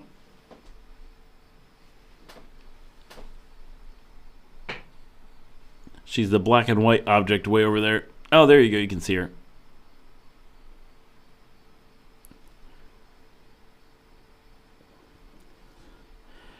This is Marcella's dog. There are a lot of problems gardening in Nicaragua. Nature is very powerful here. The problems can definitely be overcome. I'm looking at trying a hydro setup as well. I'm thinking it may help. But yeah, Gooch, that's my plan. I love hydroponic farming, always have. I've read every textbook. My wife and my first formal date was going to the Johnson Space Center's graduate discussion on hydroponic farming at Cornell University. That was what I invited her on for our first real date. Jan says, I'm glad you have her there. She's probably a lot happier with so much company. Yeah, Marcella's here too. But Marcella is here house hunting in Leon. If you know someone who has a house, she's looking. With everything you have going on, how do you stay organized? I love that Mary thinks that I stay organized. That's the biggest vote of confidence I've heard in a long time. I think the real answer, Mary, is I don't. It's that simple. Gooch, I'm looking at a tower type system. Yeah, I've looked at some of those. That could work well here, I think. Like a drip tower or an aeroponic tower. Don says, I think seeds are banned for import, but it's unlikely they would notice a bag of seeds in your luggage. I guarantee they noticed the bag in my luggage. They went through all my stuff. The last time I came through, I've told this story. I came through customs and they pulled out some of my stuff. They pulled out some of the gear that's back here.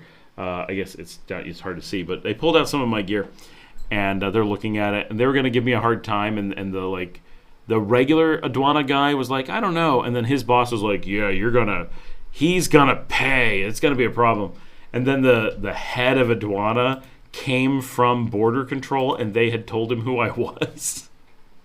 So this is where I'm glad to be me, right? Just to toot my own horn. And he came through, and he's like, "You can go." And like they're like, "We're gonna," and he's like, "No, you're not." They're just like, "You're good." Because my wife is like, "Do you know who he is? He's a YouTuber." And like, so all this stuff, technically as a YouTuber, all my equipment is protected, right? I've told this story a lot, so I'm sure all of you have heard this. But as a YouTuber, my cameras, anything that is associated with a camera is technically protected. So if my gear might get flagged as like, it's a computer, and they go, wait, he's using it with a camera, it gets into a, we're not supposed to touch anything that's a camera. Well, it's not a camera, but it's used by a camera. So yeah, they have some legal right to cause some problems, to like make me go through customs, but it's a gray area, and it was enough of a legitimate, this could be for his camera, and my wife's like, "Do you know what he does?" I'm like, "You don't need to help with this." She's never liked this. It was so weird. And but the customs guy was like, "Nope, they just told me who he is. Let him go. Do not cause a problem." And they're like, "Oh, you're good to go." And they put everything back in my luggage. And they're like, "Have a good night." So there are benefits to being a recognized YouTuber, for sure. Dog company.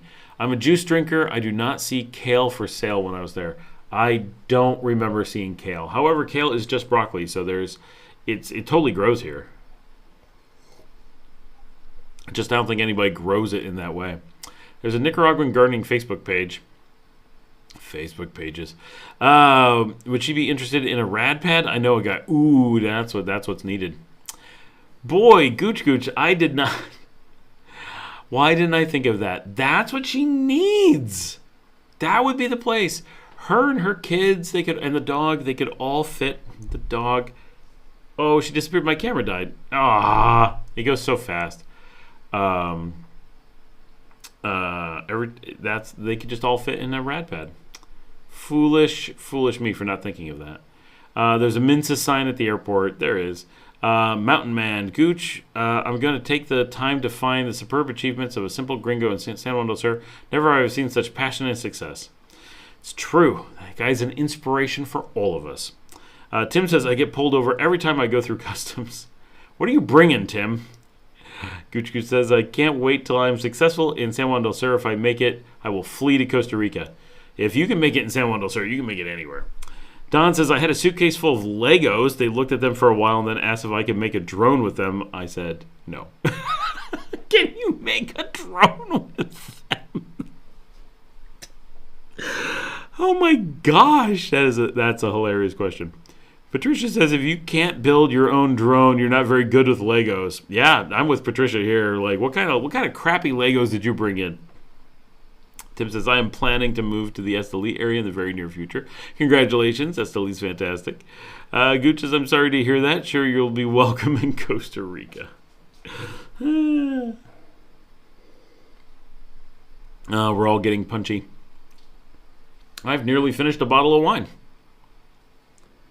Oh, the little dog is sleeping. I wish that the Sony camera was working. I wish every single battery wasn't dead. That was a complete fail on my end. I can't believe every battery's dead. I thought they were all charged. That's why I need a camera assistant just to charge things.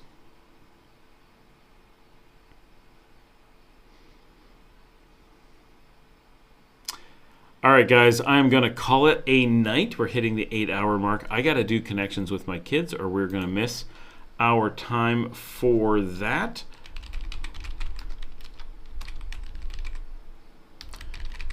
And it's been awesome. I can't believe we did an 8-hour live stream. There it is, 8 hours. We just flipped it over.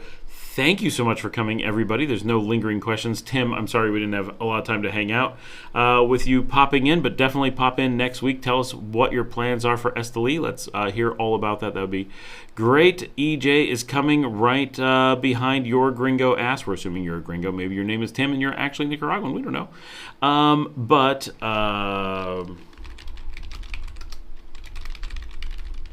My daughter's like, are you done with your live stream? I'm like, I'm wrapping up now so we can do connections. And it's been awesome having everybody. What a great night. Thanks so much. Happy 4th of July. Happy birthday to Edwin and to my buddy Franklin, who's not on the live stream, but in case he ever watches it later, he'll know that I said happy birthday. I did send him a note.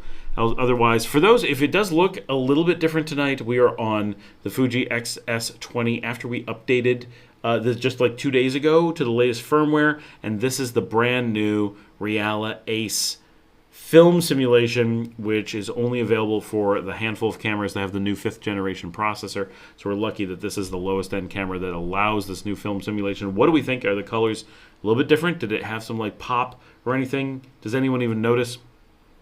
And Janet says, the time I was here was fun. Mary says, thanks for your time and insights. Tim says, have a great night. Janet says, and today's connections was a good one. Oh, good. We're about to find out. Gooch says, have a good night for the next 12 minutes. EJ says, ciao, y'all. Ciao, ciao. Have a good night. Thank you, everybody. And go watch just minutes ago, 4 minutes ago, the video for the night dropped. Davidson is on it. I think it's a good one tonight, and it's filmed on the beach. It's definitely a little bit different. And Janet, if I don't see you before Sunday, I will see you for the long walk then. Gooch says, I looked white. Well, Gooch, this may be a surprise. Pretty white. No, I'll actually check into that. Maybe there's a lack of color.